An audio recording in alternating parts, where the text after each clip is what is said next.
Chapter 33. That night, the Zhang family was very lively. It had not been so lively since the new year. The stone in everyone's heart was temporarily thrown away. During dinner, Zhang Kai even poured himself a few cups to celebrate his son's recovery. After dinner, everyone was busy with some farm work under the oil lamp. They were also happily talking about how to cultivate the crops in the fields after spring, how to fertilize the newly opened fields on the slope, and how to divide the work among Zhang Xiaolong, Zhang Xiaohu, and Zhang Xiaolong's 3 brothers. It was as if the next day was the spring plowing, and their eyes were full of hope. Under the flickering light, no one noticed the lonely expression on Lu Qian's face. Also, Zhang Xiaohua's thoughtful eyes. The next morning, Lu Qian reluctantly got up at dawn. Last night, she was so worried about her gains and losses that she couldn't sleep. When she got up, she found that her eyes were a little red and her complexion was not good. Guo Sufei was concerned and asked if she was sick. After breakfast, everyone was busy with their own things. It was now February and the weather was warm. Zhang Kai and the others were also checking the farm tools to see if there were any broken ones that needed to be repaired. The seeds in the cellar also needed to be taken out to dry. Seeing that the ice in the river had melted, the fields should also be thawed and ready for cultivation. Spring was coming. Just as Lu Qian was helping Guo Sufei to dry the seeds under the sun, she suddenly heard someone call her, "Qian Qian," what a familiar voice. She quickly raised her head and looked over the Zhang family's low wall. She saw her father, Uncle Lu Tufu, and cousin Lu Yeye who had already walked to the door. She cried out in surprise, "Father," then, like a swallow, she flew to the door and took her father's hand. How could she not miss her family after not seeing them for almost half a month? So, when she saw them, her eyes were red and her nose was sour. Lu Yeye said, "Sister, I'm here too. Can't you see me?" Lu Qian also took her hand and said, "I see you. How can I not see you? I only have such a beautiful sister. How can I not see you?" Lu Yeye giggled and said, "Sister, look at you. You haven't seen father for a few days and your eyes are already red. Don't say that I'm crying in the future. You're not any better. Aya, your complexion is so bad. Could it be that you suffered at their place? But, that's not right. Your skin seems to be more delicate than before. It's also a lot whiter. You're also a little fatter than before. Why is it that after not seeing you for 10 days, your beauty has actually caught up to mine?" Lu Qian rebuked, "You little girl, you're just using nice words to scare me." Lu Yeye panicked and said, "It's true, sister. I'm not talking nonsense. If you don't believe me, look in the mirror." Lu Qian's heart skipped a beat, but she did not continue the conversation. How could Mr. Lu and Butcher Lu notice this? He thought it was just 2 children playing around. At this time, Zhang Kai also came out with his family to welcome them. Mr. Lu hurriedly went forward to salute and asked Zhang Kai, "Brother, I haven't seen you for a long time. Are you feeling better?" Zhang Kai also returned the salute and said, "Thanks to brother, I'm already better now. Look, I even threw away my crutches." Then, he had Zhang Xiaohu and Zhang Xiaohua come up to greet him. The last time Mr. Lu came, he saw everyone. However, at that time, the 2 brothers were lying on the sickbed. Meeting them this time, looking at the 2 dignified young people, he couldn't help but praise in his heart, these 2 children, although their looks are ordinary, it's rare that they're so introverted. They've never studied before, but they actually have such a temperament. Children can be taught. He hurriedly helped the 3 of them up and said with a smile, "It seems that the 2 of you have recovered from your injuries. This is worthy of celebration.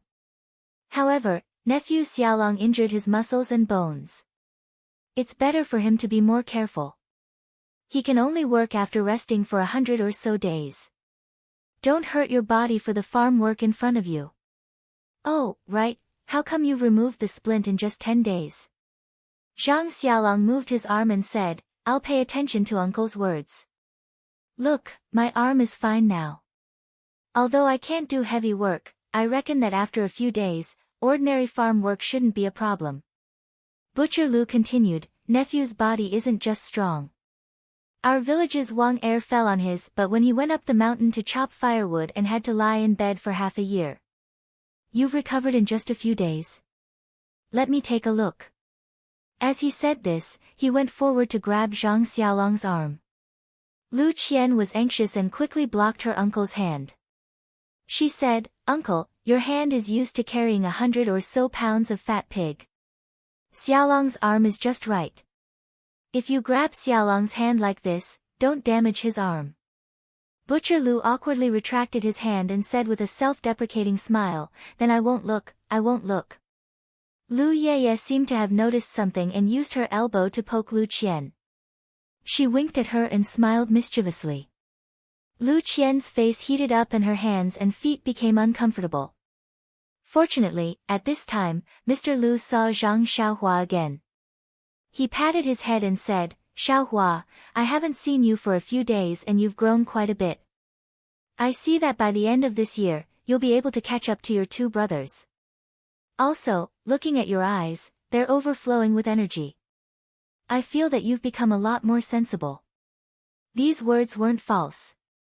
When Mr. Lu first saw Zhang Xiaohua, he had just been beaten up by a bully and was worried about his father and brother's injuries. Naturally, his expression was gloomy and listless. Now that his family's injuries were mostly healed, his mood was naturally good. Moreover, there was also an unknown reason, so he naturally looked different. Zhang Xiaohua was also obedient. He raised his head and said, Uncle, this is all thanks to Sister Lu. Not only did she take care of Big Brother and help our mother with the housework, she also taught me a lot of principles and taught me to recognize many words. With her influence, I naturally became more sensible. These words made Mr. Lu's heart very happy. He laughed loudly and said, Good child, good child. Brother, I envy you for having such good children. Zhang Kai said modestly, we've neglected to discipline them. They also don't know how to read and write. Brother, you must be joking. Mr. Lu disagreed, that's not true. This is innate temperament and not something that can be cultivated. Even if your family has a lot of money, it's rare to have such good children. Butcher Lu said, you two stop flattering each other. We're all familiar with each other. After walking for an entire morning, my throat is so thirsty that it's about to smoke. Let's go in and drink some water. When Zhang Kai and Mr. Lu heard this, they both laughed loudly. Zhang Kai quickly led everyone into the central room. Everyone sat down to talk. Guo Sufei and Lu Qian went to boil water and make tea. Lu Yeye also followed.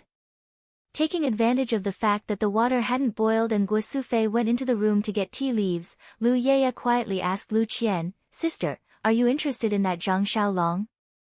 Lu Qian blushed and said, What do you mean by interested? When did I? Lu Yeye mocked her and said, looking at your shy face and peach blossom eyes, I know that you're thinking of love. Why don't you honestly admit it?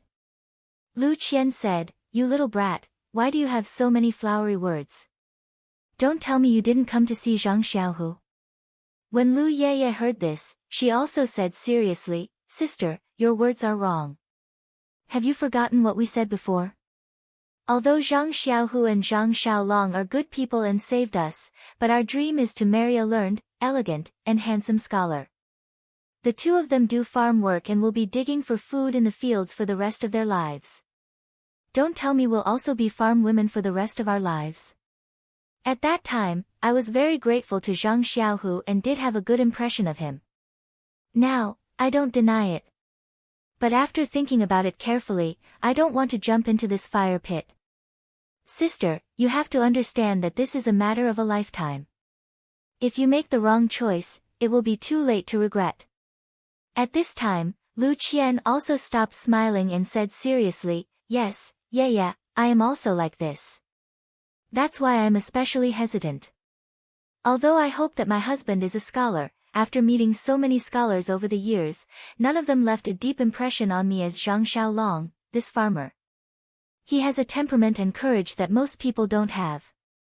I have only known him for a short period of time, and this short period of time is more profound than many people in a few decades. I can't tell you how I feel in my heart, it can't be described with words. Actually, your choice is not wrong, my choice is not wrong. Everyone has their own freedom and has to choose their own choice.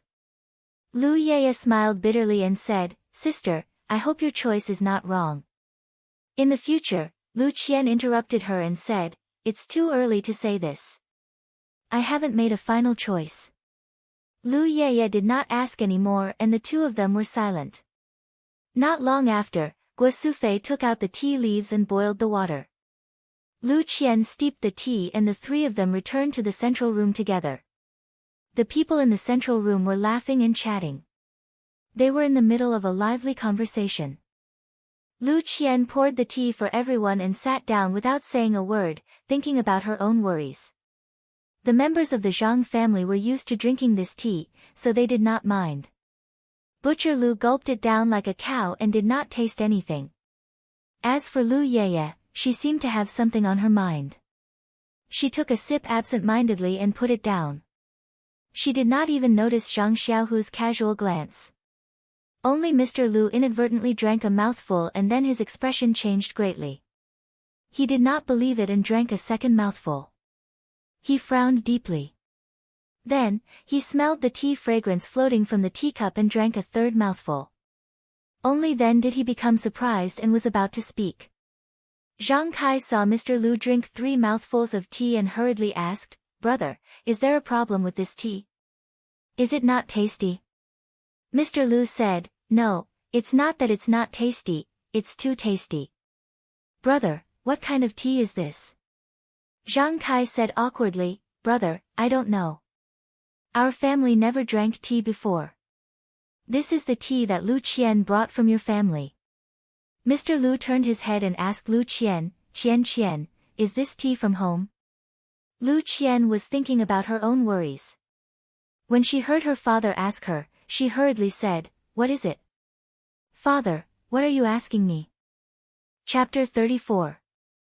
Mr. Lu asked with concern, Qian, are you feeling unwell? Lu Qian smiled and said, Father, it's nothing. I'm just a bit distracted. What did you ask me just now? Mr. Lu said, Did you bring this tea from home? Lu Qian understood her father's meaning and said, Yes, father. It's the kind that you often drink. The last time I came, I brought it for myself to drink. Do you think that this tea is especially delicious? Mr. Lu tasted another mouthful and said, Yes, it doesn't taste like the tea I drink at home. This tea's fragrance is really enticing. Mr. Lu didn't have any hobbies in his life, but he liked to drink tea. He drank a lot of different types of tea and had prepared a lot of them at home. Otherwise, Lu Qian wouldn't like to drink tea. However, the tea he drank today was different from the ones he drank in the past. There was an indescribable fragrance in his mouth. These tea leaves were what he used on a daily basis. It must be the water used to brew the tea that was different. Mr. Lu was flabbergasted. Although the Guozhuang house was far from Baligo, it was only half a day's journey. How could the water quality be so different? Mr. Lu asked, Qian, why is the water in the Guozhuang house so much better than the water in Baligo? Lu Qian blinked her eyes at Mr. Lu and said, Yes, father. The water here is really clear and delightful. Lu Qian knew that this uncle of hers was famous for being outspoken. If he knew something, it meant that all the villagers in Baligo knew. She had already told him not to tell anyone about what happened in Lu Town. Who knew if everyone in Baligo already knew about it? The matter of the well water was something that she couldn't let him leak out. Mr. Lu saw Lu Qian blinking at him and tacitly stopped asking. However, Butcher Lu heard it and interrupted, Isn't that simple? Let Zhang Xiaolong send you a bucket every day. Mr. Lu was happy and said, Second brother, let's not talk about the half a day's journey from the Guozhuang house to Baligo. Even if it was delivered, the water might not be as good as it is now. Seeing that Butcher Lu didn't understand, he continued, It's best if the water used to make the tea is freshly fetched from the river. If it's left for too long, the vitality in the water will be gone, and the tea fragrance will be gone. Butcher Lu's face was full of disdain as he said, "Only you scholars are so particular." "Why don't I feel the same way?" "Don't you think so, Brother Zhang?" After saying that, he picked up the teacup and drank it in one gulp. On the other side, Zhang Kai also chuckled. He didn't say anything and drank the tea in his cup. Lu Qian went forward and poured another cup for everyone. Mr. Lu picked up the newly poured cup of tea and placed it by his nose. He sniffed it carefully and then sipped it with his mouth. He also tasted it carefully. There was an indescribable sense of satisfaction. Butcher Lu mocked, "What's so good about this water that's so bland that it's like a bird? Drinking wine is more satisfying." Mr. Lu pursed his lips and said, "How can you know my joy? Our interests are different, so we don't talk much. Unfortunately, after drinking this tea today, how am I supposed to taste tea in the future?" Butcher Lu was happy and said, "Isn't that simple? You can move to the Guozhuang house and live there. I heard that the Guozhuang house doesn't have a teacher. If you come, they can't wait to welcome you." Mr. Lu's eyes lit up and said, "Even a boor like you can think of such a good idea. This saying is true. The ancients said, if you eat 300 lychees a day, you will not refuse to be a person of Lingnan. It's rare that I'm fated to encounter such good water and good tea. To be able to become a person of the Guozhuang house for this good tea, it can be considered a good story." He said it casually, but it sounded meaningful. Mr. Lu's words, "It's rare that we're fated," woke Lu Qian from her daydream. It was like a bolt of lightning that struck Lu Qian's heart, splitting open the knot in her heart that had been tangled in her heart for many days. Yes, it's rare that we're fated. A few days ago, she still felt that she was fated with Zhang Xiaolong. Now that she had walked into a dead end, she actually doubted this fate. Now that she thought about it carefully, from the moment she met Zhang Xiaolong, he was injured in order to save her. She took care of his injuries to repay his kindness. Then she discovered the precious well water, and now her father was willing to come to the Guozhuang house. She completely dispelled her last layer of apprehension that she was unwilling to marry far away in order to take care of her father. She was clear that this well water was only available in the Zhang family. She couldn't drink it anywhere else in the Guozhuang house. Thinking about the miraculous uses of the well water, she was even more moved. This was a guarantee for her father's health. Didn't all of this mean that she was fated with Zhang Xiaolong? This fate was predestined by the heavens. Wasn't it enough for her to be proud of? A single thought leads to everything. The large stone in Lu Qian's heart was lifted by the heavens. At this time, she finally noticed everyone's reaction after her father finished speaking. Seeing that everyone didn't understand, Lu Qian explained, "This lychee is a very delicious fruit in the legends. It only grows in a place like Lingnan. After the ancients ate this lychee, they couldn't forget it. They sighed and said that if they could eat lychees every day, they would be willing to move to Lingnan." Only then did everyone understand. Zhang Kai said in surprise, "If Mr. Lu wants to move to our Guozhuang house, we'll definitely welcome you. I'll go back and report to the Guozhuang house's Guo clan head to arrange a place for my brother." Mr. Lu hurriedly said, "Old brother, this matter isn't urgent. We'll talk about it later. Let's leave it for fate, ha."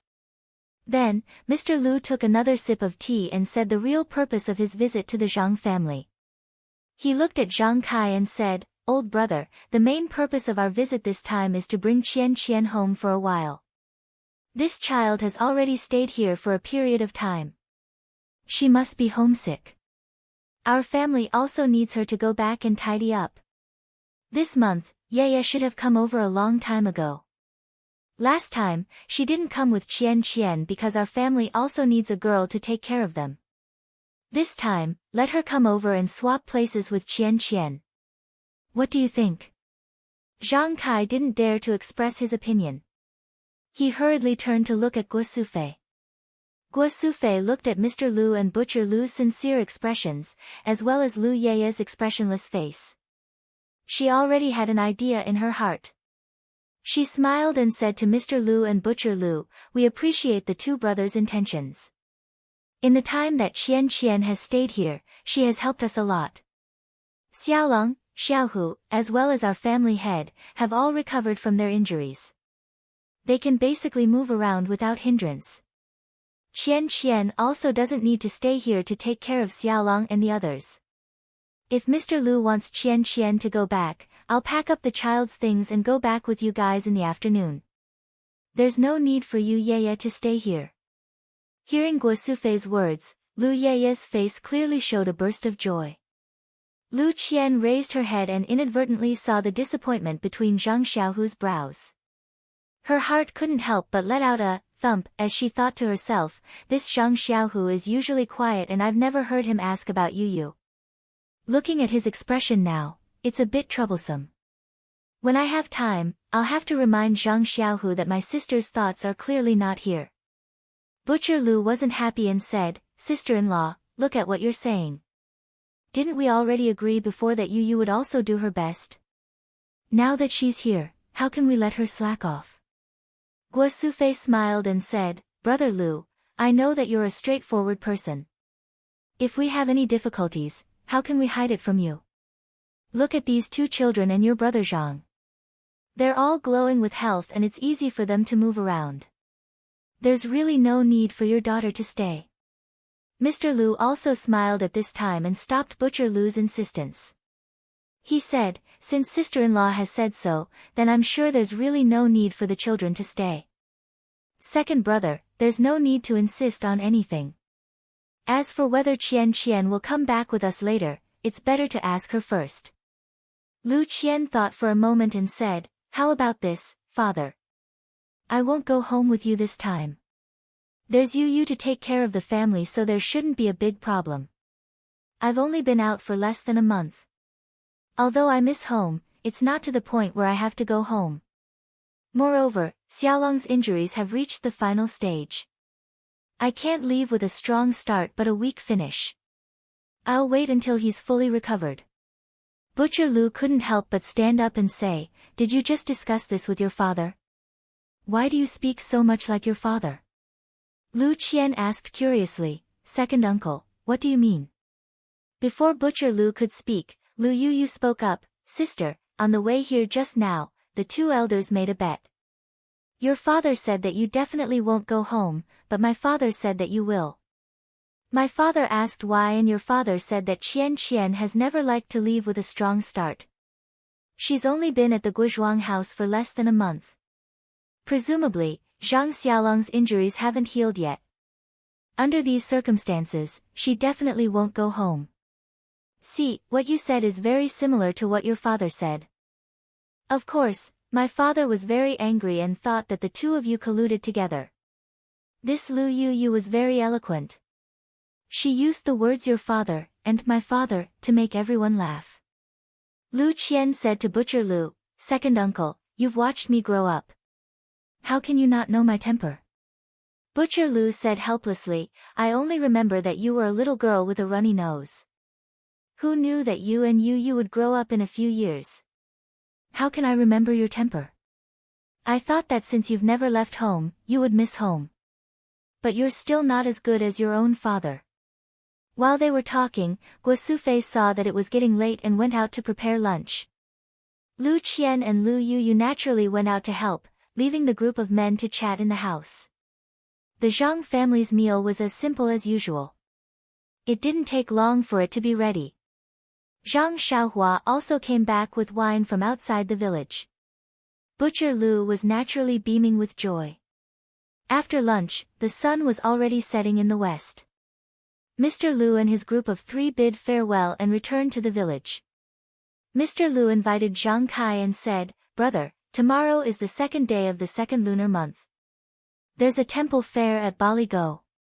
Why don't you come to my place for a small gathering tomorrow?" Zhang Kai thought about it and refused, "Although my injuries have healed, I still haven't fully recovered. It's inevitable that I'll get sick if I go too far. Moreover, the elders at home are still sick. It's better not to go too far. When I have time in the future, I'll definitely pay them a visit." Mr. Lu knew that it was the truth, so he didn't insist. Everyone parted at the village entrance. Lu Qian brought Zhang Xiaohua along and sent them off. Only then did they reluctantly part and watch their loved ones gradually disappear into the distance. Chapter 35. In the Misty School's meeting hall, the Misty Six Tigers and Zhang Qingyue were discussing the development of the faction and the meeting between Ou Peng and the other factions on the 2nd of February. Ou Peng was still sitting in his usual spot. He looked at his senior and junior brothers who had grown up together with him from the front. After nearly 10 days of rest, he seemed to have completely controlled his power that had skyrocketed. The light in his eyes was already restrained. Based on his appearance, it was impossible to tell that he was a martial arts expert. He had truly returned to his natural state. Ou Peng was very pleased. In fact, he wasn't the only one who was happy. Aside from Zhang Qingyue, who didn't take any pills, everyone else was in a very good mood. Of course, after 10 days of cultivation, their original excitement had already calmed down. What they needed to do now was to readjust the development strategy of the Misty School and work hard to strengthen the faction. They wanted to quickly become a super faction that could stand shoulder to shoulder with the Dalan Temple, Incense Sect, and Heaven's Way Union.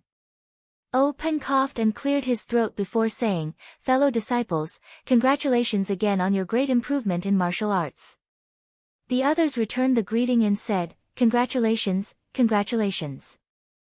Thank you, faction leader, for your help." Ou Peng continued, "Now that our Misty School's strength has greatly improved, I don't know what the other 3 factions are doing. Qingyue, is there any news from them?" Zhang Qingyue quickly said, reporting to faction leader, "There's news from Wanjian Peak. Sword Master Wan Qingjiu and his protectors have been in seclusion for a few days. After they came out, they were like everyone else and didn't see any outsiders. They must have improved their strength.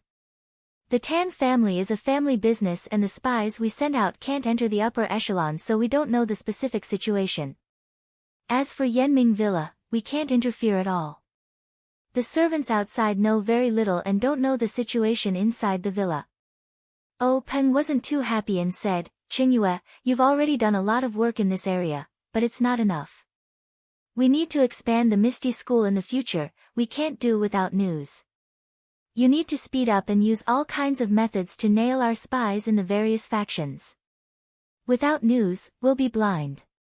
Zhang Qingyue's face was full of guilt as he said, "Yes, master, I'll definitely pay attention in the future." Ou Peng continued, "This is because I didn't instruct you properly. Before, I only let you practice martial arts, but now I need to teach you more about the faction's affairs. In this regard, you should learn more from your 4th martial uncle and be more attentive in the future." Zhang Qingyue nodded. Then, Ou Peng said, "The medicinal herbs in the secret plane, the pharmacy hall has refined another batch of medicinal pills. Now there are nearly 50 pills in total. Martial brothers, tomorrow afternoon, prepare to go into seclusion and practice. Pay attention to keep this a secret. Also, Qingyu, you should inform your junior brothers as well." Everyone nodded. Ou Peng thought for a moment and said, "Qingyu, pick a few of the 2nd and 3rd generation disciples with good aptitudes and come to the discussion hall tomorrow. The core disciples still need to be expanded."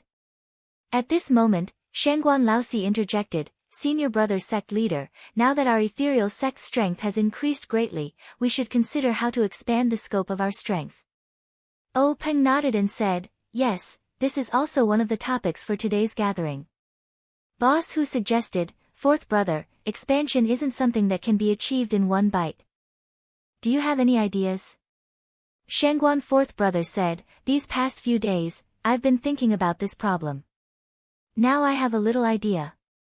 Ou Peng smiled and said, "Then hurry up and say it. Who doesn't know that you're our Misty School's treasure of wisdom?" Shangguan fourth brother said, "Actually, this idea isn't that difficult. I think the first step is to follow Senior's idea and raise the strength of our core disciples.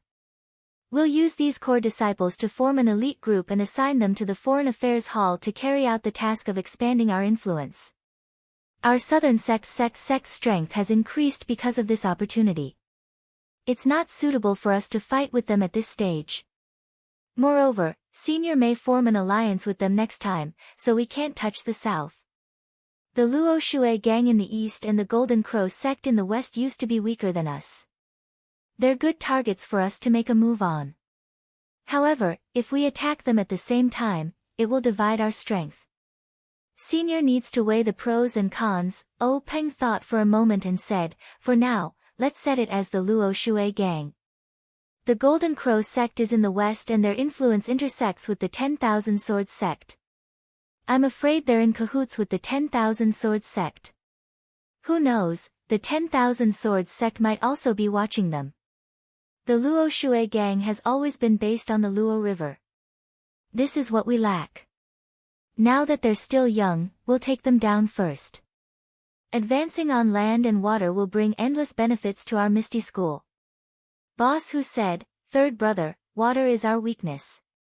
Why don't we attack the Xian Rong sect in the east?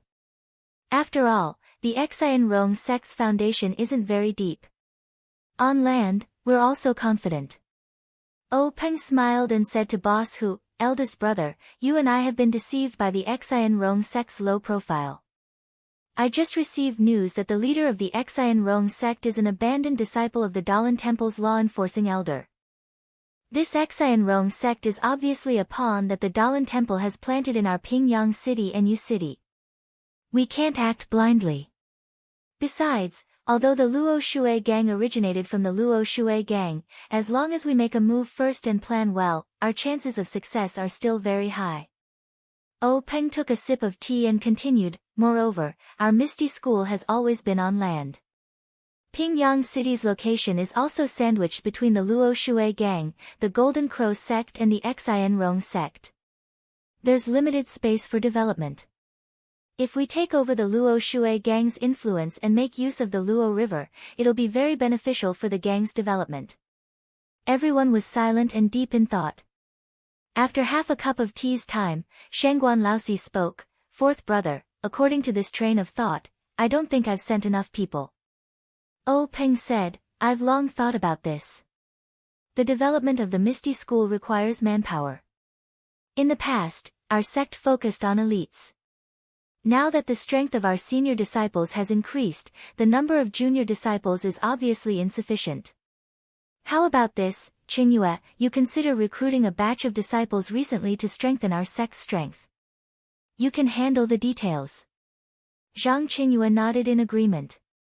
Then, Peng said to Zhang Qingyue, you can leave first. Inform your junior brothers that you should also rest well and prepare to improve your skills tomorrow. Zhang Qingyue's excited face was flushed red as he bowed and left.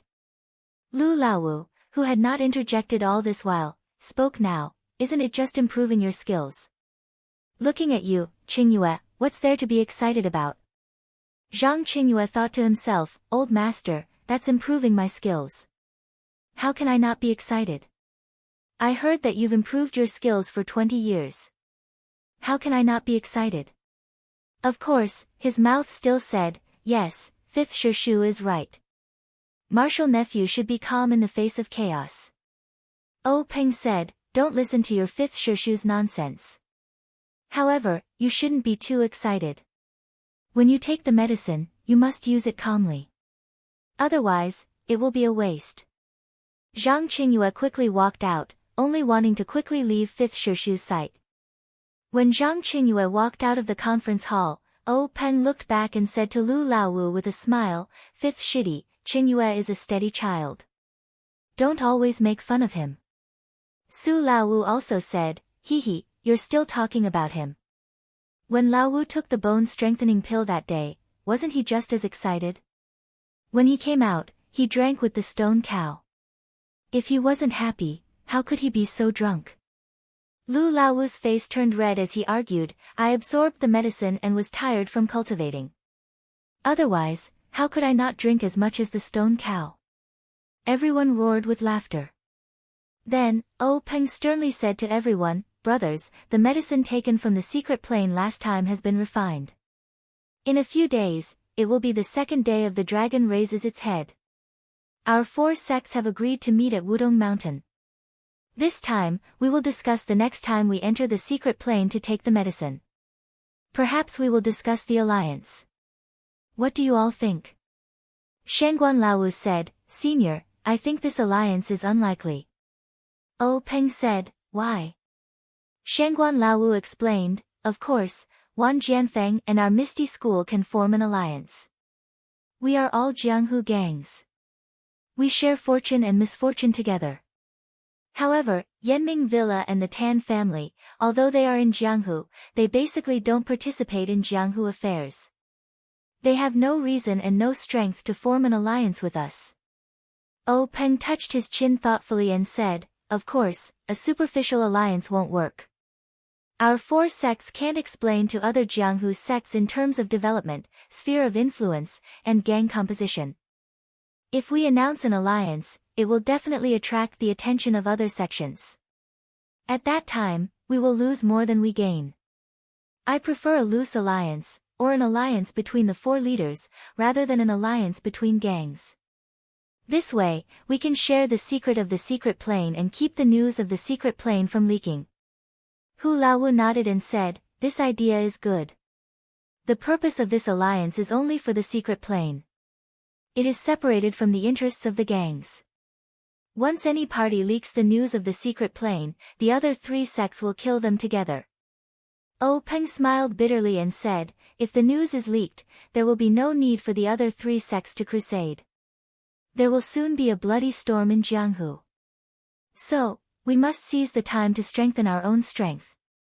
Then, Oh Peng turned his head and asked Li Laowu, who had been looking down and not speaking, Second Senior, have you read the sword manual? Li Laowu nodded and didn't reply. Oh Peng didn't care and continued to ask, how many of our Misty School's current disciples can change? Li Laowu also shook his head. Oh Peng said a little dispiritedly, alas, it is indeed inappropriate to change halfway.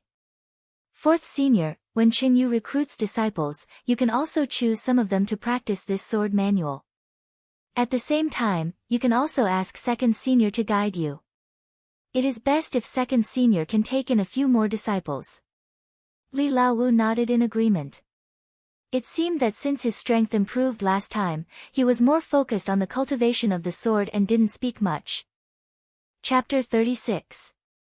The main person in charge of cultivating the disciples of the Misty School was Shangguan Laosi, so he naturally nodded in agreement. Oh Peng continued, although there are a lot of herbs in this secret plane, they are still limited. Last time I brought back some herbs, I asked Yan to take one of them and cultivate them in her Huanxi mountain villa, but I don't know if it will be effective. Sixth junior brother, you have to pay attention to this. If Yan has any requests, you have to do your best to coordinate. Su Laosi smiled and said, no problem, third senior brother. Yan, this girl likes to fiddle with strange things the most. Maybe we can really cultivate good herbs for her.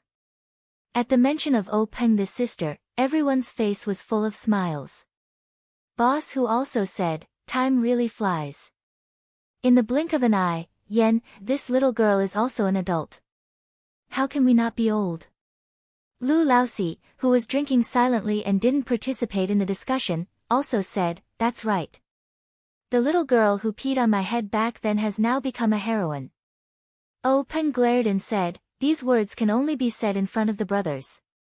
If there's an outsider or Yan present, you absolutely can't say it. Then he added, unless you don't want your big axe anymore. Lu Laosi shrank his head and said, I know, I don't want this great ant to sink my axe into the Luo River again. Everyone burst into laughter, and the tense atmosphere was swept away. Everyone tasted the tea for a while, then Boss Hu said, Laosi, it's not far from the 2nd of February. You also have to prepare. Ask Laosi, and Laosi to go with you. Also pick a group of capable disciples from the second generation so that they can take care of each other. Oh Peng shook his head and said, I think this year's 2nd of February will be the same as last year. I will only bring Madame O and a few serving maids. It will look like we are going to the Dragon God Temple to burn incense. We can't let others know. Shangguan Laosi shook his head and said, third senior brother, our Misty school has made such a big move, there's no way they wouldn't notice it. Maybe they don't know our real trump card, but we can't let our guard down. It's better to bring more people, just in case. Peng pondered for a moment and said, "Fourth martial brother, you're still looking at the situation with the same eyes as before. Right now, our martial arts are well known in Jianghu and can be ranked at the top. I believe that if I insist on escaping, there aren't many people in Jianghu who can stop me. And those few people can be counted with one's fingers. How could they lower themselves to ambush me?" Shangguan Lao Si gave Boss Hu a look. Boss Hu thought for a moment and said, "Lao San, what Lao Si said makes sense. It's better to be safe than sorry. Jianghu is full of conspiracies and intrigues. Protecting yourself is the way to go. You're the face of our Misty school, so you can't afford to have any mishaps.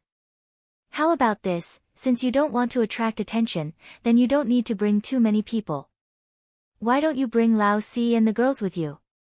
Before he finished, Peng didn't say anything. Instead, Lu Lao Wu applauded and said, "Big brother, that's a good idea. That Lao Si used to be a cart driver. After not driving for a few years, he's probably itching for a fight. Moreover, his body is now like an iron shield. He can block the hidden weapons for sister-in-law." Peng had no choice but to agree and said, "All right, then it's settled. I won't bring the second-generation disciples. They still need to improve their skills. Don't delay their development. As for those who don't improve their skills this time, it's useless for me to bring them along." Everyone saw that Peng had given in and didn't insist on it anymore. After arranging the sect's affairs, everyone dispersed. The candles in the meeting hall were extinguished. The dark hall was like an old man in his twilight years. He closed his eyes and fell into a deep sleep. Yu City was the main city of Yu Country. It was a few days' journey from Pingyang City. Peng set off early the next day. Since he was going to the Longshan temple to offer incense, he had to be dressed to do so. He couldn't use his light body technique to travel alone. Just as Lu Lao Wu said, that Lao Si was an experienced cart driver. When he heard that he was going to drive the sect master's cart to Yu City, he got on the horse early and checked the condition of the cart carefully. Now, he was driving the cart smoothly and proudly on the road. He was enjoying it very much. Peng and Madame O sat in the cart. Although this cart was specially made by the sect, it was rare to see it so stable. Peng looked at the cup full of wine on the small table in the room. He couldn't help but smile and say to Madame O, "This Lao Si's skills in driving the cart are not to be trifled with. We can't go without him when we go out in the future." Madame O also smiled sweetly and said, "That's a waste of his talent." Peng said, "What is lacking the most in the martial arts world today?" "Talent. This is talent. He has the ability to fight against 10,000 people and can drive so steadily. He's a compound talent. My Misty school has hidden dragons and crouching tigers." Madame O rebuked, "You, the sect master, are serious in the sect.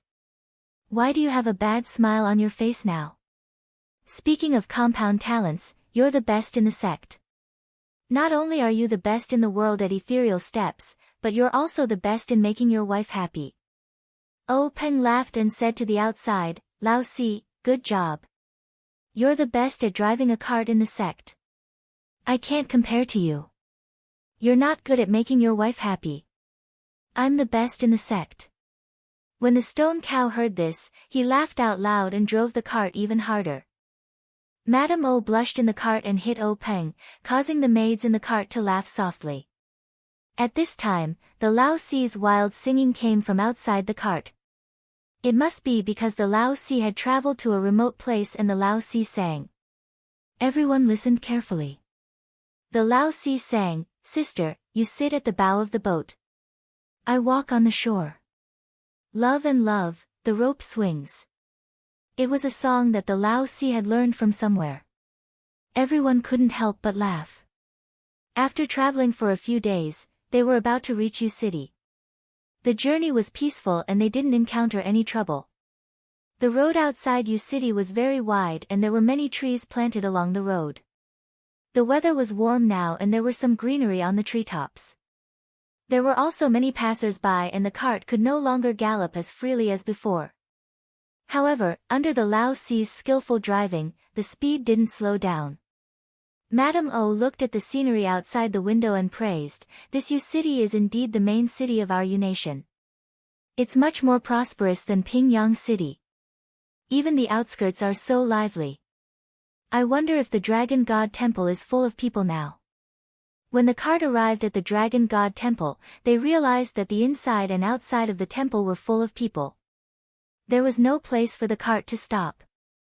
Fortunately, O Peng and the rest had martial arts and weren't afraid of the crowd. They moved slowly with the crowd and soon arrived in front of the temple. Everything was the same as in the past. O Peng and his wife offered incense to the dragon god, made a wish, kowtowed and gave alms.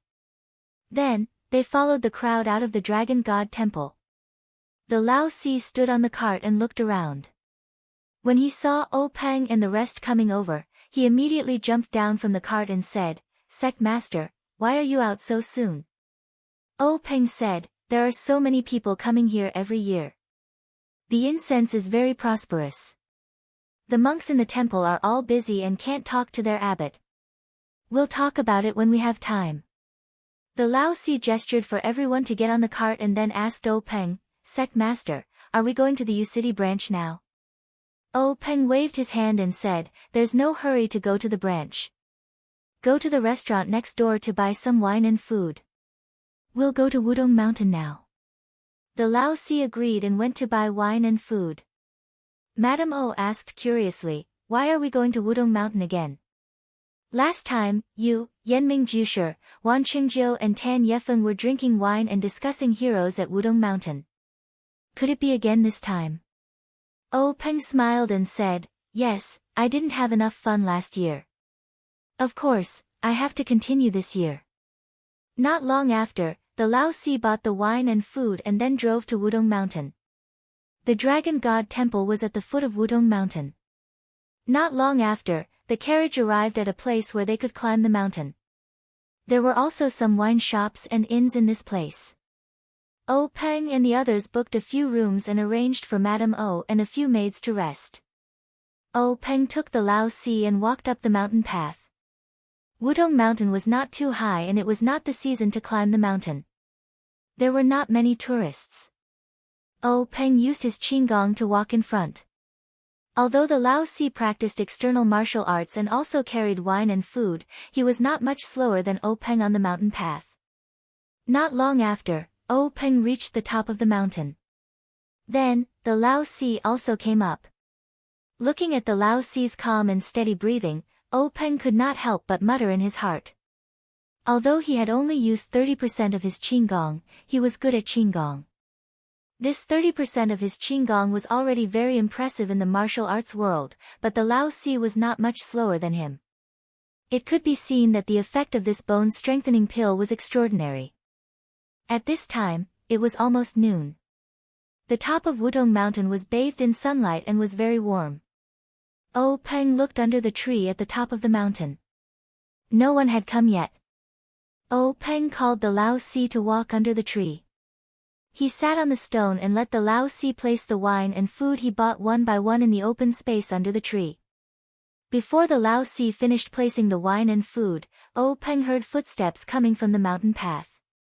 He stood up and saw a short and strong man coming up from the bottom of the mountain. It was the Wanjian Peak Sword Master, Wan Qingjiu. O Peng stepped forward and bowed, "Brother Wan, how have you been?"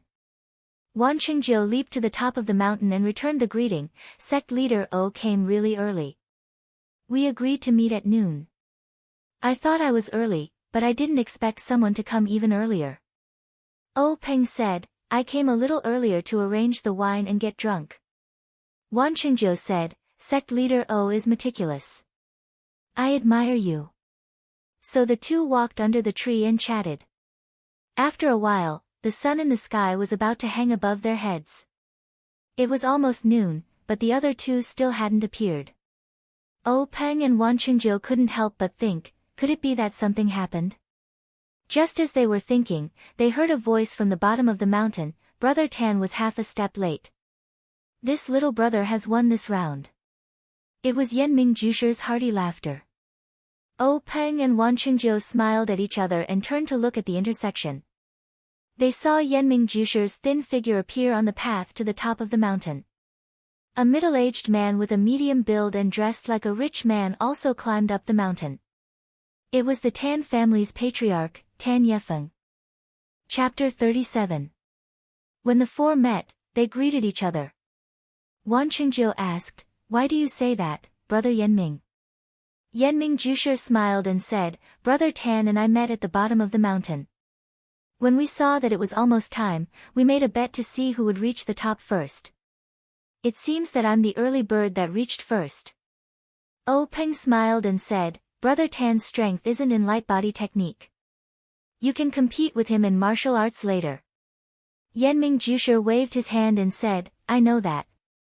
I can't beat him, but today we're only talking about wine and not swords." "Chief O, you're disappointed." Tan Yefeng also spoke, "Brother Yenming has the upper hand in this bet. I'll drink 3 big bowls in a while."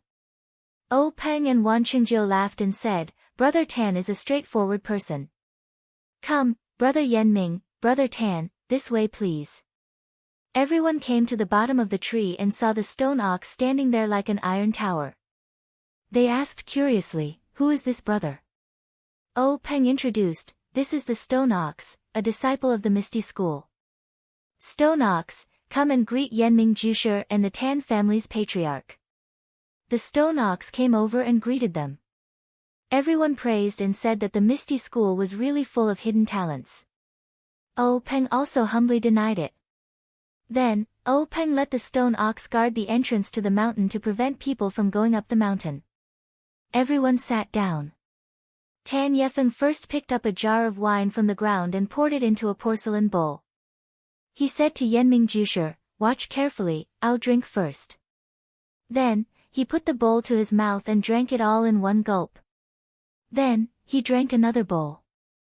When he drank the third bowl, Oh Peng said, "Brother Tan, we'll drink with you too." After saying that, he also poured a bowl. Yenming Jusher and Wan Qingjiu also agreed and poured a bowl each. Everyone clinked their bowls and drank it all in one gulp. Then, they put the porcelain bowls on the ground. Tan Yefeng was the first to speak. "Brother O, you're really thoughtful. I came in a hurry, and seeing that it's getting late, I've already forgotten about the food and wine. I'm sure Brother Yenming has the same thoughts as me, right?" Yenming Jusher said awkwardly, "That's right. I didn't expect there to be so many people in Dragon God Temple. It took me a bit of time to arrange for my family members, and in the end, I ended up delaying my own matters."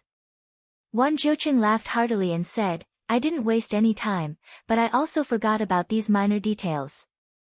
But Chief O is here to help us. It's fine as long as we have wine to drink. There's no need to say so much." Oh Peng also said, "Brother Wan is right. It's fine as long as someone is prepared. Why should we care about who it is? Come, let's drink again." Everyone laughed heartily and drank another bowl. Tan Yefeng was the first to speak. "Everyone, although there aren't many tourists on Wudong Mountain right now, it's not like there aren't any. Letting the stone cows guard this intersection is only a temporary solution. I think we should return to the main topic and discuss things earlier. Once we've settled the important matters, how about we drink and chat merrily?" Yenming Jusher also said, "I have the same intention." Oh Peng said, "Then how about we first confirm the next time we enter the secret area?" Wan Qingjiu also nodded in agreement. Tan Yefeng said, "But according to the booklet, we can only enter on the 15th of the first lunar month every year." Yenming Jusher said, "Brother Tan, don't worry.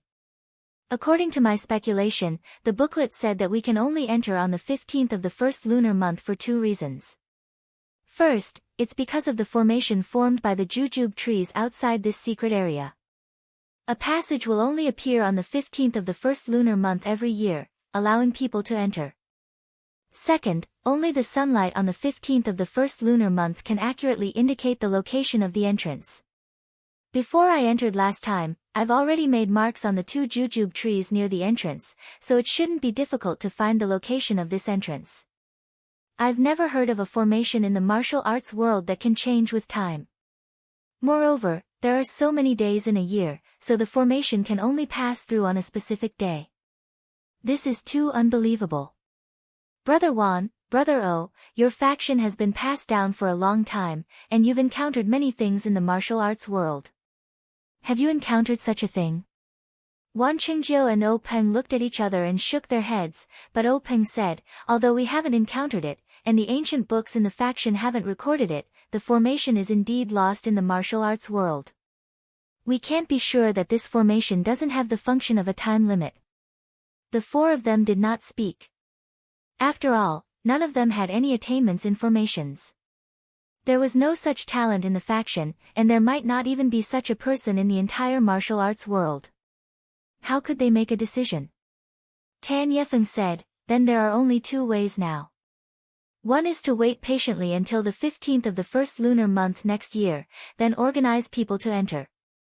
The other is to find time recently to send a few people to explore the path and see if we can enter. What do you think? Wan Qingjiu said, the matter of obtaining the treasure in the secret land is of great importance. There can't be the slightest mistake. Last time, we secretly sent the 2nd-generation disciples there. Although we kept it a secret in advance and didn't leak the news, we can't guarantee that the other factions haven't heard of it. In order to keep it a secret, I suggest that we don't try it rashly without being absolutely sure. Otherwise, if the news is leaked, this secret land won't be the secret land of our 4 factions, but the secret land of the entire martial arts world. O Peng also agreed and said, there are no secrets in the martial arts world. Maybe our meeting at Wutong Mountain this time has already fallen into the eyes of someone with ulterior motives. Presumably, there are already people secretly watching us on this mountain. Yanming Jusher said, are we just going to wait for a year in vain? O Peng said with a smile, Brother Yanming, you don't know the value of salt and rice until you're in charge. Our faction's actions in the martial arts world can't be compared to your family's power. The composition of our faction is complicated, and it's inevitable that the good and the bad are mixed together. It's very difficult to really do anything in secret. We have to be very careful. Wan Qingjiu also nodded in agreement. Yanming Jusher still didn't give up and said, since you all have such intentions, then I'm going to find a time to explore the secret land again. What do you think? Wan Qingjiu and O Peng frowned at the same time. Only Tan Yefeng was expressionless, as if he had already known that Yanming Jusher would have such an idea. O Peng saw Tan Yefeng's expression and asked, what does Brother Tan mean? Tan Yefeng coughed and said, in fact, I also have this intention for a long time. I want to explore the secret land before the 15th of the first month of next year. If Brother Yanming didn't mention it, I would have suggested it to you. Wan Qingjiu lowered his head and didn't speak, as if he was thinking. O Peng said, before deciding whether to go to the jungle or not, I have a proposal to discuss with you and see if it's feasible. Everyone looked at O Peng strangely, waiting for him to speak. O Peng said, I suggest that we form an alliance and advance and retreat together in the treasure hunting of the secret land. Yanming Jusher shook his head and said, our villa can't form an alliance with your Misty School and Wan Jianfeng. The Jianghu affairs you participate in are too complicated. There are often gang bloody battles. After forming an alliance, it's not good for the development of our villa. Tan Yefeng also repeatedly agreed.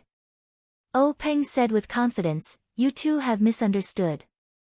The alliance I'm talking about is a little different from the alliance I usually talk about. First, it's not an alliance between gangs. There's no need to participate in the Jianghu affairs between each other. Second, this alliance is purely an alliance between the 4 of us. Although the 4 of us can't share weal and woe with each other, we can form an alliance to advance and retreat together in the secret land and enjoy blessings together. Third, this alliance is limited to the secret land and doesn't involve other aspects. What do you think? Wan Qingjiu said with joy, Leader O really has a bright mind. This idea is good. Let's do it. Yanming Jusher and Tan Yefeng also smiled and agreed. So, O Peng poured a porcelain bowl of wine, cut his finger with a sword, and dripped blood into the wine. The other three did the same. O Peng took the porcelain bowl, shook it slightly, and drank a few mouthfuls. Then he handed it to Wan Qingjiu. Wan Qingjiu still drank it. Then Tan Yefeng and Yanming Jusher all drank the blood wine. Yanming Jusher smashed the porcelain bowl. Everyone laughed and said, "The alliance is a success." Everyone drank another bowl of wine together. O Peng then said, "Since Brother Yanming and Brother Tan insist on going, Brother Wan and I will naturally advance and retreat together with you. How about this, at the end of this month, we'll still send disciples to the same place as last time. Brother Yanming will still lead the way. How about it?" Yanming Jusher said, "No problem. This is my duty. However, this time, do we still send each other's family members to each other's place?" O Peng, Wan Qingjiu, and Tan Yefeng looked at each other. O Peng said, "Last time was the first time we cooperated, so we didn't feel at ease. Now that we've formed an alliance, we naturally feel at ease. I don't think there's any need." Wan Qingjiu and Tan Yefeng also agreed. At this time, the stone cow walked over quickly and said, "Gang leader, there are a few tourists coming up the mountain path from the foot of the mountain. Should we stop them?" O Peng waved his hand and said, "This Wudong mountain isn't our home. Of course, we can't stop others from coming. You don't have to guard it. Just wait here." After saying this, the four poured wine and talked about the strange happenings of the Jianghu with the food and wine. They seemed to be in a leisurely mood. Not long after, a few people came to the top of the mountain. It looked like they were really tourists. After touring the mountain for a while, they saw people drinking and chatting in this picturesque place. They felt disdain and didn't stay long before going down the mountain. Wan Qingjiu asked O Peng, "Could it be that we're being paranoid?" O Peng smiled and said, "These people aren't, but we can't say that there aren't any at the foot of the mountain. These people know that we're all from the Jianghu and have sharp eyes. How could they come up so easily?" O Peng suddenly thought of something and asked Wan Qingjiu, "The news of the secret plane must be kept secret. We can't relax in the slightest. Where is Situ Ping of the evil tiger gang now?" Wan Qingjiu smiled and drank a mouthful of wine. "Brother O, don't worry. Although I'm not as meticulous as you, I still know this. Leader Situ hasn't left Wanjian Peak since she returned with my disciple last time. I've already ordered an elder to accept her as a disciple. Moreover, I've also sent a few capable men to Lu Town. Leader Situ won't be Leader Situ anymore, but Wanjian Peak Situ Ping." Chapter 38. O Peng asked curiously, "What do you mean?" Wan Qingjiu smiled and said, "If Situ Ping wants to cultivate my 10,000 Swords Peak's martial arts, she naturally has to stay in the 10,000 Swords Peak for a long time. This 10,000 Swords Peak is quite far from Lu Town, so it's naturally inconvenient for her to deal with the matters of the gang. As her martial uncle, I naturally have to do it for her. I have already sent the elite disciples of the gang to Lu Town to take over her evil tiger gang. This kind of small gang, I am only taking care of it for Situ Ping's sake." O Peng heard this and only smiled. "Brother Wan really is working hard for your disciple." However, in his heart, he said, "This old fox, he's still trying to act innocent after taking advantage."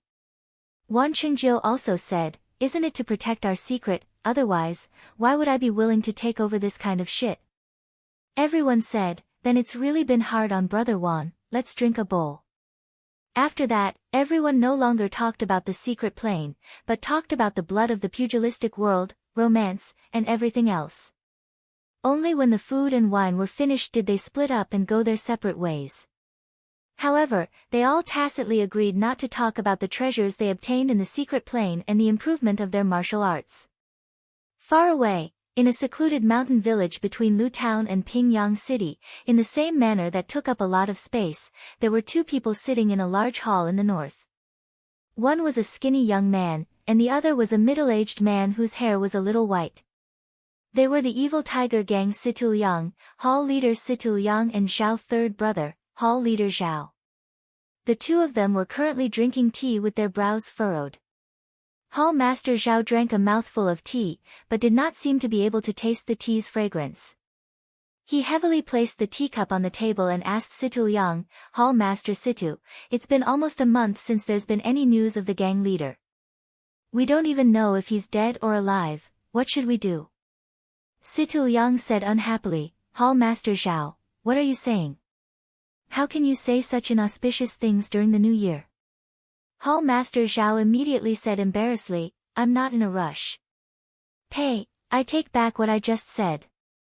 As he said that, he spat on the ground to show that he was taking back what he just said. Then he said, without seeing the gang leader, no one had a good year, who knows what our future will be like. Situl Yang comforted him, although the gang master isn't in the gang, aren't our evil tiger gang's members still here? Everything should be the same as before. It's not like we've wiped out the gang. Hall master Zhao chuckled and said, Hall master Situ, you're also saying inauspicious words. Situl Yang was stunned for a moment, then he also spat on the ground and said, take it back, take it back. This is truly annoying, making me speak without thinking. Hall master Zhao said, it's fine, it's fine. Isn't everyone worried about gang leader's safety? Situl Yang continued, in the past, there have been situations where gang master went out and didn't return, but there would still be news coming back. Furthermore, the time he went out was only a few days at most. Now, it's been so long. Could it be, he really?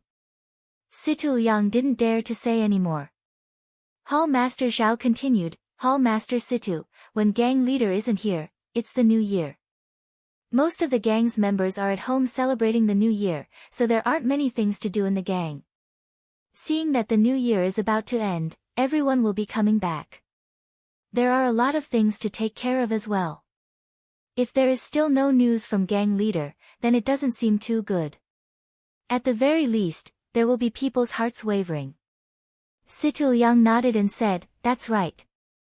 We need to have an agenda so that there won't be any large fluctuations. Just as they were talking, someone came to reporting to Hall Master, there are 7 people rushing towards us from 10 li away. It seems like they're from Jianghu. Situl Yang was stunned. He looked at Hall Master Zhao and said, at this time of the year, who could it be? The gang that we're on good terms with already came here before the new year. How could they know about this place if they're not familiar with it? Could it be that they're just passing by?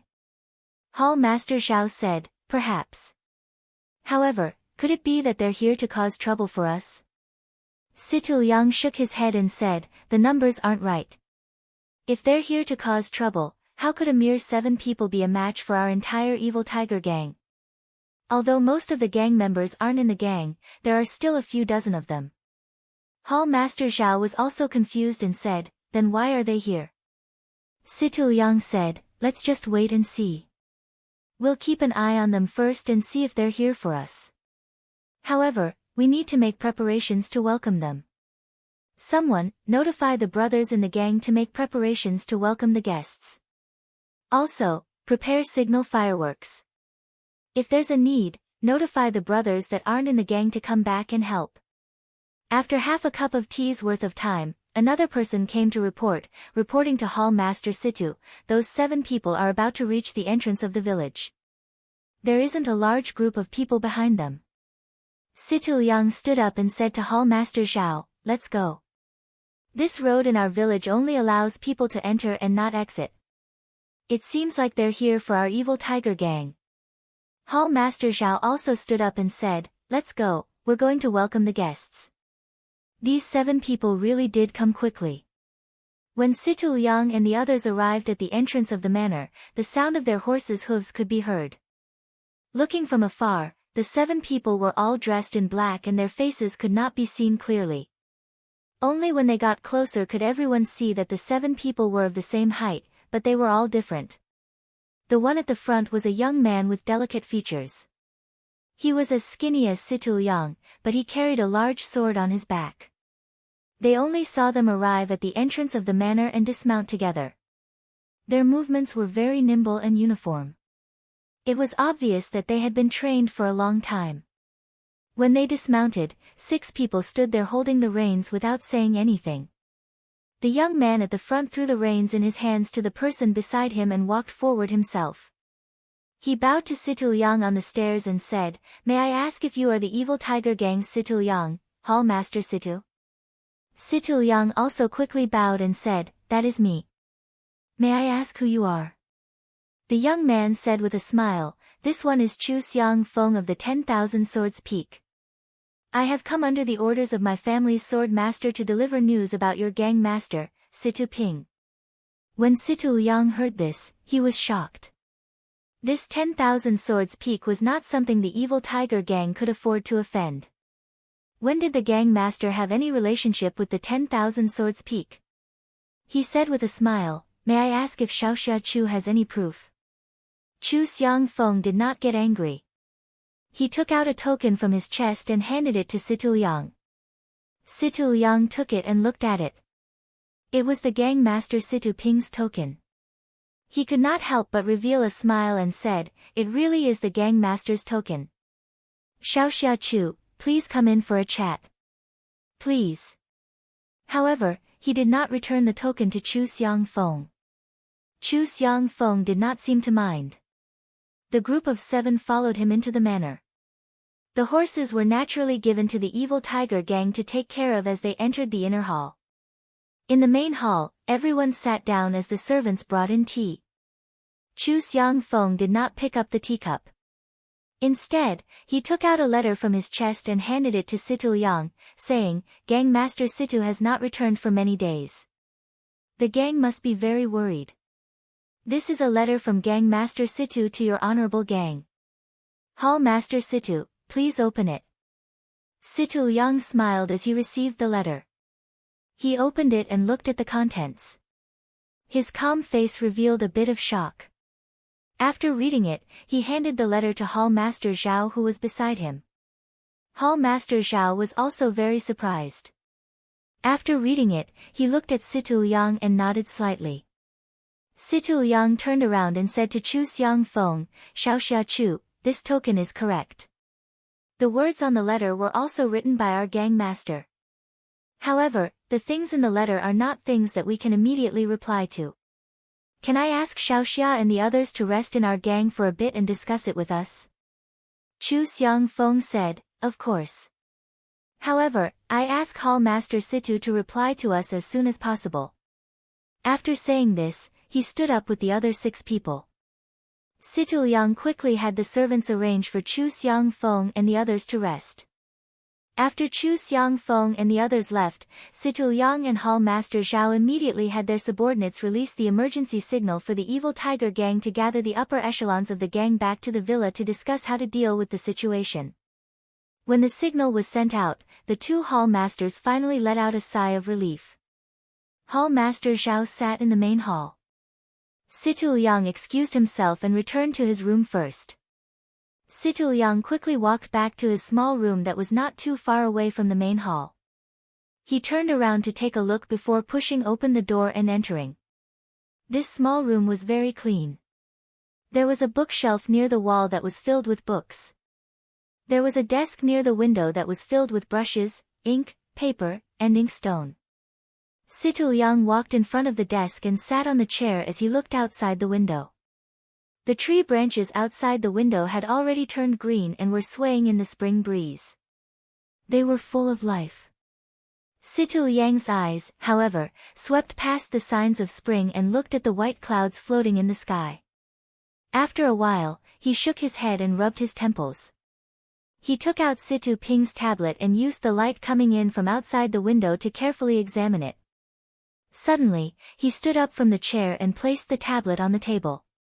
He quickly walked in front of the bookshelf and gently took out a few books. There was a small box behind the bookshelf. Situl Yang carefully placed the box on the table and opened the lid with one hand, revealing a small porcelain bottle inside. Then, he skillfully picked up a brush and opened the lid of the porcelain bottle. He dipped the brush in some liquid and picked up the tablet with one hand. He used the brush to carefully brush a part of the tablet.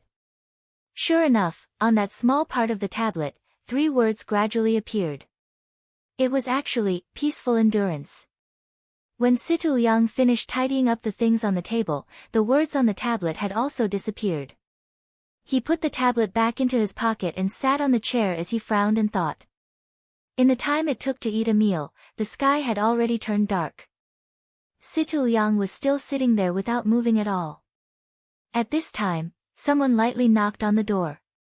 Situ Liang replied, "Come in." Someone lightly pushed open the door and came in to report, "Hall Master Situ, Elder Chu, Hall Master Xing and Hall Master Zhang have already returned. They are currently talking to Hall Master Zhao." "Hall Master Zhao told me to inform Hall Master Xing," Situ Liang said softly. "All right, I got it. I'll be there soon." Situ Liang waited for a while and seemed to have made a decision. Only then did he calmly stand up and tidy up the clothes on his body. Slowly, he walked out of the room. The room was not very far from the main hall, but Situ Liang did not walk quickly. The path in the dusk was no different from usual. However, Situ Liang knew that the evil tiger clan today was different from the evil tiger clan of the past. Chapter 39. When Situ Liang walked into the hall, there were 3 people whispering to each other. Hall Master Zhao silently sat in his original position and drank tea. It was as if he hadn't moved at all since Situ Liang left. Situ Liang's footsteps caused the 3 of them to stop talking. The 3 of them exchanged glances. The white-haired old man did not get up from his chair, but the other 2 stood up. One of them had a medium build and looked like a very capable man. The other was a slightly taller build and had a clean face. He looked like he was in his 40s or 50s.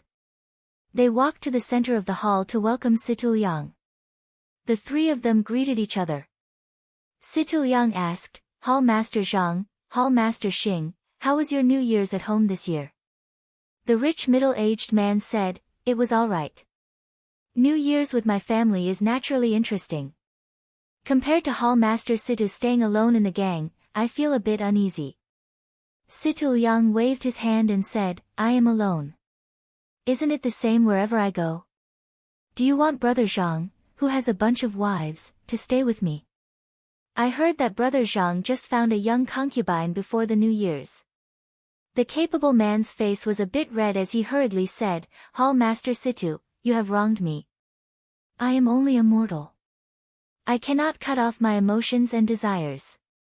I cannot compare to Hall Master Situ who has received the teachings of an immortal.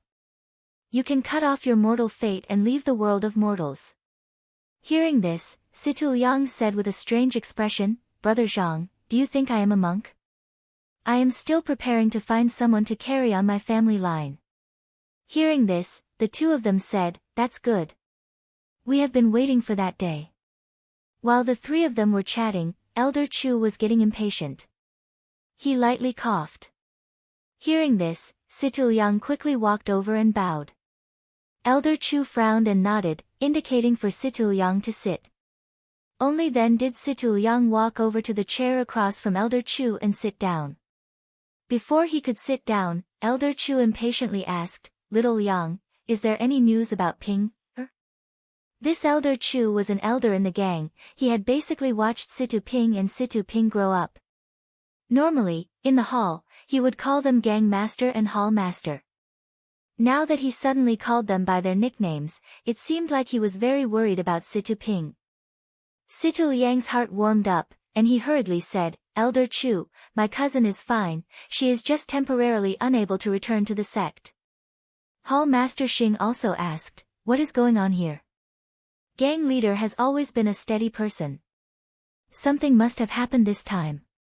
When I asked old Zhao just now, he wouldn't say anything no matter what. He wanted to wait for you.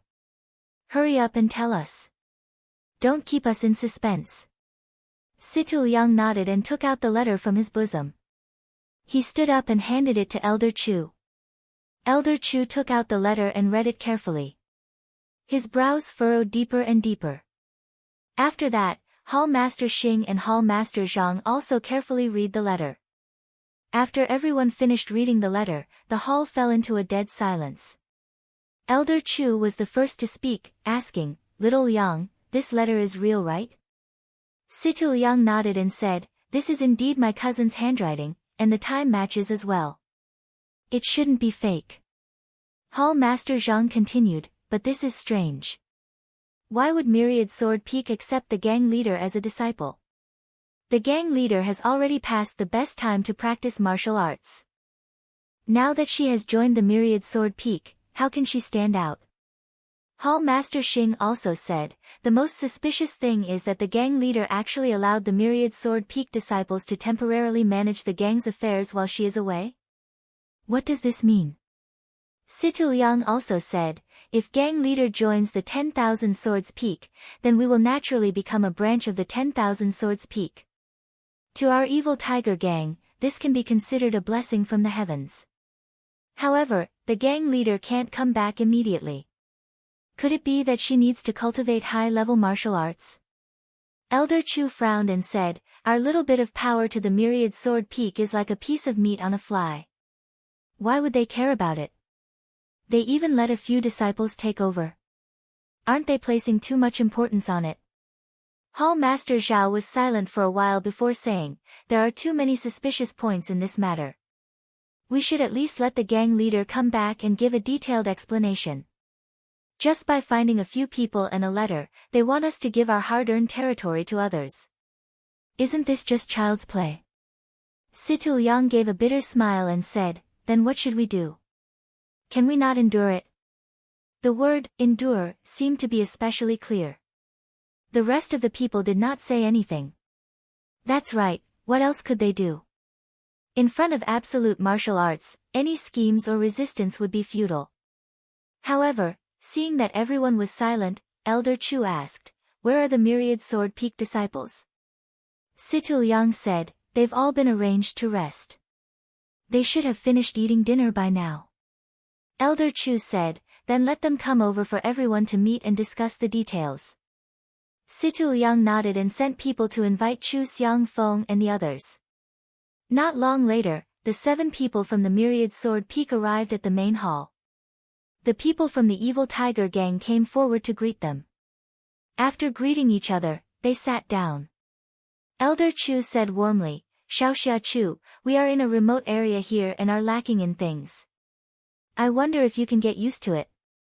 Chu Xiang Feng quickly said, "Elder Chu is too courteous. My generation has traveled the Jianghu and it is normal for us to sleep in the wilderness. There is nothing we can't get used to in your gang." Elder Chu stroked his beard and said, "That's good." Then he asked, "Can Xiaoxia Chu explain in detail the situation of our gang leader Situ?" Chu Xiang Feng smiled and said, "Senior sister Situ is very fortunate. She was coincidentally chosen by our Myriad Sword Peak's elder Yun Feng and taken in as a disciple. She is currently cultivating in seclusion at the Myriad Sword Peak. Elder Yun is a famous expert in our sect. I'm sure that senior sister Situ's martial arts will improve even further and enter the ranks of the Jianghu experts." As for the details, Chu is not too clear either. Everything will have to wait for senior sister Situ to return and ask her in detail. Chu Xiangfeng's words were watertight, and no one was able to get any clues from him. Seeing that no one was speaking, Chu Xiangfeng smiled and said, "Chu is here on orders from my master to temporarily take over the affairs of your gang. May I know how the discussion went?" Although these words were spoken to the crowd, Chu Xiangfeng's eyes were fixed on Elder Chu, who was sitting at the head of the table. Elder Chu saw Chu Xiangfeng's gaze and was about to speak when someone else spoke first. "Young hero Chu wants us to listen to your commands with just a letter. How can we be convinced?" Chu Xiangfeng turned his head and saw Hall Master Xing. Chu Xiangfeng asked, "Hall Master Xing, what do you think we should do?" Hall Master Xing said, "No matter what, you have to get past me first and let me experience the swordsmanship of the Myriad Sword Peak." Elder Chu hurriedly stopped him, "Hall Master Xing, you can't be so rude." Chu Xiangfeng replied, "It's fine. It's a little inappropriate for us to make your faction obey our orders so easily. Since that's the case, I'll spar with Hall Master Xing for a bit. I'm sure that you'll be convinced of our superiority. Situ Liang hurriedly said, Xiaoxia Chu, Hall Master Xing, since we're all on the same side, let's not go to the practice field.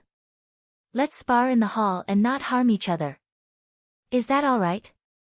The two of them nodded in agreement. Hall Master Xing shouted to the outside, bring my weapon over. Not long after, someone brought in a steel spear that was 8 zhang long. It was Hall Master Xing's famous weapon. Hall Master Xing received the spear with one hand and shook it forcefully. The tip of the spear drew a few arcs in the air, and the long body of the spear emitted a woo-woo sound. The members of the evil tiger gang couldn't help but think to themselves, even though Hall Master Xing's figure has become chubby, he hasn't dropped his martial arts. In contrast, the members of the Myriad Sword Peak didn't seem to have noticed the commotion at all. Chu Xiangfeng unsheathed the large sword on his back and walked to the center of the hall with one hand. Hall Master Xing looked at Chu Xiangfeng and muttered in his heart. There were many swordsmen in the pugilistic world, but it was rare for one to use such a large sword. Furthermore, it seemed that the sword was quite heavy, and Chu Xiangfeng was able to carry it with one hand. While Hall Master Xing was deep in thought, Chu Xiangfeng spoke up, Hall Master Xing, please. Hall Master Xing didn't stand on ceremony and said, very well. Xiaoxia Chu, watch my spear. After saying those words, Hall Master Xing leaped forward and thrust his spear toward Chu Xiangfeng's heart. Chu Xiangfeng didn't seem to be in a hurry. He waited until the tip of the spear was right in front of him before taking a step forward and twisting his waist.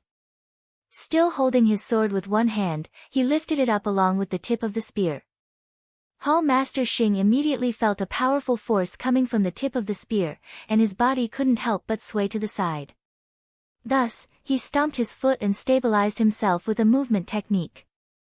Just as he was about to take a breath to regain his balance, he saw Chu Xiangfeng making use of the momentum of the sword to leap into the air. After reaching an extremely high point, he grabbed the hilt of his sword with both hands and swung it down toward Hall Master Xing. Hall Master Xing was shocked. He only knew how to stab and hack with a sword, but who would have thought that someone would actually use it as a saber? Grabbing the tip of the spear with both hands, Hall Master Xing raised his heaven-burning form to meet the attack head-on. In the blink of an eye, the sword and the spear collided, and a loud "quang dang" sounded. Chu Xiangfeng's sword bounced off the shaft of the Damascus steel spear, and Hall Master Xing was forced to retreat 3 steps. Barely managing to stabilize himself, Hall Master Xing saw Chu Xiangfeng swinging his sword once more, making use of the momentum from the rebound to slash at him once more. Hall Master Xing couldn't help but feel bitter. There was no time for him to change his stance, so he could only raise his heaven-burning form to meet the attack head-on. However, with another "quang dang," Chu Xiangfeng's sword bounced off the shaft of the Damascus steel spear. This time, however, Chu Xiangfeng didn't follow up with another move. Instead, he stood there leisurely with the tip of his sword pointed toward the ground as he stared at Hall Master Xing. On the other hand, Hall Master Xing was forced to retreat 4 steps.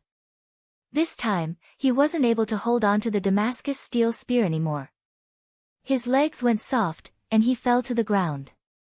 Unable to hold on to the Damascus steel spear in his hands anymore, he tossed it aside.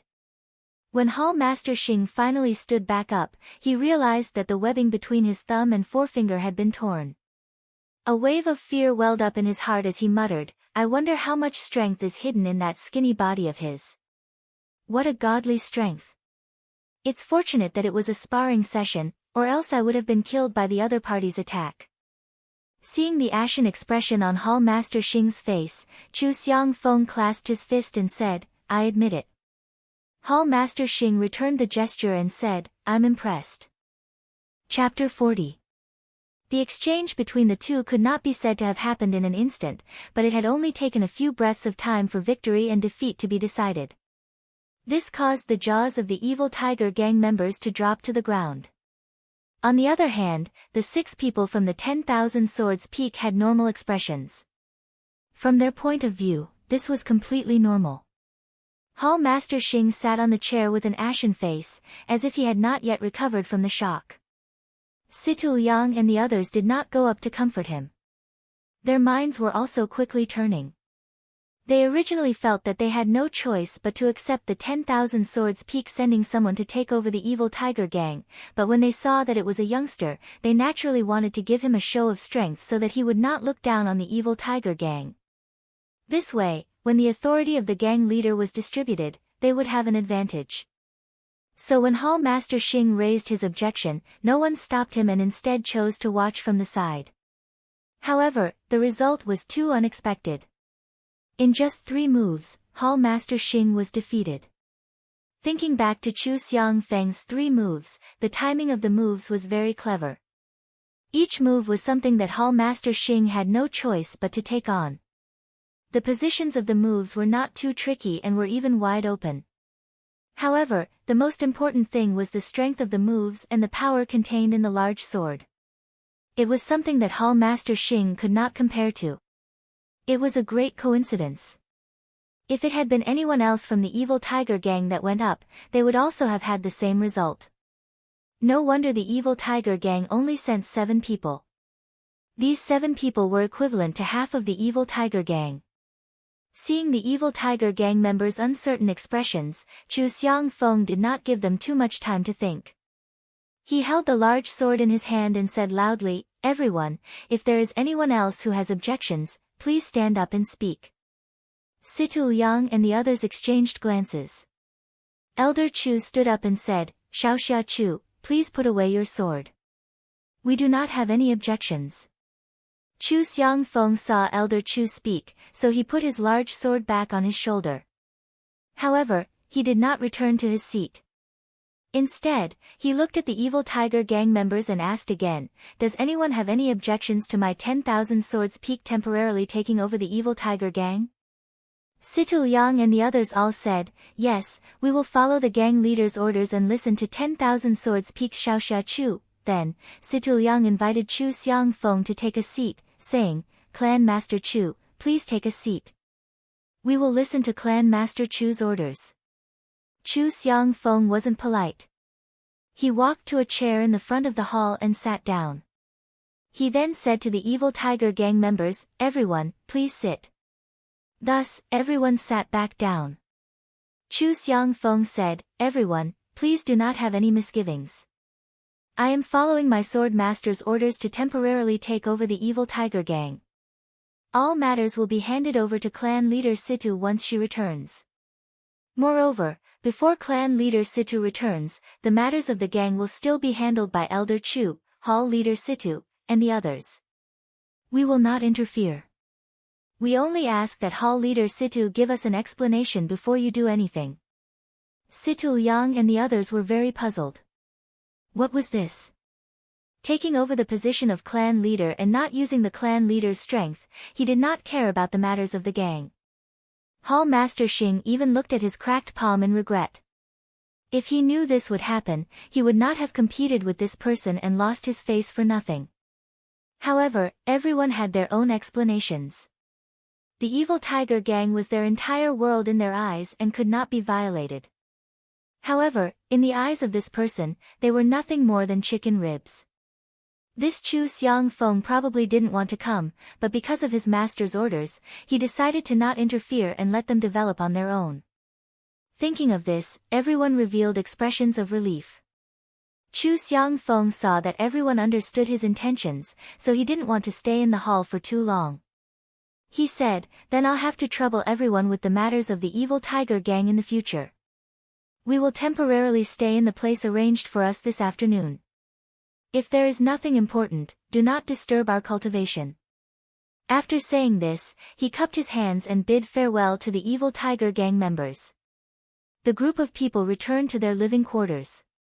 When they returned to their living quarters, Chu Xiangfeng had everyone enter their own rooms and left one person to guard the door. Looking at the 5 people in the room, Chu Xiangfeng said with satisfaction, "Today, the matters of the evil tiger gang have been settled. From today onwards, we will guard this place and wait for the sword master's next orders. 2 junior brothers Wang, you should rest well tonight. Tomorrow morning, you will go to Lu town and watch over that place. If any Jianghu people appear, immediately inform us." 2 of them cupped their hands and agreed. Afterwards, Chu Xiangfeng ordered the rest of the people, "The rest of you will follow our habits in the 10,000 Swords Peak and continue to practice martial arts. Do not slack off." Everyone agreed and went their separate ways. Situ Liang and the others were in the hall. After a moment of silence, Elder Chu opened his mouth and asked, "Little Liang, where have you arranged for young hero Chu and the others to stay?" He did not address them as Sect Master Chu. Situ Liang said, "Arrange for them to be in East Room 1 to East Room 7. Elder Chu said, "It's better to let them stay in the VIP rooms." Situ Liang replied, "All right, I will immediately arrange for people to take care of it." At that time, it was because I read the letter that my heart was in a mess. That's why the arrangements were inappropriate. Elder Chu then said, "How about this, everyone is tired today. Let's go back and rest first. If there is anything else, we can discuss it tomorrow morning. How about that?" Everyone also left. Situ Liang leisurely returned to his own room. The room was not lit up with an oil lamp, so it was completely dark. He walked into the familiar darkness and closed the door tightly. He walked in front of his desk and just stood there. He looked at the moon covered by dark clouds outside the window and did not move for a long time. After a while, he seemed to have sorted out his thoughts. Only then did he light up the oil lamp. The bean-sized flame quickly filled the room with light. Situ Ping picked up a pen and paper and carefully wrote a letter with very small handwriting. Then, he carefully rolled it into a small paper stick and placed it into a metal ring. Following that, he took out 2 empty metal rings and placed 2 small paper sticks into them. Then, he placed the 3 metal rings into his pocket. Only then did he blow out the oil lamp and walk out of the room. After Situ Liang walked out of the room, he did not walk far away. Instead, he walked into a slightly bigger room right next to his room. When he opened this room, he could hear the goyulu, goyulu sounds of pigeons. So this was a place to raise carrier pigeons. He walked to the innermost corner with familiarity. From a pile of pigeon cages, he found 3 slightly smaller ones and opened them one by one. He took out the metal rings from his pocket and very skillfully put them on the ankles of the 3 pigeons. Finally, he took the 3 cages and walked to the window. He opened the window and opened one of the cages first. He then released a pigeon. That pigeon flew in the air and circled around a bit before landing on the windowsill. It seemed like it did not want to fly out. However, Situ Liang grabbed the pigeon and threw it into the air again. This time, the pigeon circled around a bit before flying out in one direction. Situ Liang did not immediately release the second pigeon. He waited quietly for the time it took to brew a cup of tea. When he did not hear any movement, he released the second pigeon. After the second pigeon flew away, he released the third pigeon. The 3 carrier pigeons all flew towards the same place. In the pitch-black night, they carried some sort of mysterious mission. Chu Xiangfeng and the others' rooms were quite a bit of distance away from Situ Liang's room. They were in different parts of the hall, so they did not notice anything. The evil tiger gang members were already used to the pigeons flying out, so the sound of the 3 pigeons flying out did not catch anyone's attention. After Situ Liang finished doing all of this, he returned to his own room. This time, he did not light a lamp. Instead, he walked to the side of the Kong bed and slept with his clothes on. Everything in the evil tiger gang fell silent under the moonlit night. Occasionally, there would be a gang member on duty who would walk past unsteadily with sleepy eyes. Everyone had fallen asleep with their own thoughts. In the Zhang family's courtyard in the Guozhuang house, everyone was also sleeping peacefully. Only waves of suppressed coughing could be heard from Grandma's room. Grandma was lying on the Kong bed and using the blanket to tightly cover her mouth. Her ears were turned to the side, but she would occasionally listen in Zhang Xiaohua's direction. Although the moonlight outside the window was bright, the room was still very dark. There was no movement from Zhang Xiaohua's side, but Grandma was worried that she would wake up her beloved grandson and disturb his sweet dreams. However, with her disappointing body, she felt very stuffy in her chest and could not help but cough. She could not walk out of the room, nor did she want to disturb her grandson, so what could she do? What made her feel gratified was that Zhang Xiaohua was sleeping very peacefully. She thought that perhaps she should tell her child's mother to let her live in her relative's wooden hut tomorrow. Only then would she be able to feel at ease. At this time, Zhang Xiaohua seemed to have turned over. Grandma quickly closed her mouth and suppressed the coughing that was already close to her throat. However, how could she suppress this kind of cough? Grandma's throat was itchy and her face was red. When she heard that Zhang Xiaohua was no longer moving, she carefully coughed out. However, because she had suppressed it for a while, the coughing became much more intense.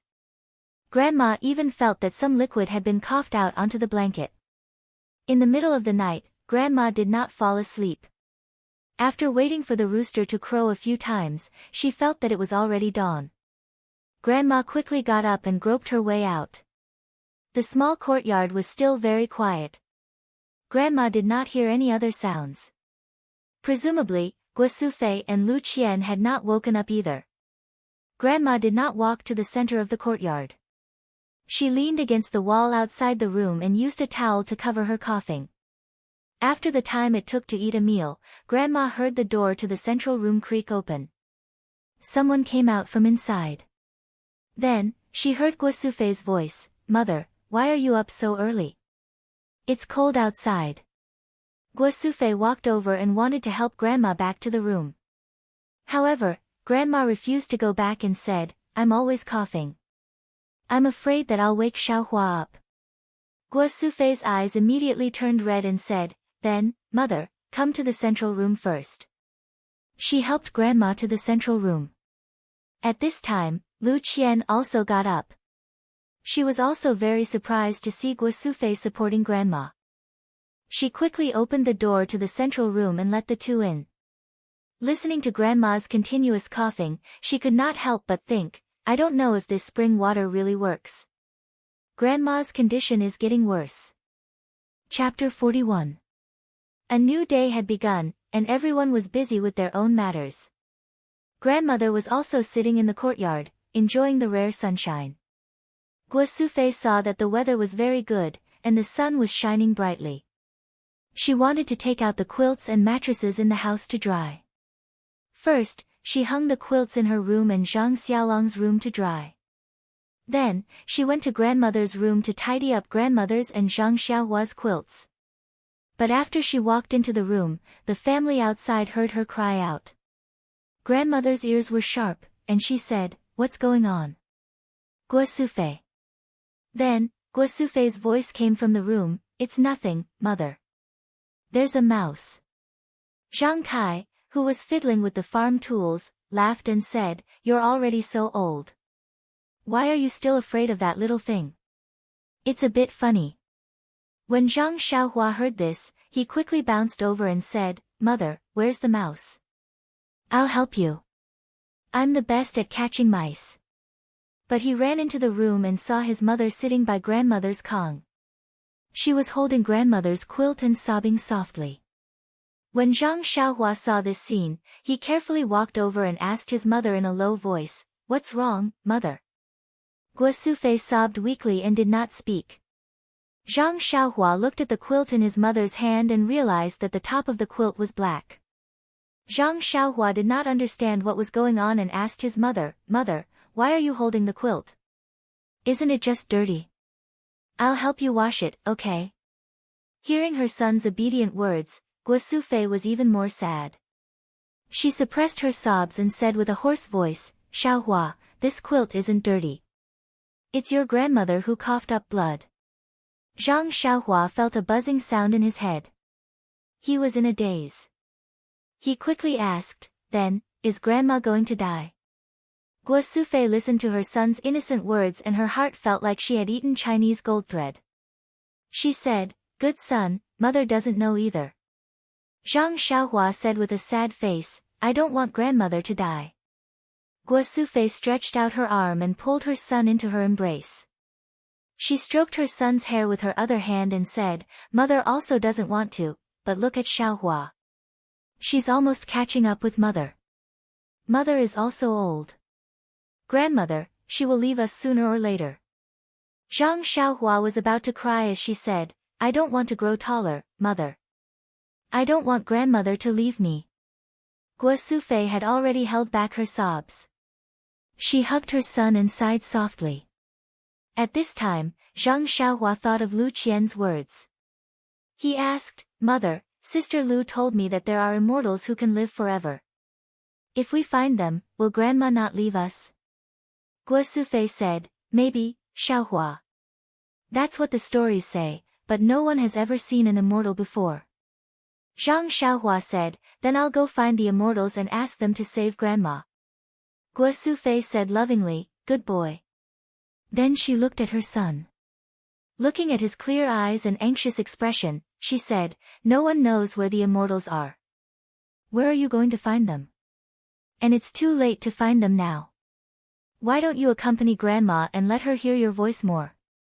Zhang Xiaohua nodded vigorously when he heard this, as if he really understood. At this time, Zhang Kai shouted outside, Xiaohua, have you killed the mice? Guo Sufei also shouted, They've all run away. Where are we going to kill them? Then she said to Zhang Xiaohua, Let's go out, but don't cry when we go out. Don't let your grandmother know. Zhang Xiaohua nodded in agreement. Guo Sufei walked out of the house with the quilt in her arms. Zhang Xiaohua walked behind her with his head down. Guo Sufei went to dry the quilt. Zhang Xiaohua walked to Grandma and said, Grandma, are you thirsty? Shall I get some water for you? Grandma smiled and said, Yes, I'm a little thirsty. Xiaohua, go get some water for Grandma. You're so obedient. Be careful not to burn your hands. It seemed that in Grandma's heart, Zhang Xiaohua was still a 4 or 5-year-old child. Zhang Xiaohua went into the house to get water for Grandma. Guo Sufei originally wanted to dry Grandma's quilt in a slightly hidden place. But after thinking about it, she took a basin and wanted to wash the blood off the quilt first. Lu Qian saw that Guo Sufei wanted to wash the quilt and hurried over to help. When she saw the stain on the quilt, she was also stunned. Guo Sufei saw that Lu Qian saw it. She thought for a moment and said in a low voice, Go and call Xiao Long and the others over. Quietly. Lu Qian nodded and went over to signal a few people to come over. When everyone came over and saw the stains on the quilt that Guo Sufei had placed in the basin, they all stopped talking. The warm sunshine just now couldn't warm their hearts even a little at this moment. Zhang Xiaohua brought the water to Grandma. She first tasted the water with her mouth before putting it in Grandma's hand. Grandma took the water and drank a mouthful. There was a smile on her face as if she was drinking sweet honey water. Grandma took a long breath and coughed a little. When everyone saw this scene under the sun, their hearts were warm. The coldness in their hearts had long been driven away. Everyone seemed to know what they should do. They all walked back to Grandma's side and sat around her. While they were busy with their own things, they looked at their beloved family members. They wanted to imprint her voice and smiled deeply in their hearts. Grandma didn't know what others were doing. She just sat in the chair at ease, basking in the warm sunshine. A comfortable smile stayed on her face. She was very peaceful and happy. Guo Sufei was busy washing the quilt and drying it. She also sat beside Grandma and said softly, Nyangqin, what do you want to eat for lunch? I'll make it for you. Grandma thought for a moment and said, Make streaky pork. Guo Sufei said strangely, Nyangqin, you don't usually eat such greasy food? Grandma said, I'm hungry today. I want to eat some. Guo Sufei said, Okay, I'll go to the village entrance to buy some meat later. Zhang Xiaolong immediately said, Nyangqin, I'll go. I should go out more. Guo Sufei agreed. Lu Qian also said, I'll go with you. Don't always carry heavy things with your arms. Be careful not to have problems again. Zhang Xiaolong said with a smile, It's enough to buy 2 caddies of meat. How can I not be able to carry it? Lu Qian smiled and didn't say anything. So the two went out together. Grandma narrowed her eyes and guessed that Zhang Xiaolong and them went out. Then she said to Guo Sufei, Sufei, I want to tell you something. Guo Sufei said, okay, Nyangqin. Wait a moment. I'll get you a cup of water to moisten your throat.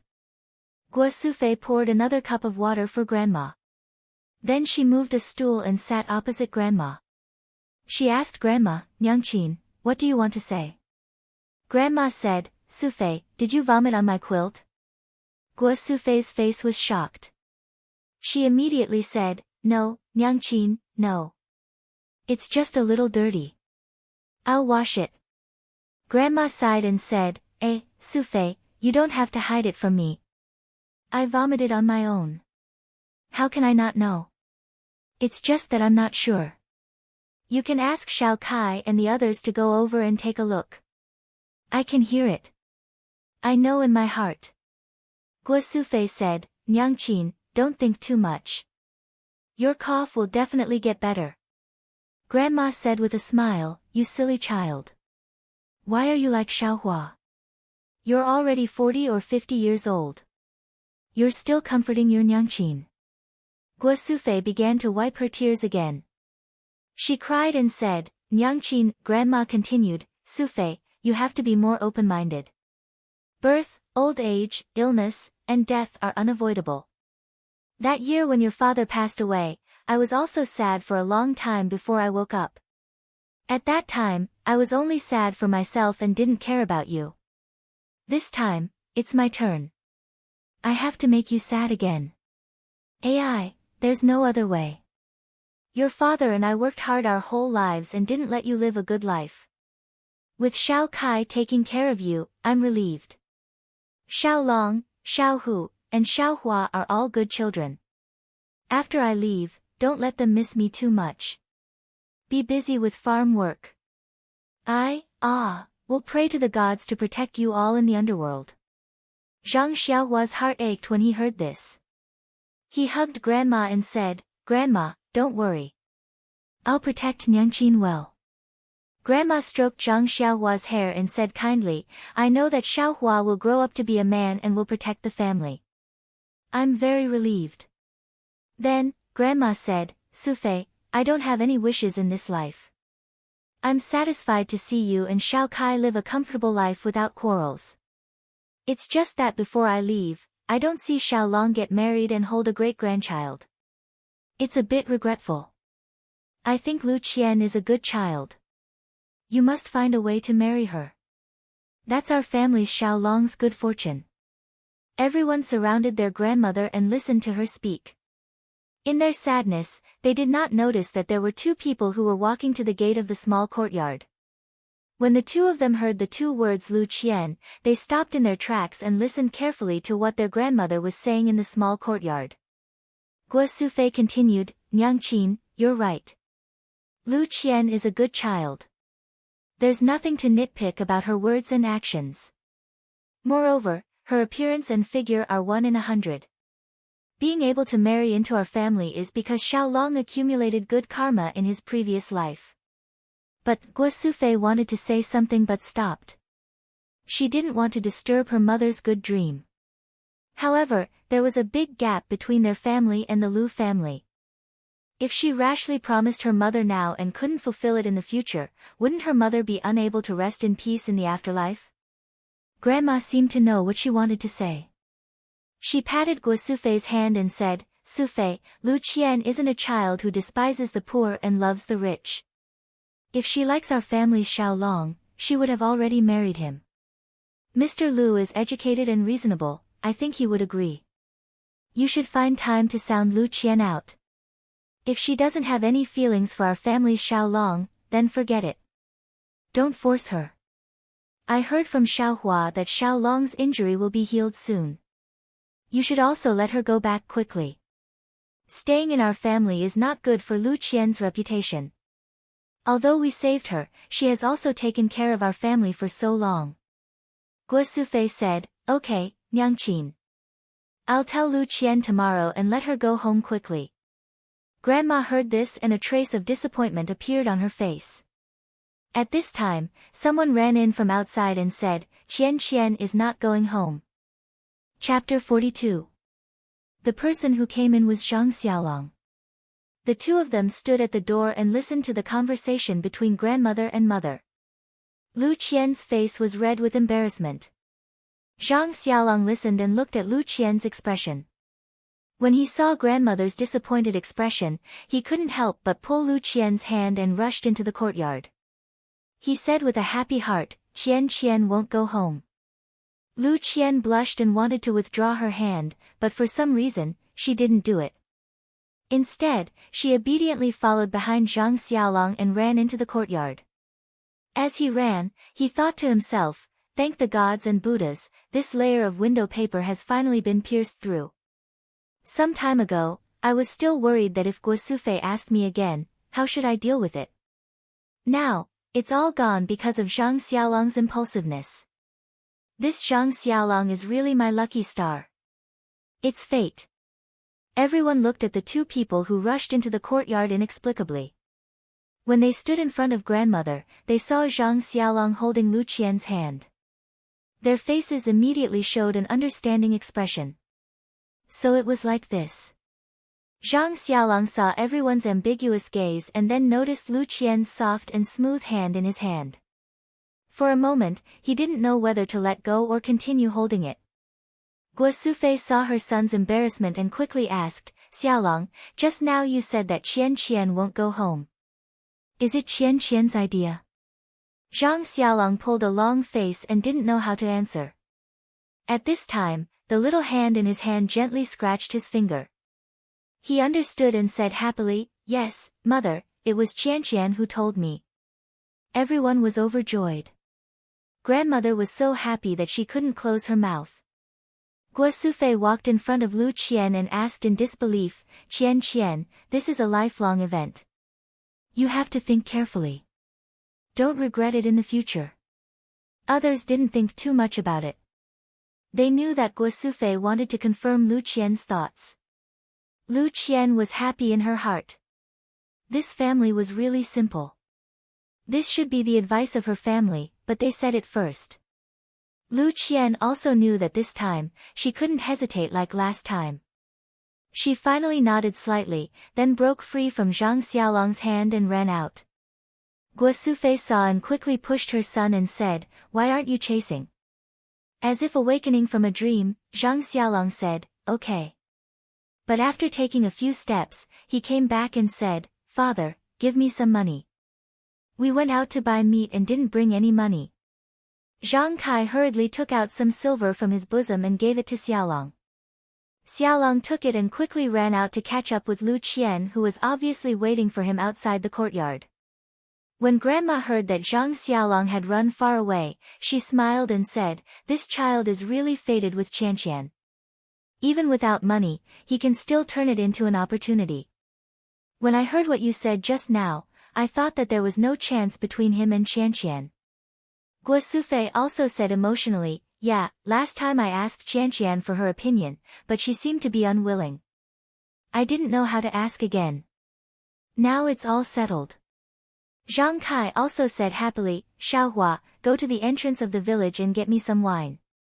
Let me be happy too. Zhang Xiaohua said, okay. She got up and ran out.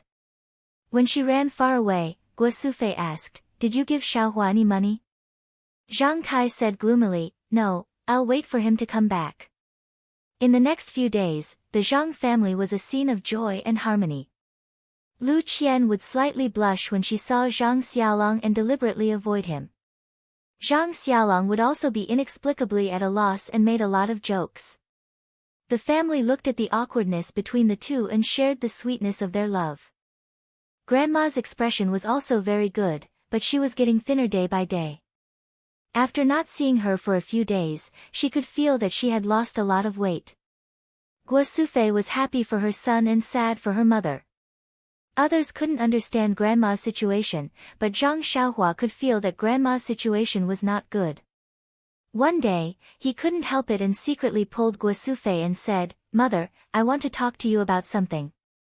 Guo Sufei was very puzzled by her youngest son's actions and said, "What trouble did you get into? Why are you so sneaky?" Zhang Xiaohua said angrily, "Mother, when did I get into trouble for you?" Guo Sufei touched his head and said with a smile, "Then what's the matter?" Zhang Xiaohua said sadly, "Mother, I can feel that something is floating away from Grandma's body. It floats away a little, Grandma is a little thinner, and I also feel that there is not much of it left on Grandma's body." Guo Sufei said angrily, "You child, what nonsense are you talking about?" Zhang Xiaohua argued, "That's right, Mother, I really feel it. I told Sister Qianqian before and she believed me." "What did Sister Qianqian say?" Guo Sufei asked curiously. "Sister Qianqian said that it's because Grandma loves me the most, and I care about Grandma the most, so I can feel her physical condition. But she said that it's not easy to explain, anyway, some close relatives can know." Zhang Xiaohua answered seriously. When Guo Sufei heard this, she left Zhang Xiaohua and hurried to find Zhang Kai. Zhang Xiaohua saw that his mother cared about what he said and was not like what he thought, so he was very happy and went to accompany Grandma. Guo Sufei saw Zhang Kai and told Zhang Xiaohua's words to Zhang Xiaohua. Zhang Kai thought for a moment and said, "I've heard of such things before. What Xiaohua said may be true. It seems that we have to make some preparations first." When Guo Sufei heard this, she could only nod sadly. However, she immediately asked Zhang Kai, "What about Qianqian and Xiaolong's matter?" "Firstly, Mother wants to see Xiaolong get married. Secondly, if Mother really goes, then Xiaolong and Qianqian's matter will have to be pushed back. I don't know what will happen." Zhang Kai said, "Why don't we go to Lu Qian's house to propose marriage in a few days? It's best if we can do it before Mother leaves. If not, we can settle this matter first." Guo Sufei also nodded and said, "Then I'll ask Qianqian's opinion first." That night, Guo Sufei told Lu Qian about the marriage proposal. She thought that Lu Qian would refuse like last time, but unexpectedly, although Lu Qian was very shy under the light, she still nodded without hesitation. This made Guo Sufei feel very gratified. She was a good child who could pick up and let go. Knowing that Grandma wanted to see her and Xiaolong's happiness, she no longer had any scruples and made a wise choice.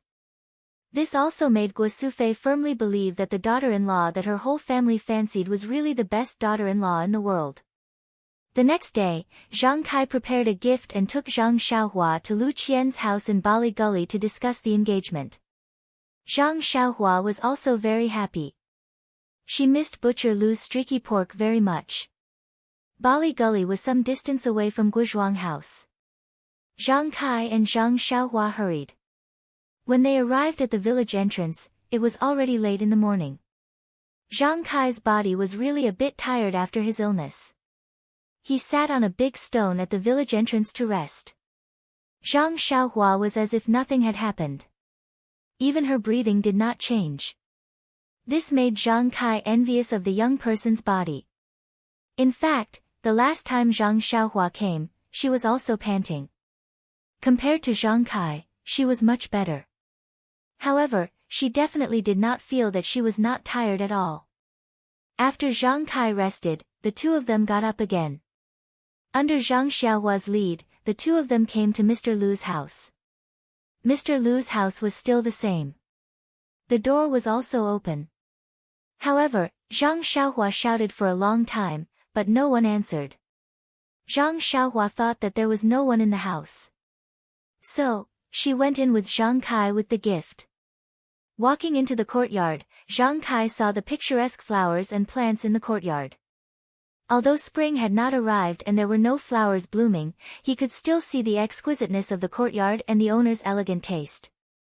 He could not help but sigh. Only such an environment could raise such an outstanding child like Lu Qian. Of course, he also had expectations in his heart. If his small courtyard could also be like this, he would be satisfied in this life when he was old and could retire in such an environment. While Zhang Kai was looking at the small courtyard, Zhang Xiaohua's eyes went to the side room next to the courtyard. Zhang Xiaohua's logic was very simple. Since the courtyard door was not locked, then he must be at home. And after shouting for a long time and no one answered, then he must be busy with something. What could a scholar be busy with? It was nothing more than writing and drawing. Lu Qian said that there was a study room next to the central room. Perhaps Mr. Lu was in the study room.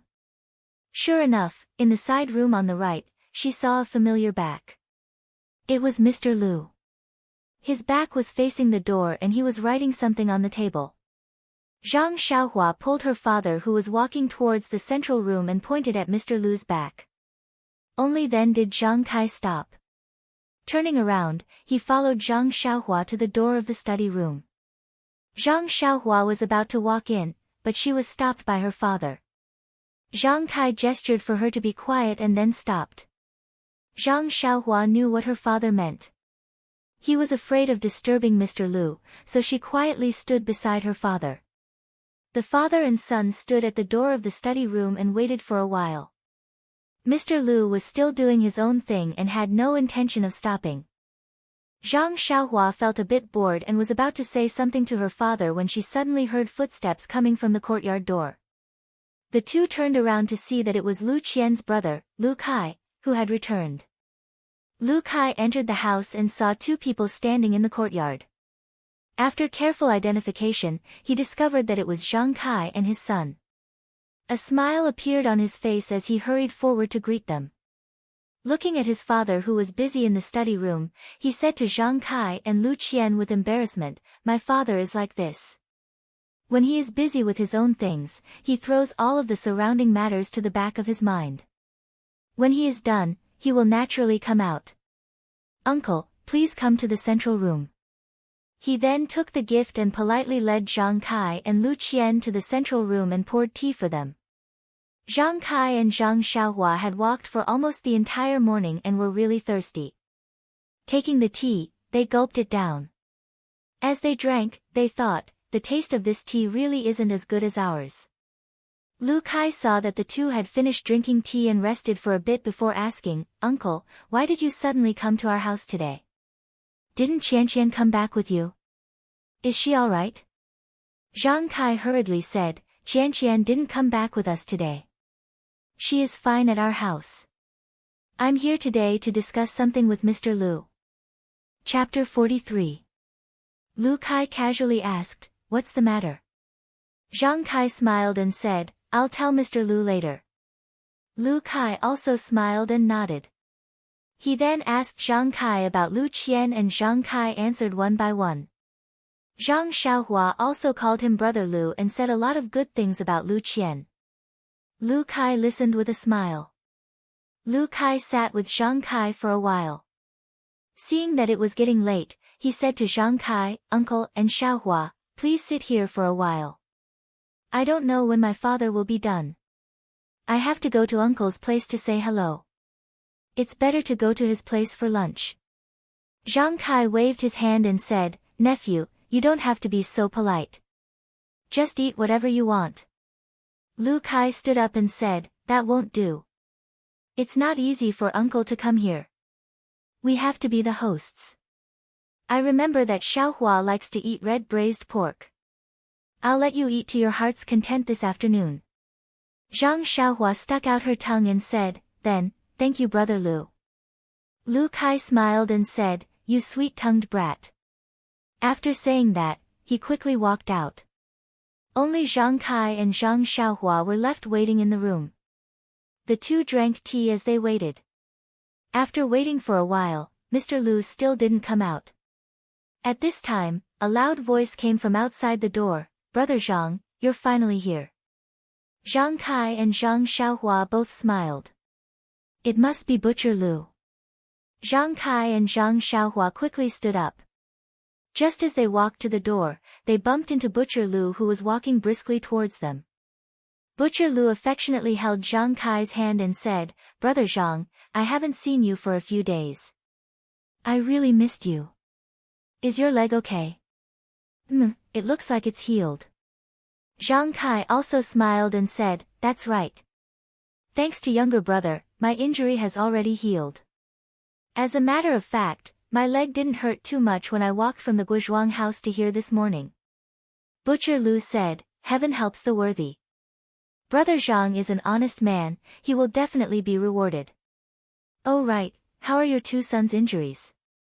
Zhang Kai said, "Little Tiger's injuries are all healed, and Little Dragon is almost there." Butcher Lu said, "That's great. It's going to be spring plowing soon, so we won't have to worry about the family anymore. Let's go inside and talk." Only then did everyone return to their seats. Just as they sat down, before Butcher Lu could even take a sip of water, Mr. Lu also entered the room. Zhang Kai and Zhang Xiaohua hurriedly stood up again and went forward to greet him. Mr. Lu returned the greeting and invited them to sit down. Mr. Lu said apologetically, "Brother Zhang, you've been here for half a day. I was in the middle of painting, so it was rude of me not to welcome you." Zhang Kai hurriedly said, "It's okay, younger brother was busy with work. We'll just wait in the room. Besides, there's still Lu Kai. He was chatting with us and just left." "Younger brother, are you done with your painting?" Mr. Lu glanced at Butcher Lu and said, "Almost." This fellow's loud voice interrupted my train of thought. "Let's continue in the afternoon." Butcher Lu said innocently, "I didn't know you were painting. Besides, I was born with a loud voice. If I didn't wake you up, you would have left Brother Zhang hanging here." Mr. Lu said, "You're always right. I won't talk about you anymore." Then he said to Zhang Kai, "I also have this problem. When I'm writing or painting, I forget about the things around me. It's been like this for a long time, and it can't be changed. Come, please have some tea." After he finished speaking, he picked up his teacup and took a sip. Then he said regretfully, "This tea is much worse than Brother Zhang's. I really miss the tea I drank last time." Zhang Kai smiled and said, "Then younger brother Lu should go to the Guizhuang house more often. Otherwise, you can move in there and drink it every day." Mr. Lu smiled and said, "Many things are easier said than done." The few of them sat and chatted for a while. After asking each other about the situation, Mr. Lu asked, "Brother Zhang, why did you come to Bali Valley this time?" Zhang Kai said, "Younger brother Lu, I came this time because I have something very important to discuss with you." Mr. Lu nodded and said, "Elder brother, tell me about it." Zhang Kai continued, "Qianqian has stayed in our house for so long. Everyone in our family likes her very much. Also, my eldest son, Zhang Xiaolong, is in love with her. I came this time to discuss with you whether we can become in-laws." After Zhang Kai finished speaking, he stared at Mr. Lu, hoping to see a smile or joy on his face. However, he didn't see any expectant expression. Instead, Mr. Lu was clearly stunned. Then he frowned, as if he wanted to refuse. Butcher Lu, who was beside him, had always been a straightforward person. This time, he didn't interrupt. His gaze moved from Zhang Kai to Mr. Lu, and then from Mr. Lu to Zhang Kai.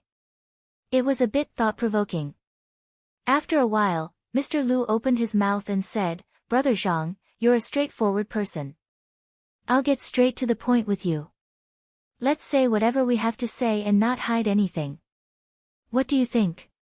Zhang Kai naturally agreed. Mr. Lu continued, "Before Qianqian's mother passed away, her only wish was for me to find a good husband for Qianqian. These years, many people have come to our house to propose marriage, but I haven't agreed to any of them. First, Qianqian isn't satisfied. Second, I don't think they can bring happiness to Qianqian. Also, I know that Qianqian has liked to read since she was young. Her wish has always been to find a knowledgeable husband. I know that Xiaolong is a good child and I'm not worried about his character. However, he doesn't seem to be literate. I'm afraid that when he's with Qianqian in the future, their interests won't be the same. Also, Qianqian hasn't done farm work since she was young. Needlework is naturally no problem for her at home, but when she's with Xiaolong in the future, she won't be able to do farm work. Also, Qianqian and Xiaolong have only known each other for a month or so. How could they fall in love so quickly? Qianqian may have a good impression of Xiaolong. This is normal. After all, Xiaolong saved Qianqian before. If Qianqian wants to marry him because of this, it's too childish. When Zhang Kai heard these words, the expression on his face was a bit awkward. He thought that based on his previous experience of dealing with Mr. Lu, he felt that he was a very easy person to talk to. Moreover, he seemed to admire Xiaolong very much. Since Lu Qian had agreed, there shouldn't be any problems here. However, Zhang Kai was wrong. His admiration was limited to the admiration of a hot-blooded farmer in the countryside. It wasn't from the perspective of a father-in-law. Moreover, Xiaolong and Lu Qian lived in different worlds. Although they were both in the countryside, one was studying, and the other was farming. They really didn't have a common language. It was inevitable that there would be estrangement in their future life. Everything was natural for Zhang Kai, who was marrying a wife, to see. However, Mr. Lu, who wanted to marry his daughter, had to think very carefully. Zhang Xiaohua was also stunned. He also didn't expect that Mr. Lu, who looked very amiable, would refuse. However, he didn't know what to say. He could only look at his father and hope that his father could persuade Mr. Lu. Zhang Kai said, "Mr. Lu worries too much. In marriage, the first thing is that both parties are in love. Since Xiaolong and Qianqian are willing, then they can definitely live a good life. Brother, you said that there is no common topic. I think that in the future, I will let Qianqian teach Xiaolong more. Won't it be cultivated slowly? There is also farm work. Qianqian doesn't know how to do farm work. Naturally, we won't let her do it. Our family has 4 strong laborers. We definitely won't let Qianqian work in the field." Mr. Lu sighed and said, "Didn't I just say that some things are easier said than done? In addition, Lu Kai hasn't gotten engaged yet. Lu Qian, as the younger sister, getting engaged first isn't too good." Zhang Kai also forgot this point. Yes, farmers had the habit of marrying the elder brother first and then the younger sister. The elder brother's marriage hadn't been settled yet. As the younger sister, she naturally didn't have the qualifications to consider it. Zhang Kai was also a bit speechless. At this time, Lu Kai returned. He didn't notice the awkward atmosphere in the room. He said to Mr. Lu and Butcher Lu, "Father, second uncle, the food is ready. Please invite Uncle Zhang and Xiaohua over to eat." Mr. Lu looked at Zhang Kai and said with a smile, "Brother Zhang, let's go. Let's put this matter aside for now. You and I will think about it again. Let's go eat first."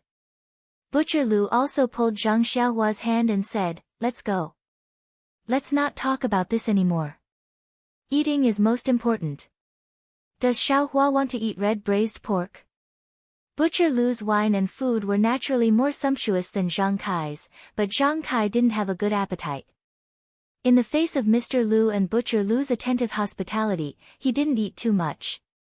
Only Zhang Xiaohua ate the most. Firstly, he was still growing and had a good appetite. Secondly, in his opinion, his elder brother and sister Qianqian were very compatible. The two of them would definitely be very happy together. He firmly believed that this marriage would definitely happen. Therefore, he was only a bit depressed about Mr. Lu's rejection just now. Now that he had put it aside, he didn't have the same worries as his father. As for the table full of food, of course he would let go of his cheeks and eat as much as he could. Seeing that he was eating so happily, Butcher Lu's wife and Lu Yeye were also smiling like flowers. They kept putting delicious food into his bowl and urged him to eat more.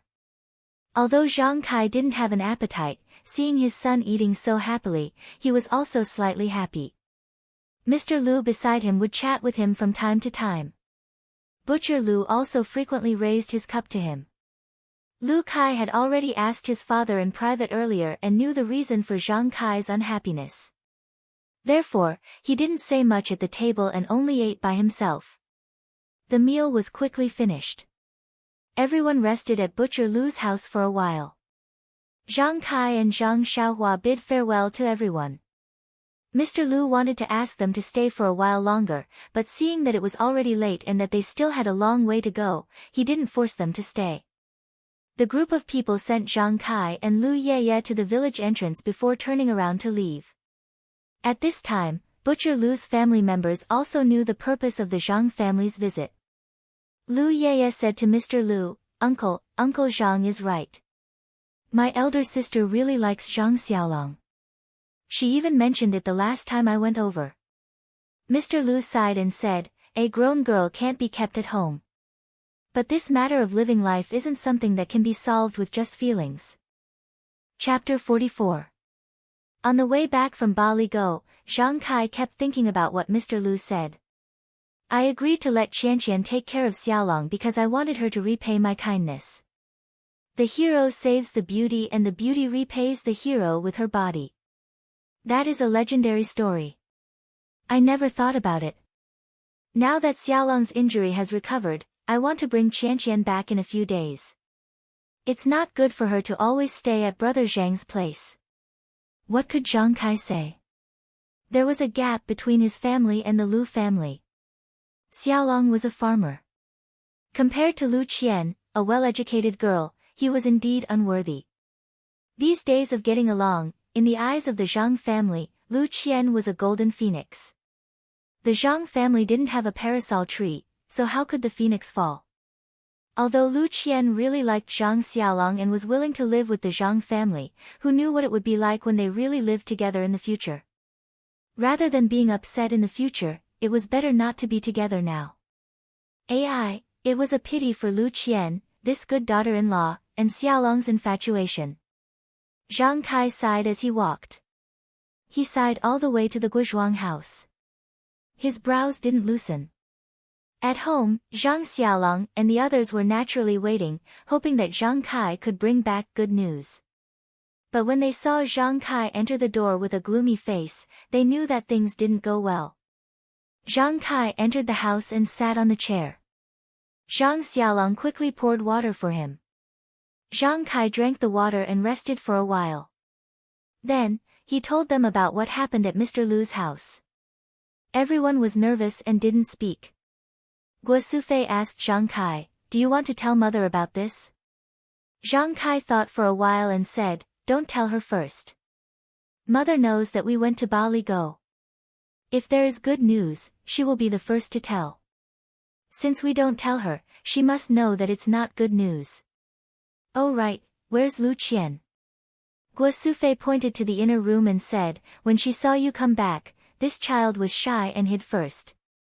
I'll call her out now and tell her what her father said. Let her pack her things first. Zhang Xiaolong said from the side, Mother, I'll go call her. I don't think Qianqian will go back. There's no need to pack her things first. Guo Sufei looked lovingly at Zhang Xiaolong, who was in love, and said, okay, you go. Maybe Qianqian can persuade her father.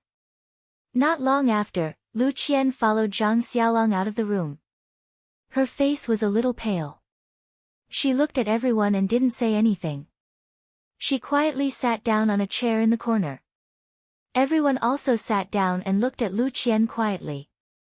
Actually, in Lu Qian's heart, she was racking her brains and could not understand what her father meant. Ever since she was young, her father had always followed her wishes and had never gone against her wishes.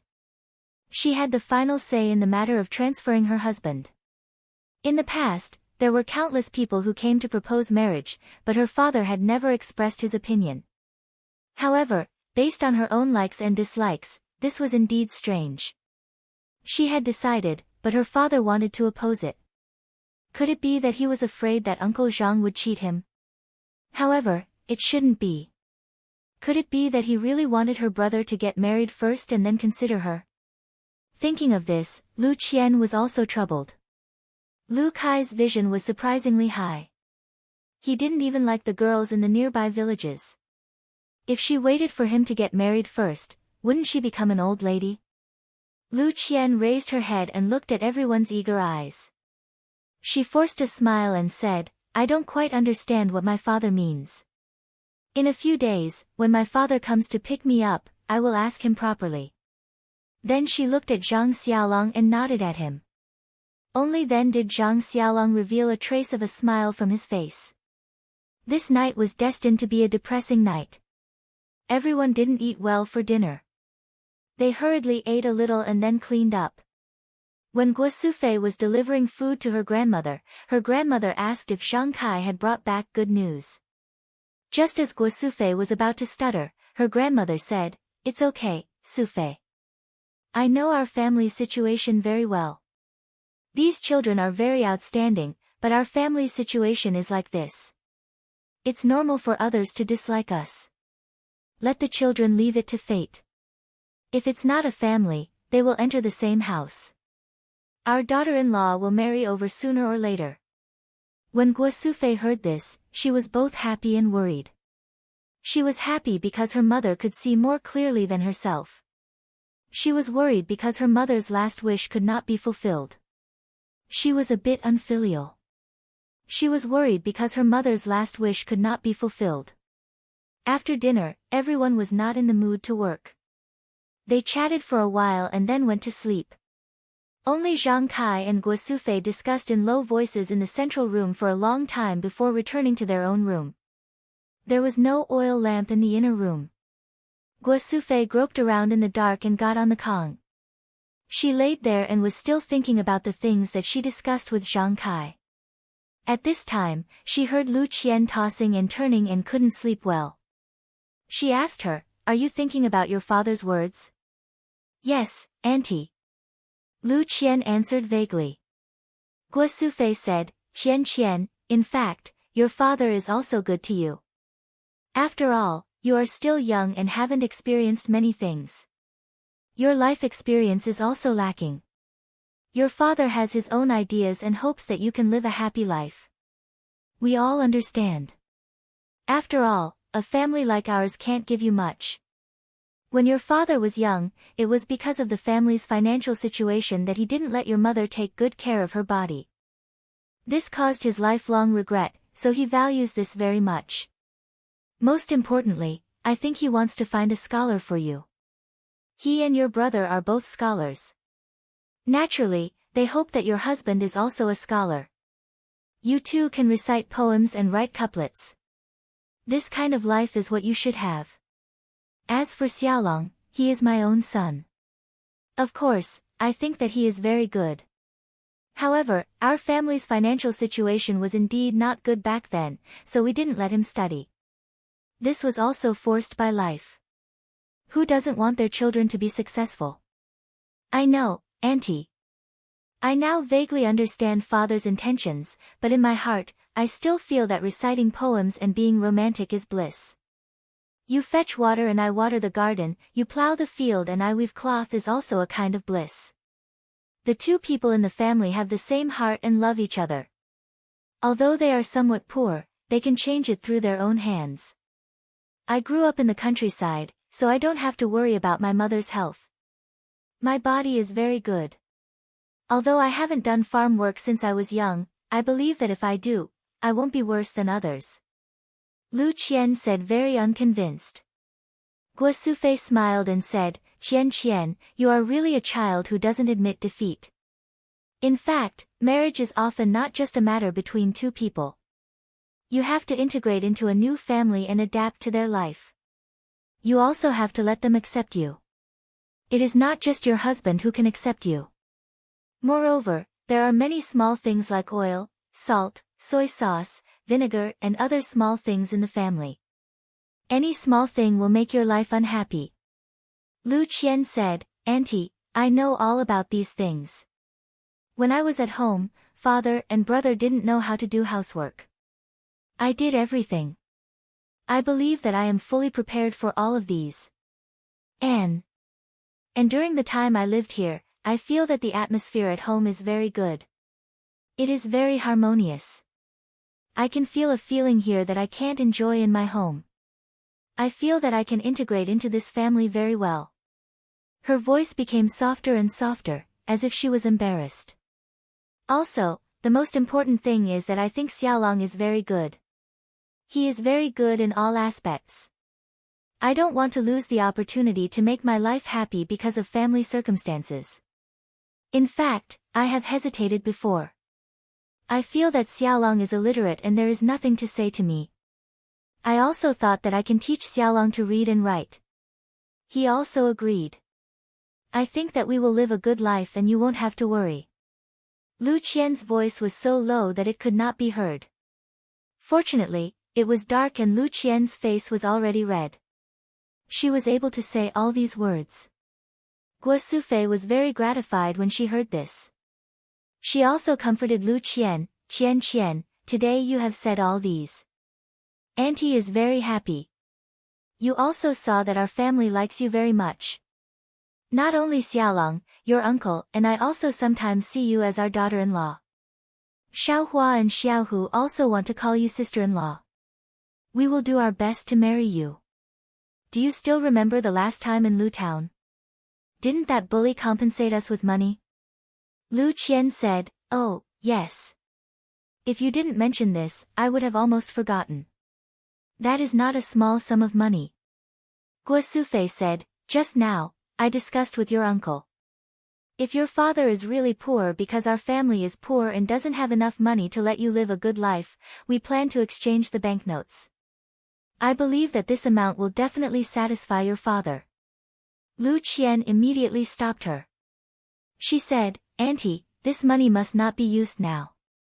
If the bully has an ambush in Lu Town's bank, then wouldn't we be walking into a trap? If we are not 100% sure, we must not do this. Otherwise, we will not be able to live a normal life, let alone let my father be relieved. Moreover, my father is not a person who only cares about money. He must have other ideas. Everything will wait for him to come. Guo Sufei also said, that's right. I also said that to your uncle. But your uncle seems to have drilled himself into a dead end. He is afraid that your father will take you away, so he thought of this method. Later, when your father comes, we will properly ask him about his thoughts. Anyway, I feel that if Xiaolong does not look for you, he will not take a fancy to other girls. Maybe he will not look for other girls for the rest of his life. Lu Qian smiled and said, Auntie, look at what you are saying. How can I be that good? It is also our fate that I can meet Xiaolong. Guo Sufei said, yes, it is fate. But fate is determined by the heavens. It depends on the person to be able to turn fate into a real family. The heavens do not care about this. We should go to bed early and have enough energy to take care of our family. Lu Qian said, okay, Auntie. You should also go to bed early. Lu Qian told Guo Sufei about her worries. She felt very relaxed and fell asleep in a short while. Guo Sufei heard Lu Qian's light snoring and felt happy. Even if this kind of girl could not be her daughter-in-law, she wanted to wish her happiness. Thinking about it, she also fell asleep. Only in the opposite house, Zhang Kai and Zhang Xiaolong could not fall asleep. They did not know when they fell asleep. Chapter 45. The next morning, the sun still rose. The Zhang family was preparing for the spring plowing. Zhang Xiaolong was obviously absent-minded. He looked at Lu Qian from time to time, but Lu Qian acted as if nothing had happened. Lu Qian's calmness made Zhang Xiaolong's heart more and more uneasy. He finally found a chance to pull Lu Qian to the side and asked her softly, what do you plan to do? Lu Qian also had some intention of teasing him. She smiled and said, what do you mean? Zhang Xiaolong was a little unhappy and said, your father is coming to pick you up. Are you preparing to go home? Lu Qian said, yes, my father is coming to pick me up. Naturally, I want to go back to my own home. Zhang Xiaolong's face was a little pale and said, I knew it. The words you said before were all to comfort me so that my injuries would heal sooner. Now that my injuries are healed, you won't lie to me anymore. You want to go back to your stable home. Our small courtyard probably doesn't have anything to attract you. Lu Qian saw that Zhang Xiaolong was really taking it seriously. She quickly put away her teasing expression and said, Xiaolong, look at what you're saying. Do you think that what I said before was to comfort you? don't you know what I'm thinking? Zhang Xiaolong was stunned and said, it's not that I don't believe you, but at this juncture, you're so calm, and my heart is so anxious that it's about to burst into flames. Of course, I want to ask you what solution you have. Lu Qian smiled and said, you usually look very smart, but in the end, you've fallen into a cliché. Isn't there a saying, when the water comes, escape through the earth, when the soldiers come, block them? Of course, my father wants me to go back and will come to pick me up. But whether I go back or not, isn't it up to me? Usually, my father goes along with my matters. This time, it's a little unexpected. I think I should wait for my father to come and ask him properly. Once I know the reason, there will naturally be a solution. Why are you in a hurry? Zhang Xiaolong smiled and said, I'm not as confident as you are. Of course, I'm confused because I'm concerned. Moreover, I think that we should take the initiative to talk to your father. It's better than waiting here for your father to find us. Lu Qian looked at Zhang Xiaolong and praised, you are right. If we take the initiative to attack, we will have the initiative in our hands. When my father comes, we will be at a disadvantage. Maybe there will be other changes. And, why don't I go home first and see the situation first? Zhang Xiaolong was embarrassed and said, I just had a little idea, I didn't think as deeply as you did. Moreover, I was thinking that I should accompany you. My injuries have already recovered, so walking for half a day shouldn't be a problem. Lu Qian pondered for a moment and her eyes lit up as she said, your idea is even better. Let's go find my father and see what he's up to. Zhang Xiaolong said worriedly, Qian, what if your father doesn't change his mind and insists that you go back? Lu Qian said slyly, that won't happen. I naturally have a way to deal with my father. He will agree. Zhang Xiaolong was still worried and said, I'm talking about if. What if? Lu Qian said seriously, Brother Xiaolong, you must know my thoughts. There are many things that we haven't said to each other clearly. However, you must believe me. I will accompany you. At the end, her face turned red and her head couldn't help but lower. Zhang Xiaolong gathered his courage and reached out to pull the soft hand in front of him. He said in a low voice, Qian, you are so good. This time, Lu Qian didn't let him pull her. She broke free from his hand and said, you should think about when to go to 8 Mile Groove first. After saying that, she ran away. Zhang Xiaolong looked at Lu Qian's back and savored it for a long time. The uneasiness in his heart had long disappeared. When Zhang Xiaolong returned to everyone's sight, the horn of war had already sounded in his heart. He walked in front of Zhang Kai and said, Father, Lu Qian's father didn't say when to pick her up. Zhang Kai looked at Zhang Xiaolong and said, that's right. He just said in a few days. He didn't say a specific date. Zhang Xiaolong said, it's like this. Father, I want to go to 8 Mile Groove with Lu Qian and have a good talk with Lu Qian's father. When Zhang Kai heard this, he was stunned. He frowned and said, is this your idea or Lu Qian's idea? Zhang Xiaolong said, it's my idea. I also discussed it with Lu Qian just now. She also agreed. Zhang Kai's frown immediately loosened. He smiled and said, good boy, you have a way. When father was young, he didn't have such courage. Not bad, hee hee. While laughing, Guo Sufei walked over and asked, child's father, what's so funny? Zhang Kai said, our son is promising. He knows to find a wife for himself. Guo Sufei didn't quite understand what he meant. Zhang Kai told Guo Sufei what Zhang Xiaolong said to him just now. Guo Sufei was also very happy and said, this idea is not bad. When do you and Qian plan to go? Zhang Xiaolong said, Mother, didn't Mr. Lu say that he will be here soon? I think we should hurry before he comes. I think we should go now. Guo Sufei looked at the sky and said, if we go now, we won't be able to come back today.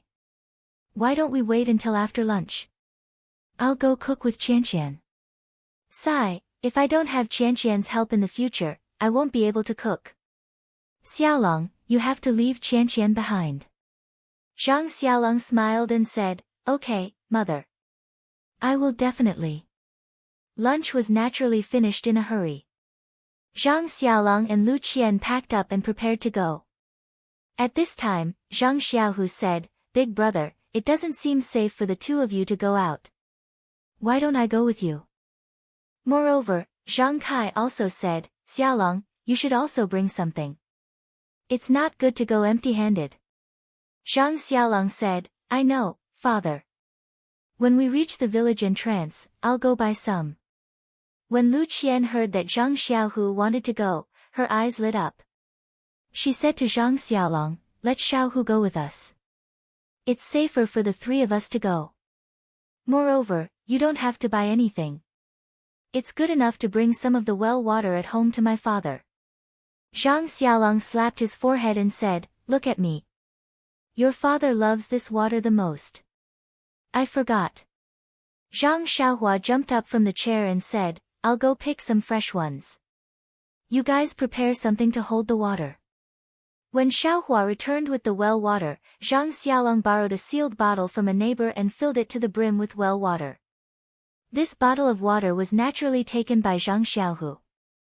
Thus, the three of them went on their way. There were two roads from the Guizhuang house to Bali Go. One was along the river, through a bamboo forest, and then climbing a few hills, passing by the side of a few villages. The other was on a small bridge. There was a large road in the direction of Ben Lu town. After walking to a village, it was still a large road that led to Bali Go. The small road was rugged and not easy to walk on, but it was short. Although the large road was easy to walk on, it was 2 to 3 times the distance of the small road. Zhang Xiaolong and the others naturally chose the small road. Now that it was spring, the river water had long been frozen. The gurgling stream flowed slowly, and the sound was indescribably pleasant to the ears. The birds were also active, chirping. Along with the sound of the water, it made their footsteps particularly relaxed. Zhang Xiaolong and Lu Qian walked in front hand in hand. It seemed that they no longer had the scruples of being at home. They wantonly enjoyed the feeling of each other's hands. They looked around and admired the spring scenery while talking non-stop.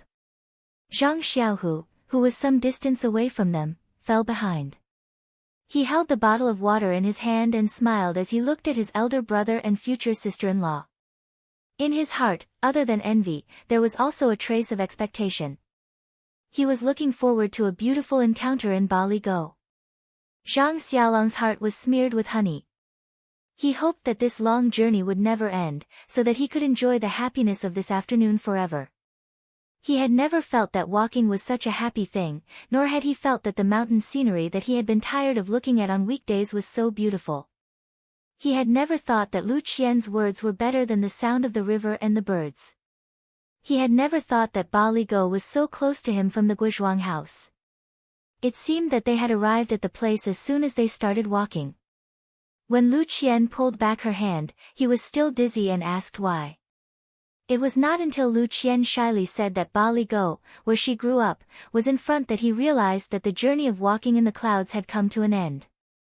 Lu Qian led Zhang Xiaolong and Zhang Xiaohu into the village. From time to time, people who knew Lu Qian greeted Lu Qian. Some girls and aunties even stared at Zhang Xiaolong and Zhang Xiaohu's faces unscrupulously and scanned their bodies. Not only did Lu Qian's face turn red, but Zhang Xiaolong and Zhang Xiaohu were also at a loss. After all, they did not ask who Zhang Xiaolong and Zhang Xiaohu were. Naturally, Lu Qian could not explain. Although she wanted to let them think what they wanted, she did not want them to think blindly like this. However, her house was still very far from the village entrance. Presumably, not long after she reached home, the topic of Zhang Xiaolong would probably spread throughout the village. When Lu Qian brought Zhang Xiaolong and Zhang Xiaohu home, it was very coincidental that Mr. Lu and Butcher Lu were drinking tea and talking in the small courtyard. As soon as Lu Qian entered the door, she saw Mr. Lu sitting on a small stool under the eaves. He was holding a teapot and pouring tea into a teacup.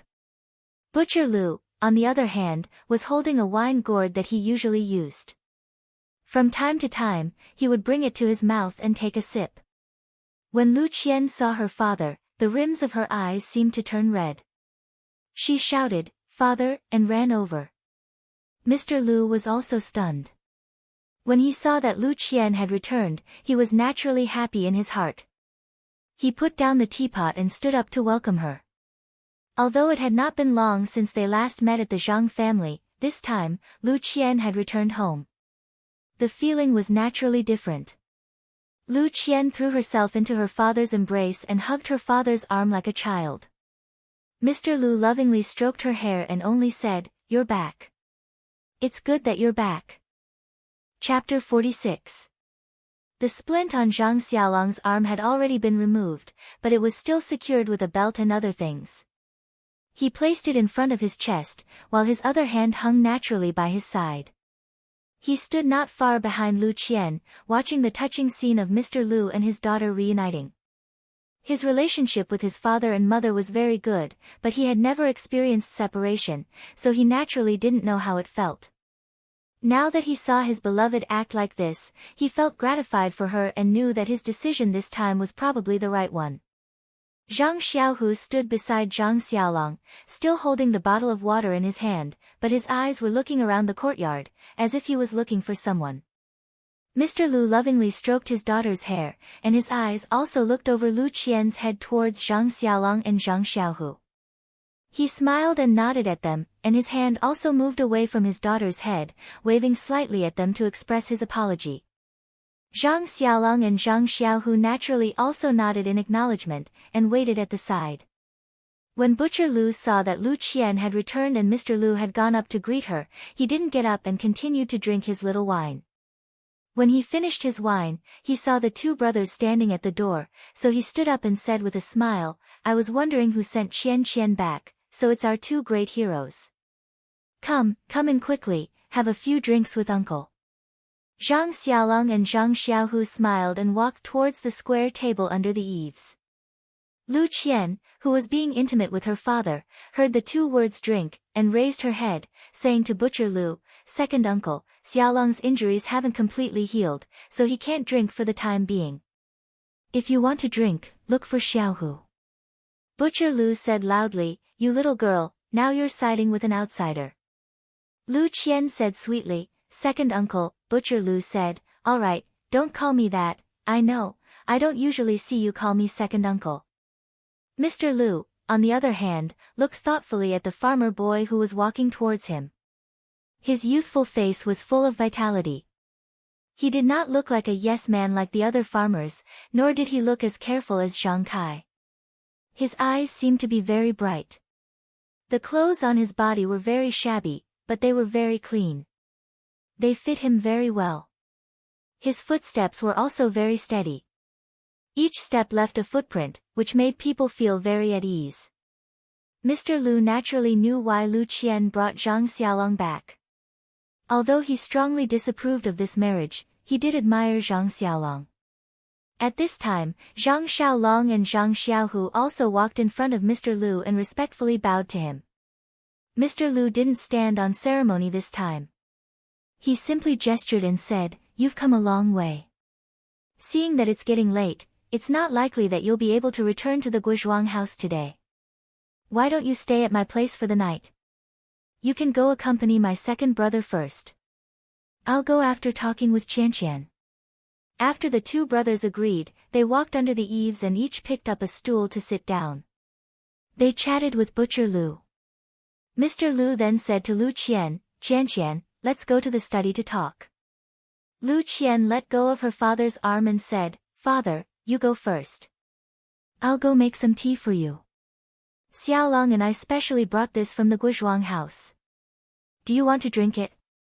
Mr. Lu didn't say anything. He helplessly shook his head and smiled as he went back to the study. Lu Qian walked under the eaves and took the bottle of water from Zhang Xiaohu's side. She glanced at Zhang Xiaolong and said, "You two go chat with second uncle first. I'll go boil some water in the kitchen. I'll also make some side dishes and snacks while I'm at it. After walking for the whole afternoon, you must be hungry." Lu Qian went to the kitchen and put the well water on the fire to boil. When the water was ready, she looked around the empty kitchen and picked up some ready-made items to make 2 simple dishes. She couldn't make any snacks and only had a few leftover biscuits. She took them out along with the side dishes to satisfy the 2 brothers' hunger. Butcher Lu happily ate the side dishes and drank a little wine. He even poured a cup for Zhang Xiaohu from time to time. He really didn't drag Zhang Xiaolong to drink. Not long after, the water boiled. Lu Qian carefully brewed the tea and carried the tea set and water to the study. Before entering the study, she turned around to look at Zhang Xiaolong. The 2 of them looked at each other and Lu Qian nodded. Her eyes were full of certainty before she turned around and walked into the study. In the study, Mr. Lu was absent-mindedly reading a light book. When he saw Lu Qian walk in, he put the book down and sniffled, saying, "The water in the Guizhuang house is really different from the rest. The tea is so fragrant. It's rare." Lu Qian placed the teacup in front of her father. She watched as her father sniffed the tea fragrance and tasted the tea sip by sip. He then closed his eyes to savor the taste and didn't open his mouth to speak. After Mr. Lu drank for a while, she said, "Father, how's the tea?" Mr. Lu said, "Ai, this tea is naturally much better than what I usually drink. However, it's still not as mellow as the one I drank at the Guizhuang house last time. It's probably because it's been stored for too long. It's not as good as fresh water." After that, Lu Qian didn't ask any more questions. Mr. Lu only focused on tasting the tea and didn't open his mouth to speak. The 2 of them sat across from each other for a while. Mr. Lu thought for a while and smiled, opening his mouth first. "Qian, this time you came back in a hurry. Is there something you want to tell your father?" Lu Qian blushed and said, "Father, you're asking the obvious. If I didn't come back, wouldn't you be coming to pick me up in a few days?" Mr. Lu sighed and placed the teacup on the table, saying, "Qian, ever since you were young, your father has always let you have your way. I haven't interfered much with you. This time, your father didn't listen to you. You should know your father's painstaking efforts." Lu Qian thought for a while and said, "I'm guessing that father's intention is that you're afraid that I'll suffer in the Zhang family and have to do farm work every day. You're also afraid that Zhang Xiaolong is a rough village man. You're afraid that my life won't be as good as it was at home?" Mr. Lu nodded and said, "This life isn't a problem of one person. It's the life of 2 people. If one person likes to study and the other wants to do farm work, then the direction of life will diverge. Naturally, life will be boring and won't last long. Moreover, the Zhang family is very poor. You should know in the time you've been there that it won't be as comfortable as living in 8 Mile Valley." Lu Qian also nodded and said, "Father, you're right. I've considered all of this. I've even told Zhang Xiaolong's mother. She said something similar to what you said. She also hoped that I would consider it carefully." Mr. Lu asked curiously, "She really said that?" Lu Qian said, "Of course. I didn't think that auntie, a village woman who doesn't know many words, would be so reasonable." Mr. Lu sighed and said, "That's really rare. No wonder she could raise such a magnanimous child." Following that, Mr. Lu said, "Actually, you can't understand all of this. It's just that we've experienced it before. With your personality, even if we say it, it might not be useful. Only when you hit a wall will you understand father's painstaking efforts. However, although your mother's matter happened a long time ago, it's still vivid in my mind. If I had the ability, I wouldn't have let your mother suffer and leave us early. Therefore, I don't want your mother's tragedy to happen to you again." Lu Qian naturally had a card up her sleeve and said, "Father, perhaps you're too stubborn on this point. If you had the ability, would you still be the current you? Can Yangqin be happy with you? If she wasn't happy, then what's the value of living for a lifetime? But mother respects you, loves you, and has only been with you for a short 10 years. However, the happiness that she has is something that others can't get in their lifetime. Tell me, which is her choice?" Lu Qian continued, Father, actually, I've always thought that life's fate has already been arranged. Whether you're sad or happy, it's all a kind of life. A person's life is a kind of trajectory. When all sorts of trajectories are intertwined together, it's the whole life. Mother's trajectory is destined to involve you, and your trajectory is also destined to lead you and Mother's happiness. You've always blamed Mother's death on your ability, saying that you couldn't take good care of her. In fact, that's not the case. From the moment Mother met you, our family's life had already been created. Mother's happiness and ending was already predetermined. Any change would be futile. If Father was obsessed with politics back then, you would naturally have neglected Mother. Mother wouldn't have left us early, but would she have lived happily?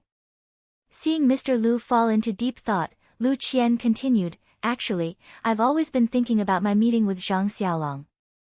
I've told you before that from the moment I met Zhang Xiaolong in the textile shop, our trajectories have been intertwined. I'm sure Father knows about the things that happened during that time. There's no need for me to go into detail. I can only use the word fate to describe my relationship with Zhang Xiaolong. Also, there's a very important thing that Father doesn't know about. Mr. Lu was stunned and said, what is it? Lu Qian said mysteriously, Father, do you think that the water in this Guozhuang house is especially delicious? Mr. Lu said, yes, so what? Then, Lu Qian told Mr. Lu about her grandmother's illness and how she went to Lu Town to see a doctor. Mr. Lu was clearly shocked and asked, are you sure that this is the effect of the well water? Lu Qian said, of course. Just look at Zhang Xiaolong's arm and you'll know. Have you ever seen a broken arm heal so quickly in a short month? Also, the last time you came to see me, she said that my skin is much better than before. I can feel it myself now. Mr. Lu frowned and didn't ask any more questions. Lu Qian then continued, Father, think about it. This well water is a priceless treasure. Your body has always been very weak. Ever since Mother passed away, you haven't been well. To be able to make you healthy has always been my wish. Now that we have this well water, living a long life is no longer an extravagant hope. This well water was dug out by the Zhang family and belongs to the Zhang family. Don't you think that this is a chance given to me and Xiaolong by the heavens? Also, Big Brother hasn't gotten married yet. I don't know if my future sister-in-law will be virtuous. If I move to the Zhang family and you move to the Guozhuang house, on one hand, I can serve Father and on the other, Father can enjoy the blessings of the heavens. Wouldn't it be the best of both worlds? Would it solve all the problems in my heart? Chapter 47. Mr. Lu then said, Qian, whether or not Father drinks this well water, whether or not his health is good, whether or not he can live a long life are all small problems. You being able to live a peaceful and happy life is what Father wants to see the most. Lu Qian said, Father, then if I can live a peaceful life and at the same time take care of you and ensure your health, then why wouldn't I do that? Moreover, marriage is a gamble. You may be able to see a person's nature with a single glance, or you may never be able to see it. You can only judge whether someone is good or bad based on their appearance. If you gamble correctly, then happiness is yours. Those so-called matching families are just people's interpretation of those successful marriages in the past. How many unhappy lives in this world are the result of matching families? Liang Shanbua and Zhuangtai's beauty is only a legend. Perhaps when it comes to real life, they may not be as loving as Father and Mother. Although Zhang Xiaolong does not have Liang Shanbua's style and elegance, he surpasses Liang Shanbua in his steadiness and kindness. Those scholars in the past, I can only see their surface and it is difficult to go deeper. As for Xiaolong, I can see his nature with a single glance. I am willing to continue my fate with him. Mr. Lu was stunned hearing this and said, Qian, teaching you to read and read since you were young, I don't know if it is correct. You have read so many books that I have no words to refute you. Lu Qian smiled and said, Father, I am just feeling a little. Compared to your knowledge, I am still far from it. Mr. Lu smiled and did not speak anymore. However, Lu Qian continued, actually, there is one thing that moves my heart in the Zhang family. It is their family's harmony and the tolerance of the elders. Marriage is not only a world for two people, but it is also a process of integration with Xiaolong's family. During the time I was in the Zhang family, I received a lot of care from the two elders, including Xiaolong's grandmother. I feel that they are very reasonable and will always think of others first. Only this kind of family can let the younger generation obtain happiness and truly live a good life. I think that I can also have the same freedom and happiness in the Zhang family as in 8 Mile Valley. Sometimes I can even feel that I may be more comfortable than in 8 Mile Valley. At this point, Mr. Lu laughed again and scolded, "You little girl, you haven't even left yet and you're already talking bad about Bali Valley. No wonder people say that girls side with outsiders." Lu Qian sweetly said, "Father, that's not what I meant. I'm just saying that I can get things that I can't get in 8 Mile Valley. Maybe it's because there's no mother at home." Mr. Lu was dejected and said, "That's right, Qian. It's been hard on you. You didn't have a mother to dote on you since you were young. Your second aunt is also a big uncouth woman. She doesn't even care about Yaya, let alone you. This is also father's mistake." Lu Qian comforted Mr. Lu and said, "Father, don't be sad. I've already grown up. Perhaps in the future, there will be someone who will dote on me. You always say that second aunt is uncouth, but Xiaolong's mother is also uncouth. However, she is especially meticulous and has a gentle personality. The difference between people is so huge. Of course, I'm not saying that second aunt is not good. Isn't second uncle's family managed by second aunt?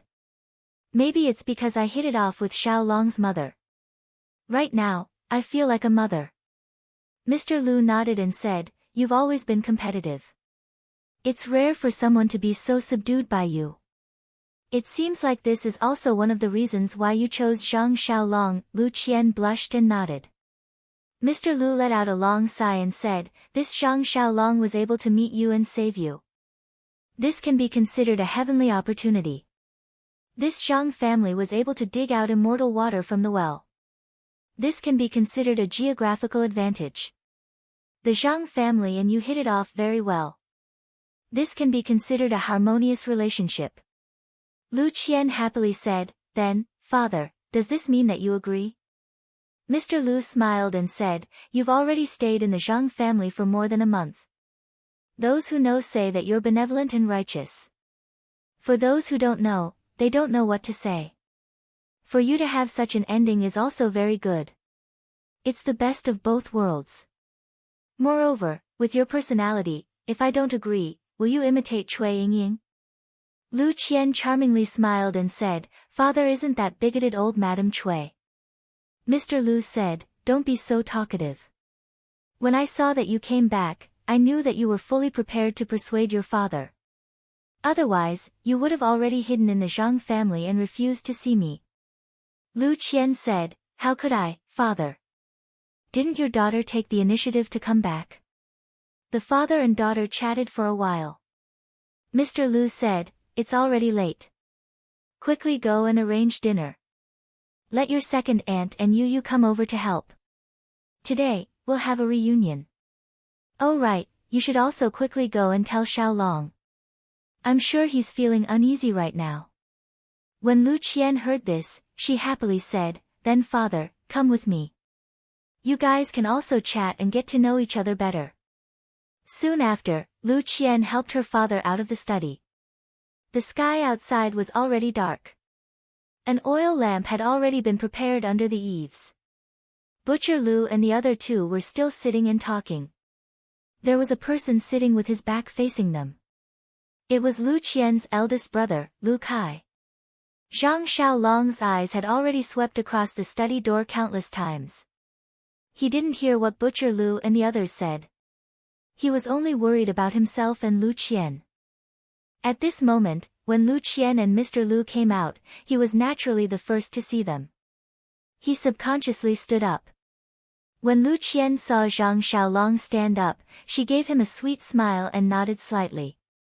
Zhang Xiaolong knew that it was a success and he couldn't help but be overjoyed.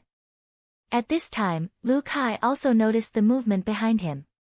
He quickly turned around and saw his sister whom he hadn't seen for a long time. He was naturally happy. He got up and ran over. When he was in front of her, he carefully sized her up. He couldn't help but ask Lu Qian, Qian, I haven't seen you in so long. Why do I feel that you're completely different from before? Not only have you become fairer, your eyes have also become much clearer. Your temperament has also become much more elegant. How is this caring for other people's injuries? When Lu Qian heard this, she happily looked at Mr. Lu. Mr. Lu also understood and nodded. Lu Qian said, how is that possible?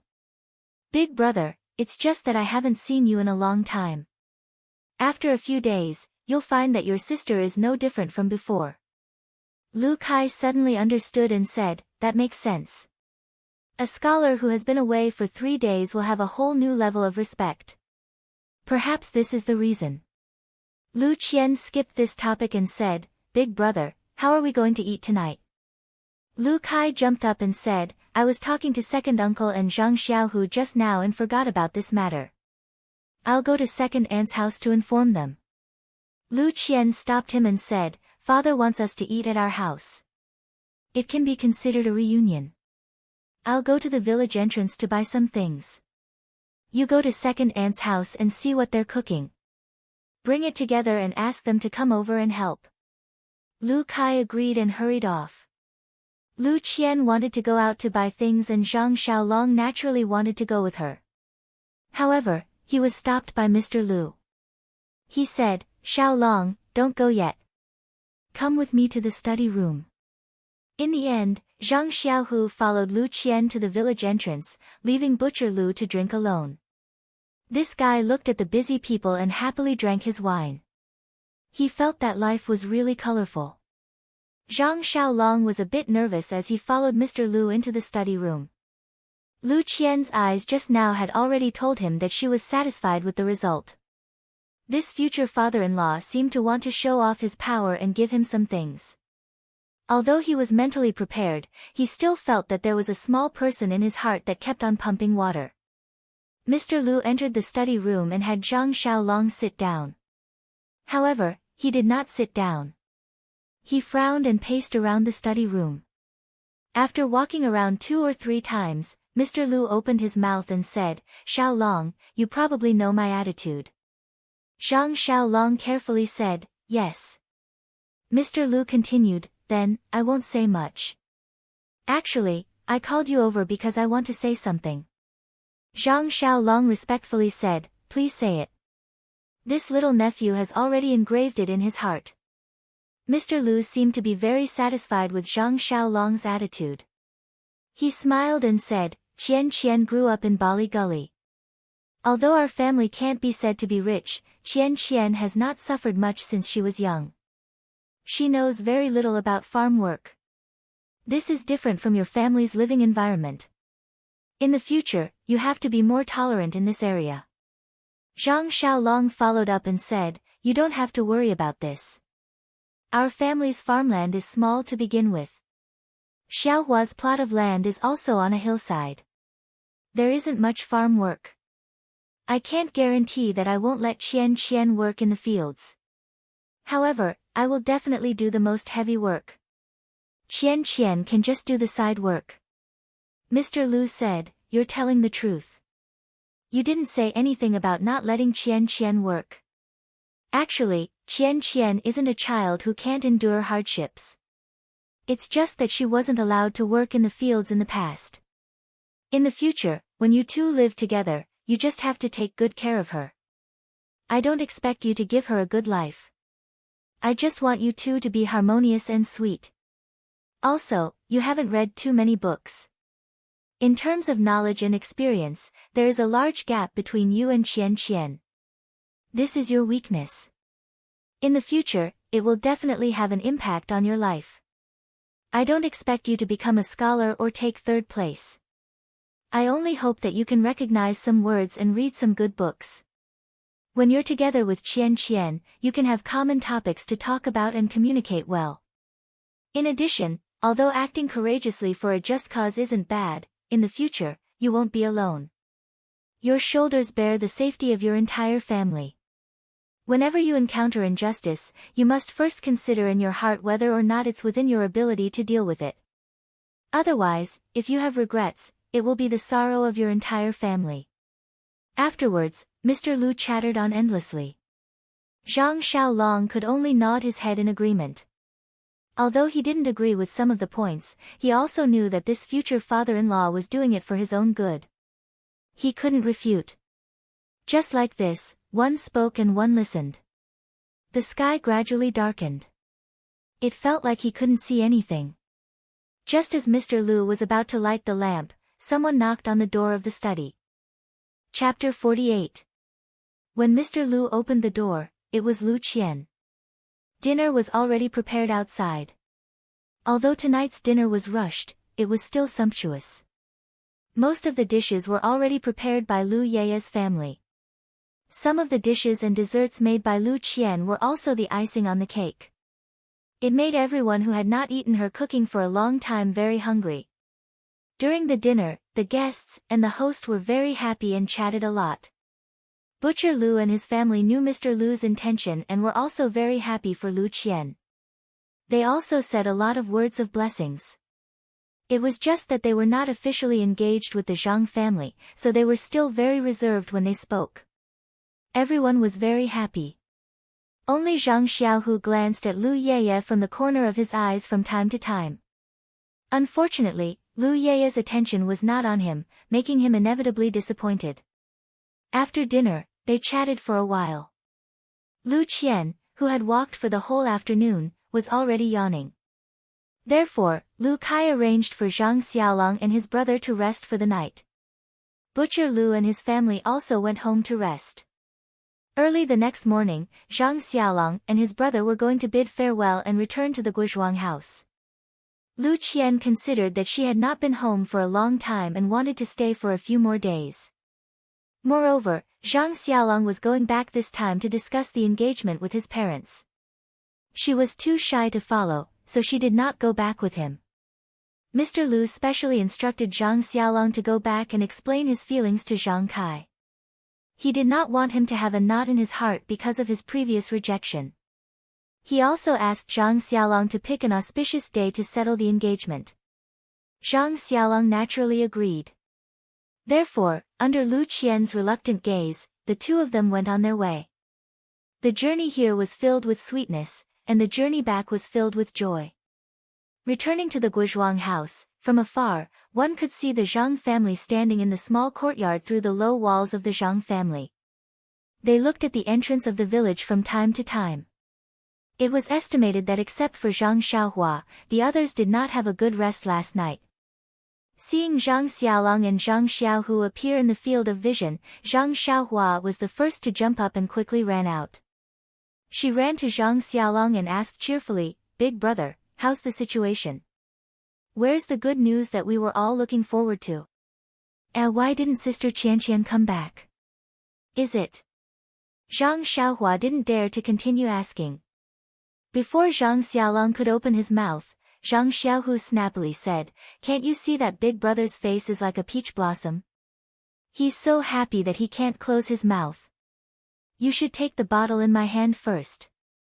I've been carrying it all the way." Zhang Xiaohua was happy. She didn't take the bottle in Zhang Xiaohu's hand.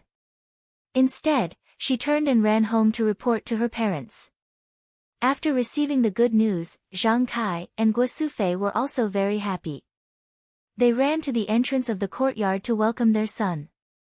Zhang Xiaolong and Zhang Xiaohu were like heroes as they were escorted into the small courtyard of the Zhang family.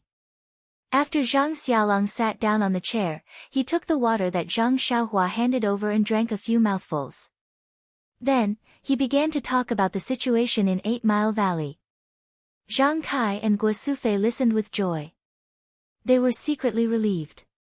When Zhang Xiaolong proudly said that Mr. Lu had apologized and asked the Zhang family to pick an auspicious day for the engagement, the two of them listened with mixed feelings.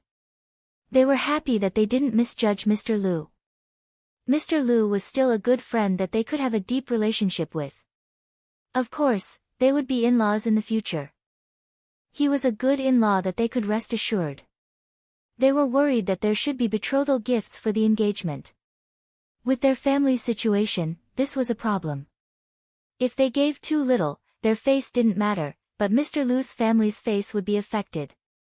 If they gave too much, they really couldn't afford it. It would add more difficulties to Zhang Xiaolong and Lu Qian's future life. However, these were all to be considered in the future. The key now was that they could celebrate a little. They had to set a date first. Guo Sufei also happily told this good news to her bedridden grandmother.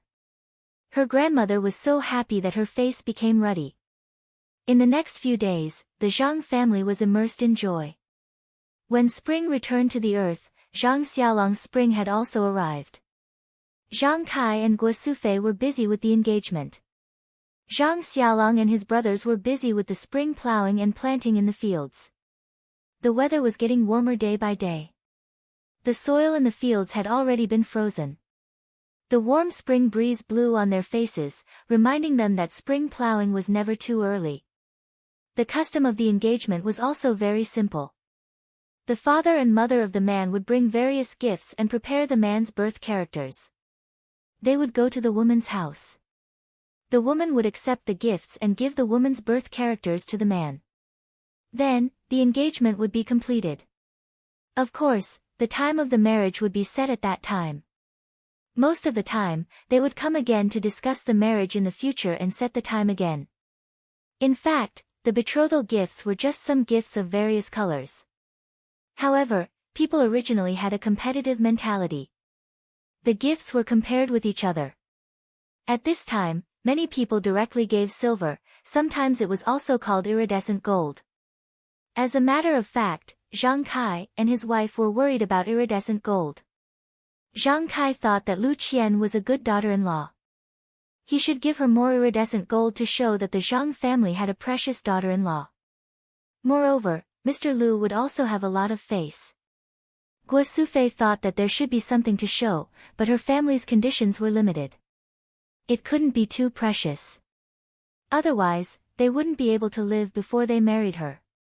Zhang Kai actually knew about this situation. He also thought so before, but when it came to the matter, he hesitated. After all, there were still a few hundred taels of silver banknotes hidden at home.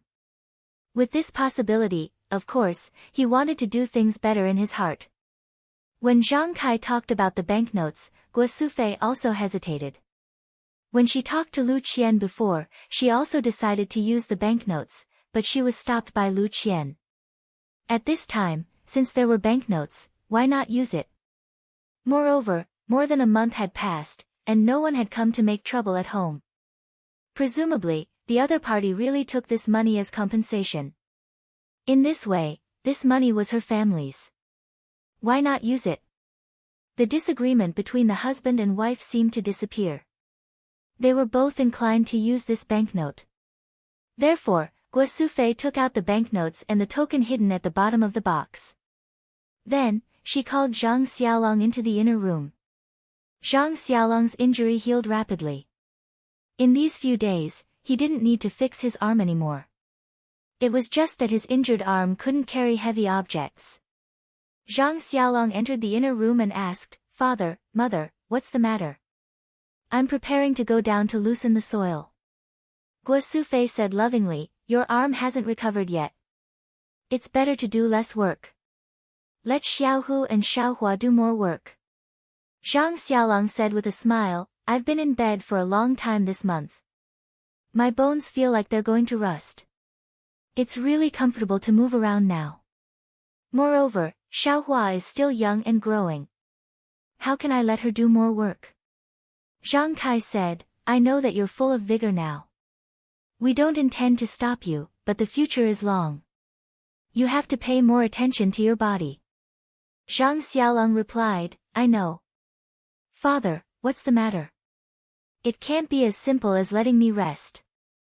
Guo Sufei said, "Oh, it's like this. Your father and I are preparing to go to Ba Li Go in these few days to settle the marriage between you and Qian Qian. However, our family can't come up with a good betrothal gift. We plan to take out the banknotes from last time to exchange for some.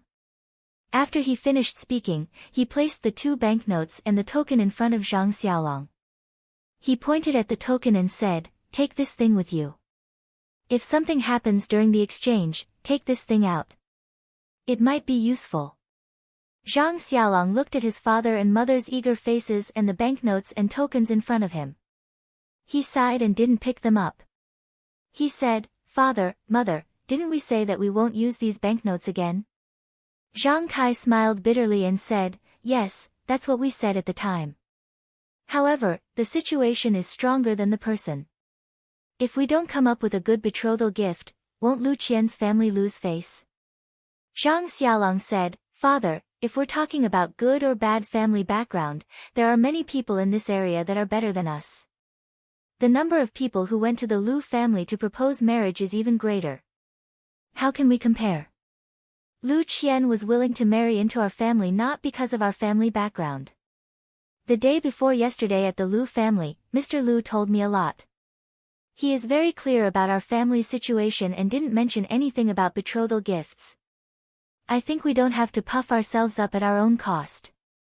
Guo Sufei said, "Xiaolong, they didn't mention it, but that doesn't mean they don't care. It's not strange to have too many gifts. We should be prepared." Zhang Xiaolong said, "No, Mother. I can't ruin the family just because I want to marry a wife. These banknotes are a disaster.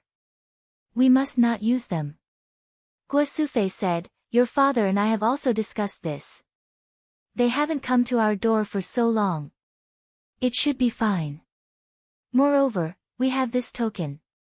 They may not dare to do anything to us." Zhang Xiaolong smiled bitterly and said, "Mother, this token was given to us by Heroine Su to protect our lives. It only says that if there are bullies who come to find trouble, we can use it to prove that she is here to protect us. Moreover, didn't Heroine also say that? Don't touch these banknotes. When the bullies come to our door, we must quickly return them.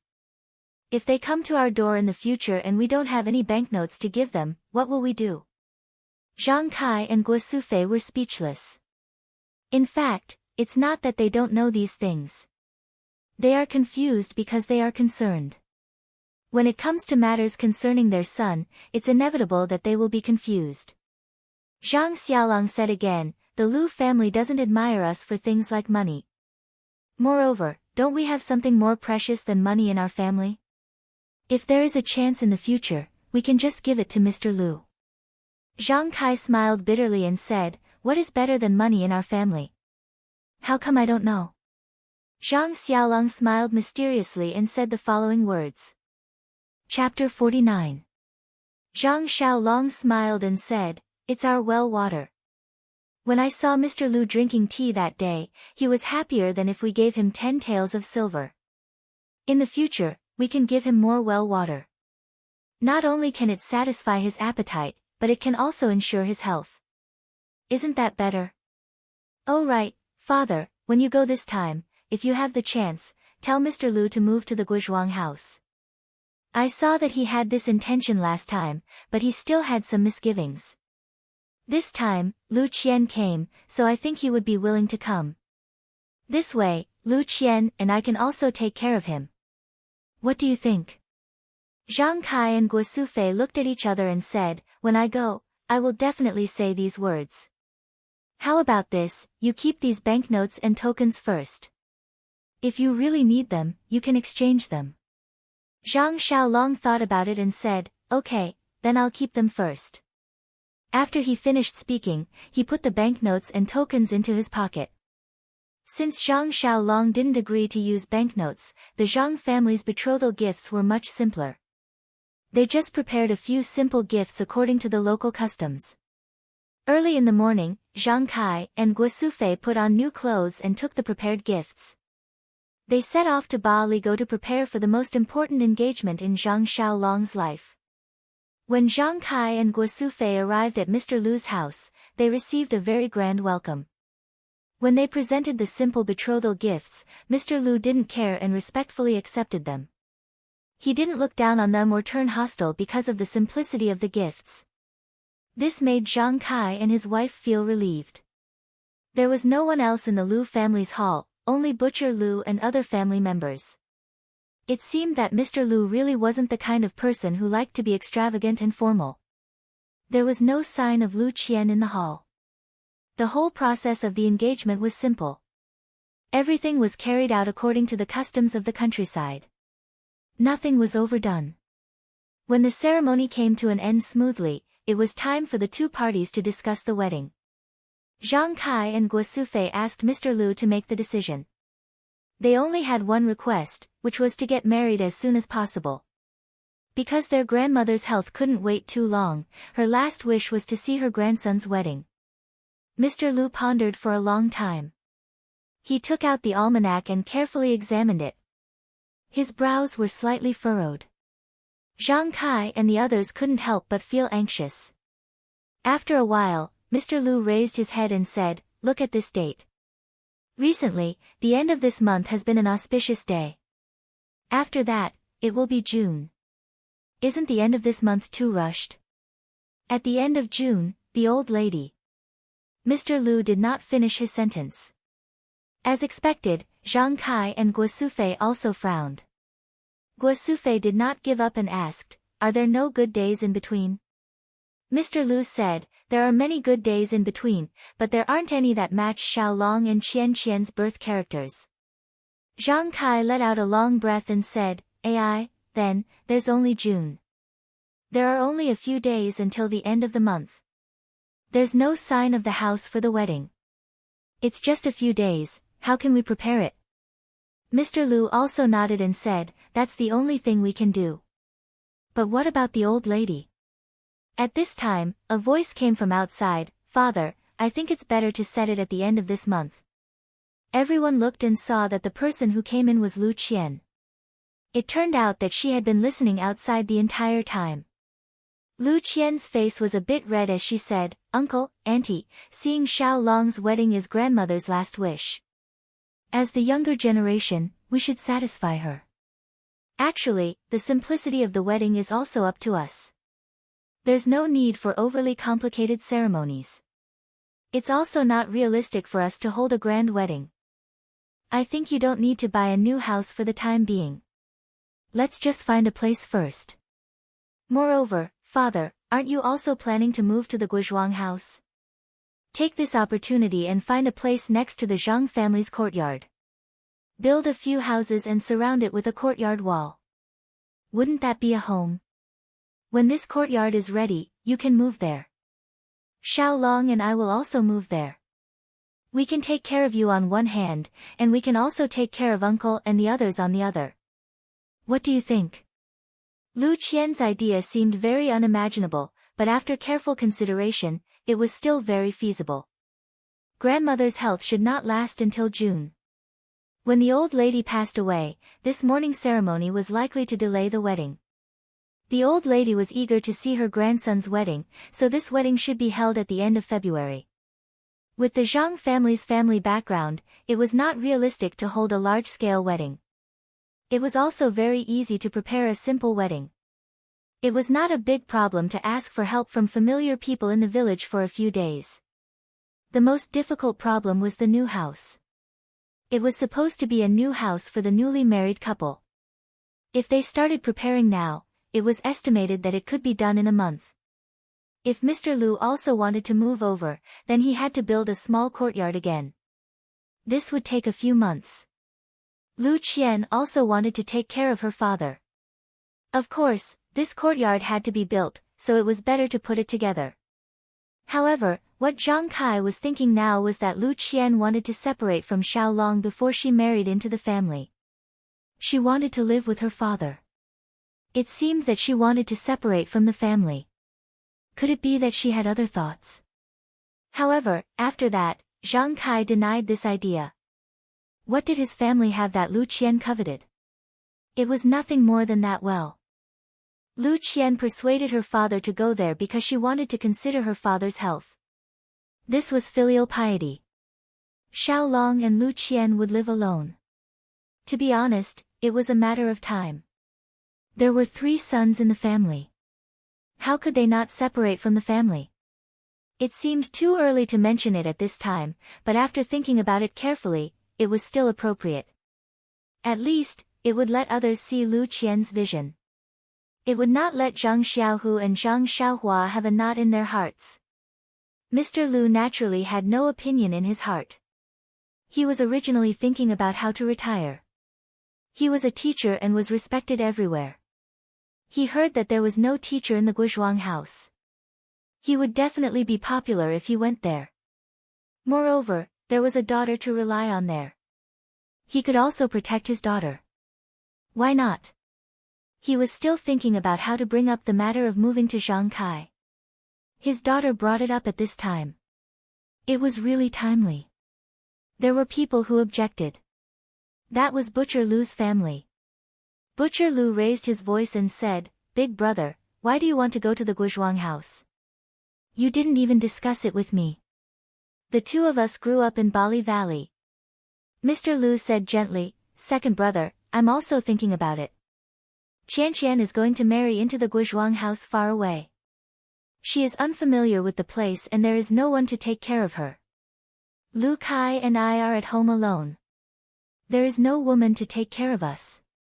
Lu Yeye interrupted and said, "Uncle, don't you still have me? Haven't I been helping at home all this time?" Mr. Lu said with a smile, "Yeye, I know that you are working hard at Uncle's house. But after all, it is not a long-term solution. Look at your sister's engagement. She is about to get married. Are you still far away? Even if you find a husband in Bali Valley, you can't come over every day to look after the house for Uncle. Moreover, Lu Kai also needs to find a wife to live with. This house should be given to him quickly. If I don't force him, who knows when he will find a wife." Lu Kai said with a red face, "Father, look at what you are saying. I haven't found a suitable one yet." Mr. Lu glanced at him and said, "Then you should look for a good one for me. Strive to settle the matter with your sister this year. We will have a double happiness." Lu Kai did not say anything. Then, Mr. Lu said to Butcher Lu, "Second brother, although this Guo manor is far, it's actually only half a day's journey. Even if I move there, it'll still be very convenient for me to move around in the future. Moreover, that business of yours as a butcher has nothing to do with my teaching. You and I have a brotherly relationship, so we can just move around every 10 days to half a month. We definitely won't drift apart because of time. In the future, when you are tired of staying in Bali Valley, you can also move in with me." Mr. Lu knew that Butcher Lu was outspoken and could not keep secrets in his heart. Therefore, he did not mention a word about the well water. Of course, if the water was really effective in the future, Mr. Lu would definitely bring Butcher Lu and the others over. Mr. Lu saw that no one had any objections, so he set the date with Zhang Kai. It was the day at the end of February. Then, he discussed the details with Zhang Kai. Lu Qian did not listen in and left. Lu Yeye also followed her out. When they arrived at Lu Qian's boudoir, Lu Yeye teased, "Elder sister, do you think that Xiaolong is in such a hurry to marry over?" Lu Qian said, "It is not what you think. This Zhang family's grandmother does not have many days left. The last time I was at his house, she was already coughing up blood. The old woman has worked hard all her life. I think we should still fulfill her last wish. Moreover, you also know his family's situation. Doing things in such a hurry is actually a kind of relief. It does not give me and Xiaolong too much of a burden. My decision is beneficial to both him and me." Lu Yeye said, "The last time you told me, I also thought about it for a long time. This fate is really strange. You have known each other for less than 2 months and you are going to eat at the same stove. Now that I think about it, it is really magical." Lu Qian smiled and said, "You can do it too. I saw that these few times when Zhang Xiaohu saw you, his eyes could not leave you. I think he also wants to eat at the same stove as you." Lu Yeye blushed and said, "Elder sister, don't tease me. Last time at the Zhang family, I also told you that I don't have any feelings for this Zhang Xiaohu. Although he did save me, I am only grateful. In your words, there is no fate between us. Moreover, a few days ago, Mr. Zhao from Shuezhuang sent someone over to propose marriage to his second son, Zhao Yuzhao. I have seen Zhao Yuzhao before, he is also a scholar with a decent appearance. It is only because he has been busy with your matters that father has not agreed for the time being. Once your matters are settled, I estimate that the marriage will be set. When Lu Qian heard this, she was very happy and said, "You little girl, you are still hiding this secret in your heart. You only told me today. I have seen this Zhao Yuzhao before. His appearance and knowledge are really good. He is very suitable for you. Yeah, your luck is not bad." Chapter 50. Lu Yaya giggled and said, "No matter how good your luck is, it can't be compared to your fate. That was given by the heavens. You just wait to slowly enjoy your happiness. I just want to persist in my dream. I want him to read me poems that I like and write my own poems. When I'm free, I'll look at the small bridge and the flowing water. When night comes, I'll give him incense." Lu Qian said, "Yeah, in fact, love is sweet. Life is realistic. I have the same dream as you. Unfortunately, the heavens have arranged Zhang Xiaolong for me. I can only choose my village wife's life. Different people have different ways of living. I hope that we will have our own happy life." Lu Yaya said, "Sister, I also believe that we will be happy. However, elder sister, have you really decided? I still want to ask you one last time. Have you really decided to marry an illiterate farmer in such a hurry? Decades later, when you look back, won't you regret today's decision?"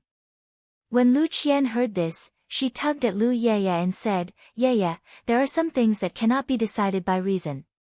Even though there are millions of people who will continue to move forward, perhaps today's decision will lead to a different life for me. Perhaps in a few decades, I will regret today's decision. However, right now, I do not regret it. When you are afraid of the slightest thing and do not know when to advance or retreat, you have lost the right to choose.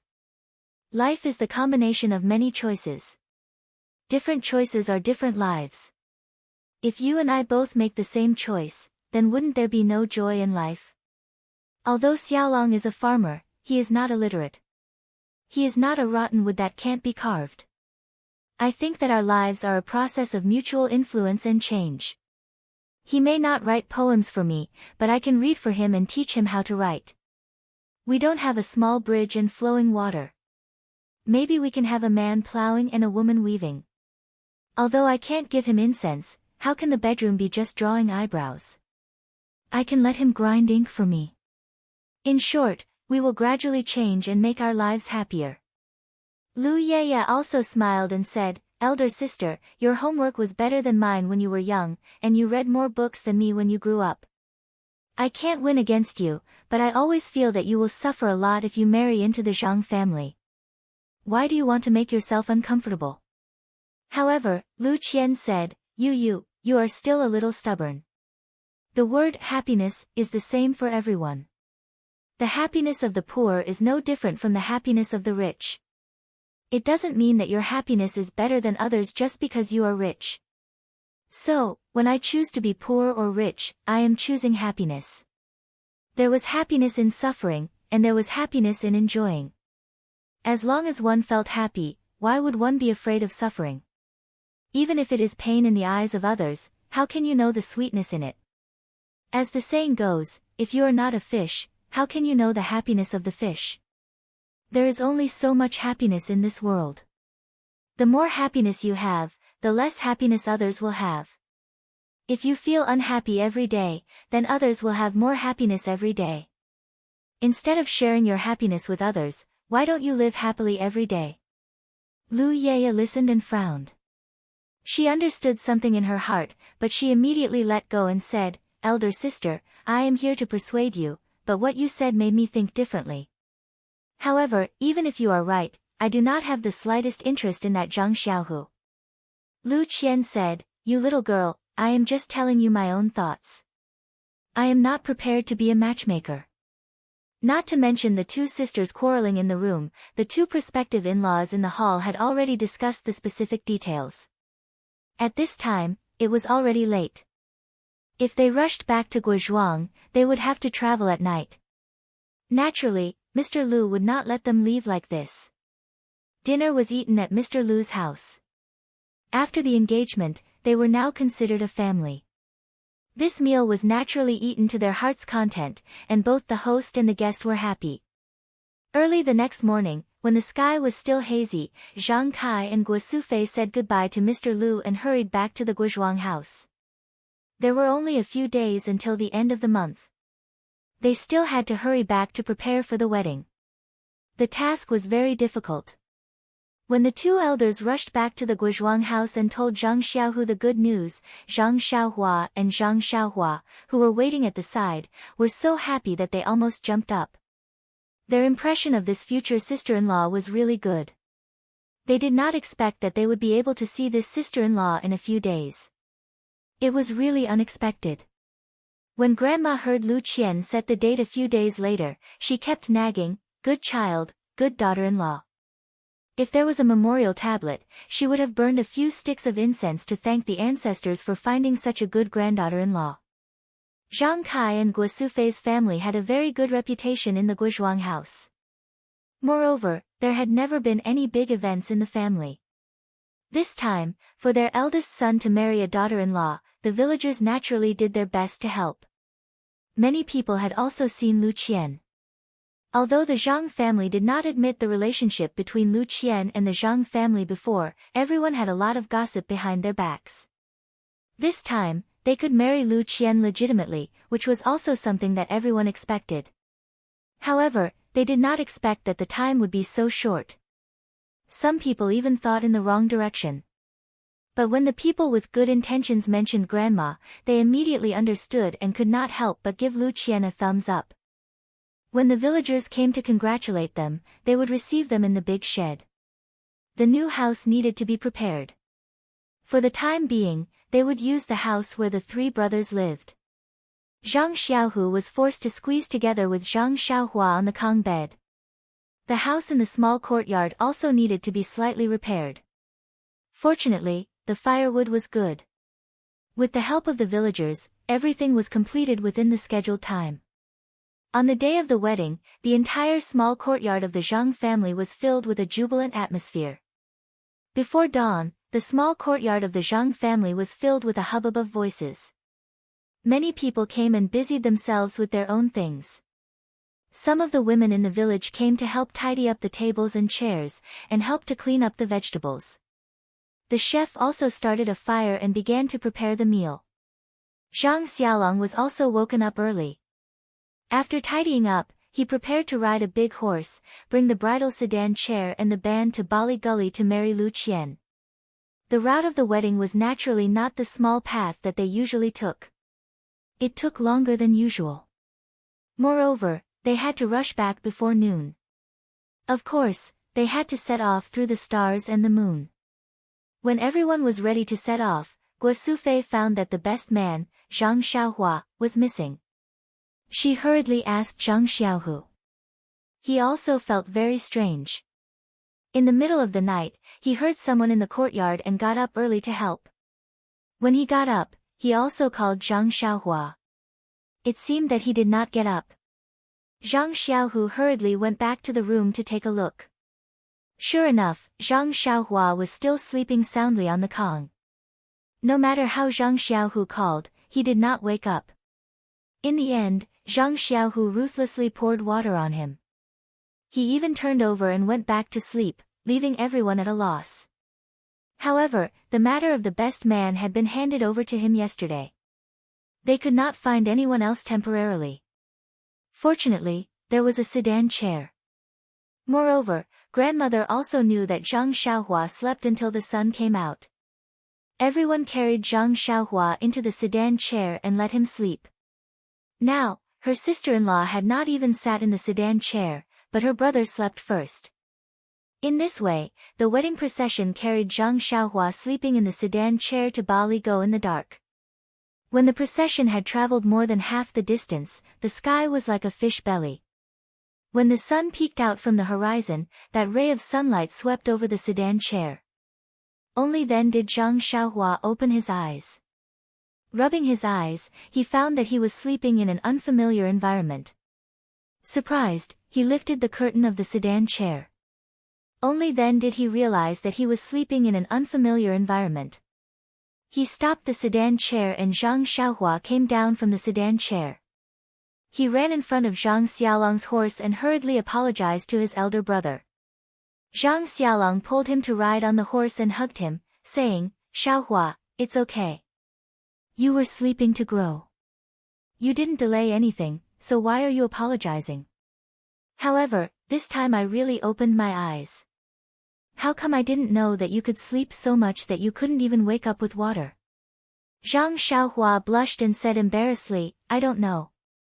Maybe I used to sleep like this before, but I never got up so early." Zhang Xiaolong thought about it and felt that it was true. He and his younger brother had always slept together. In the past, he didn't find anything unusual.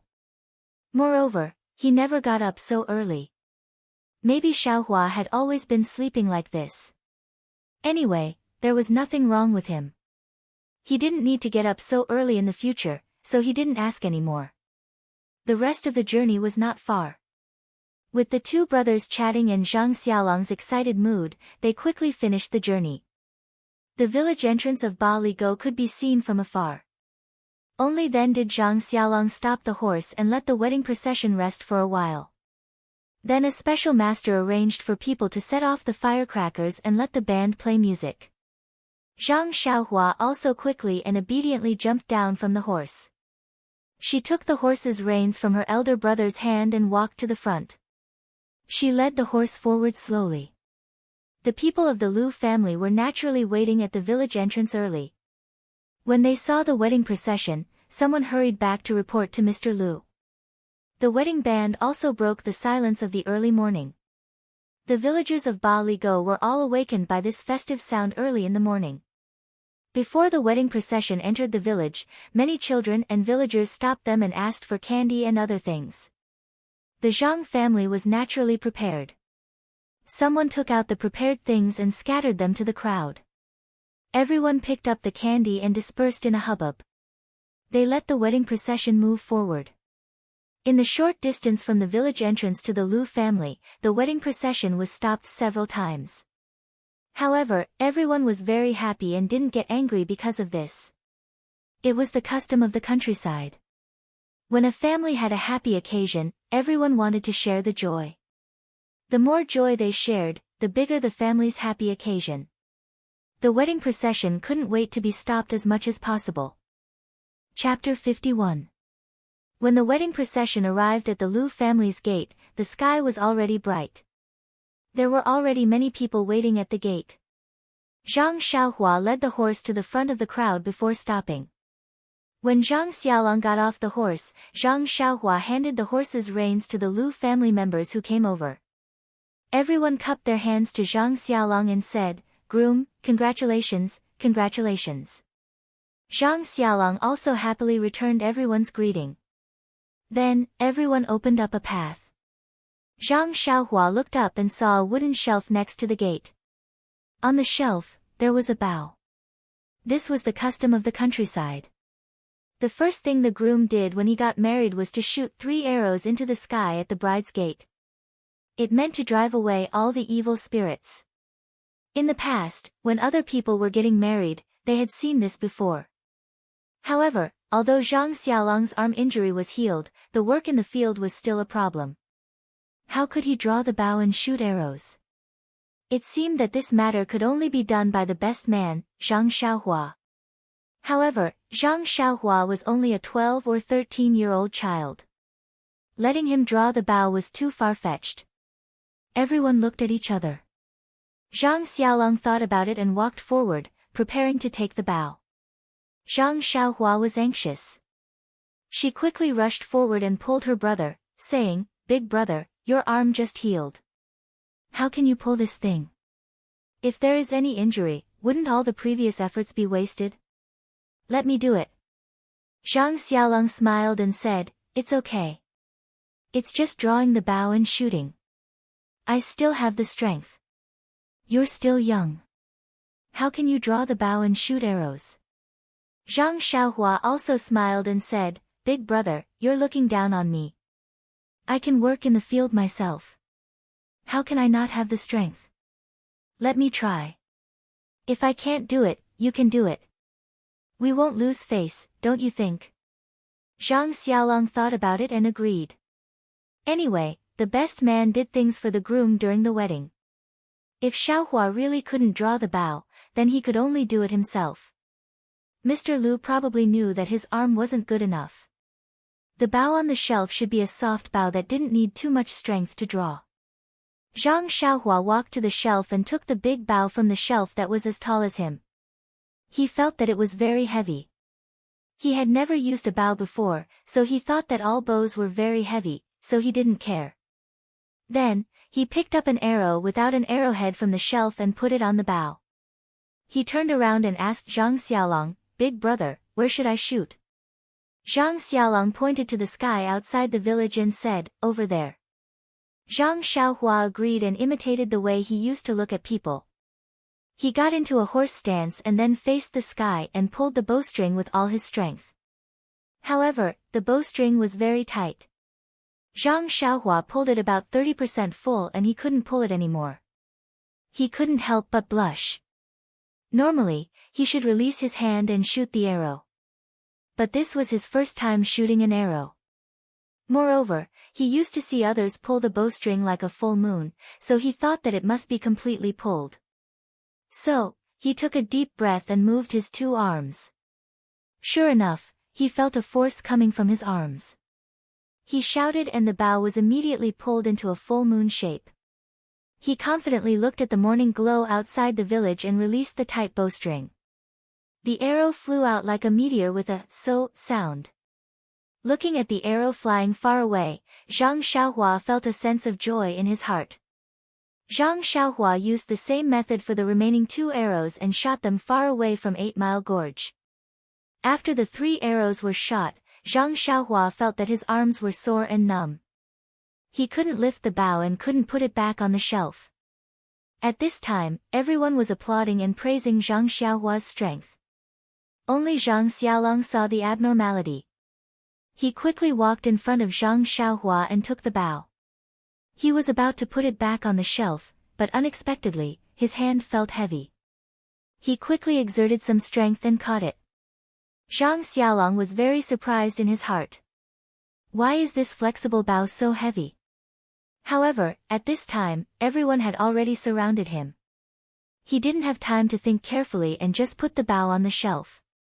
He was surrounded by people and walked into the Lu family's courtyard, leaving the bow alone on the shelf. Just as Zhang Xiaolong was being crowded into the Lu family's courtyard, Hunter Zhang at the north end of 8 Mile Gorge was packing up and preparing to go hunting in the mountains. He walked into the small house where he kept the bow and arrows.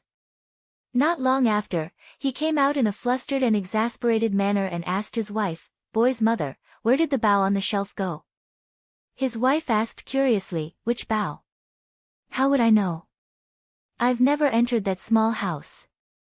Hunter Zhang was anxious and said, "It's the 5-pickle bow that was passed down from my ancestors. It was on the top of the shelf on the right.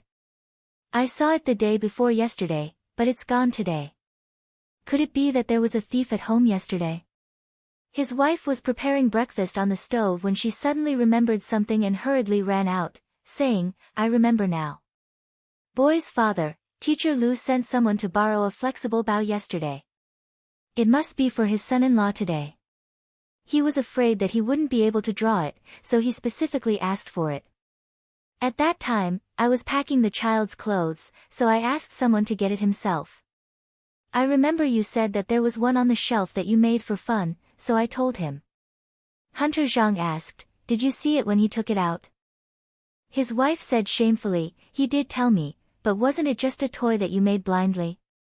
I was too lazy to look at it, so I let him take it away." Hunter Zhang immediately scolded, "You prodigal woman, you didn't even take a good look at what you borrowed. He took away our ancestral bow, and you were too lazy to look at it. Moreover, Teacher Lu has always been very good to us. All the children in our village were taught by him. There must be a reason why he specially came to borrow a flexible bow. Look at you now, you gave him a bow that no one has been able to draw for more than 10 years. Aren't you purposely making him lose face? I'll see how I'll deal with you when I come back. After saying that, Hunter Zhang hurriedly ran out in a panic. When he ran to the Lu family's main gate, Zhang Xiaolong and the others had already entered the courtyard. The strong bow that had been passed down from his ancestors was placed on the shelf at the entrance. In his opinion, it must have been thrown there because no one had been able to draw it. At this moment, he just happened to see someone poking his head out from the Lu family's main gate. He said thoughtfully, "Lu-san, tell teacher Lu that I'm taking this bow and arrow." The person inside responded, "Okay, got it." Hunter Zhang hurriedly took the bow and hugged it to his chest like it was a treasure. He hurriedly left with a guilty look on his face, afraid that someone would stop him and scold him for using a bow that no one had been able to draw. With his mind preoccupied, he did not notice that the 3 arrows without arrowheads that should have been placed on the shelf had all disappeared. At this moment, Zhang Xiaolong, accompanied by Zhang Xiaohua, had already walked to the door of Lu Qian's boudoir. According to the village's rules, if the groom wanted the bride to open the door, he must answer the bride's question. Only when the answer was satisfactory could the groom open the door. In fact, most of the people who asked questions were the bridesmaids and the others. The bride would not make things difficult for her future husband. Zhang Xiaolong was also facing the same problem now. Mr. Lu had always treated people with poetry and literature. Most of the people in this courtyard were also scholars. There was not a single person who knew martial arts. Otherwise, Zhang Xiaohua's shocking 3 arrows would not have gone unnoticed. Although Mr. Lu had told his friends and students in advance that his son-in-law came from a peasant background and they should not make things too difficult for him, to be honest, Mr. Lu's smart and virtuous daughter had more than 1 or 2 people in mind. Today, she was actually married by someone who was not in her circle. There were a few guests who felt indignant in their hearts. However, of course, they could not be very obvious in front of Mr. Lu. There were a few nosy people who were thinking about how to make things difficult for Zhang Xiaolong on the bride's issue. Lu Yeye was of course Lu Qian's bridesmaid. This girl had always been a person who was not afraid of trouble. Moreover, she never thought before doing things. Thus, her first question was, let Zhang Xiaolong write a few words to show off his calligraphy. When this question came out, Lu Qian, who was in the boudoir, glared at Lu Yeye and asked, "Whose idea was this? Why didn't you tell me?" Lu Yeye said in a sweet voice, "Sister, it was a group of people outside who said it. It's okay to make brother-in-law lose face now. It's also good to urge him to learn calligraphy properly in the future. What do you think?" Lu Qian smiled bitterly in her heart. "What can I say? Your question has already come out. Can I take it back? Sigh, I just don't know if Xiaolong will blame me in the future." Mr. Lu's face in the hall was also a bit ugly. This was obviously making things difficult for his son-in-law. However, marriage was about liveliness. No matter how much nonsense they made, they could not be blamed. It was better to see how Zhang Xiaolong would deal with it. If he really could not do it, he would just write something. It was not a big deal. After all, it was not a big deal anyway. Zhang Xiaolong and his brothers' faces were also very strange. What they were afraid of came true. Zhang Xiaolong sighed in his heart. He walked forward and prepared to write a few words to deal with it. At this time, Zhang Xiaohua once again pulled her elder brother's arm and said, "Don't be impatient, elder brother. Let me try." Can you do it?" Zhang Xiaolong was a bit doubtful. Zhang Xiaohua patted his hand and said, "It's still the same words. If I can't do it, you try again." Zhang Xiaohua walked forward and said to everyone, "It's still the same old words. My elder brother's arm injury has not healed yet. Let me write this for him." After he finished speaking, he walked in front of the prepared ink and paper. He lowered his head and pondered for a moment. Suddenly, his eyes lit up. He raised his head and said, "Everyone, for today's liveliness, we will not use this ink and paper." Everyone asked curiously, then what should we use? Zhang Xiaohua asked, is there a ready-made mop? Today, I will use the mop to write a few big words for everyone. Mop? How do you write it? Someone asked curiously. While they were talking, someone had already brought the mop over. Zhang Xiaohua found a basin and poured the ground ink into it. She then placed the mop into the basin and dipped it in. She held the mop with both hands and carefully pondered in her heart. She picked up the mop and wrote 2 big words on the limestone slab in Mr. Lu's courtyard, Misty. These 2 words were written in an ancient style. It was very elegant and full of charm. Zhang Xiaohua wrote it in one go, causing the surrounding people to be stunned. In the hall, Mr. Lu heard the commotion outside and suddenly came out of the hall. When he saw the 2 words on the limestone slab, he did not say anything. He carefully thought about it and was also stunned. Speaking of Misty, these 2 words were originally the words on the token. That day, after Zhang Xiaohua asked someone to recognize it, she had simulated, tasted, and practiced more than once how to write it. Other words, such as Zhang Xiaohua, he would not be able to write it no matter what. However, these 2 words had already been deeply engraved into her heart. Naturally, she could write it at her fingertips. Of course, because she did not have the ability to enter the school, she would definitely be ridiculed if she wrote with a brush. But using a mop to write, she naturally did not have to worry about things like technique. Please add it to your collection, thank you.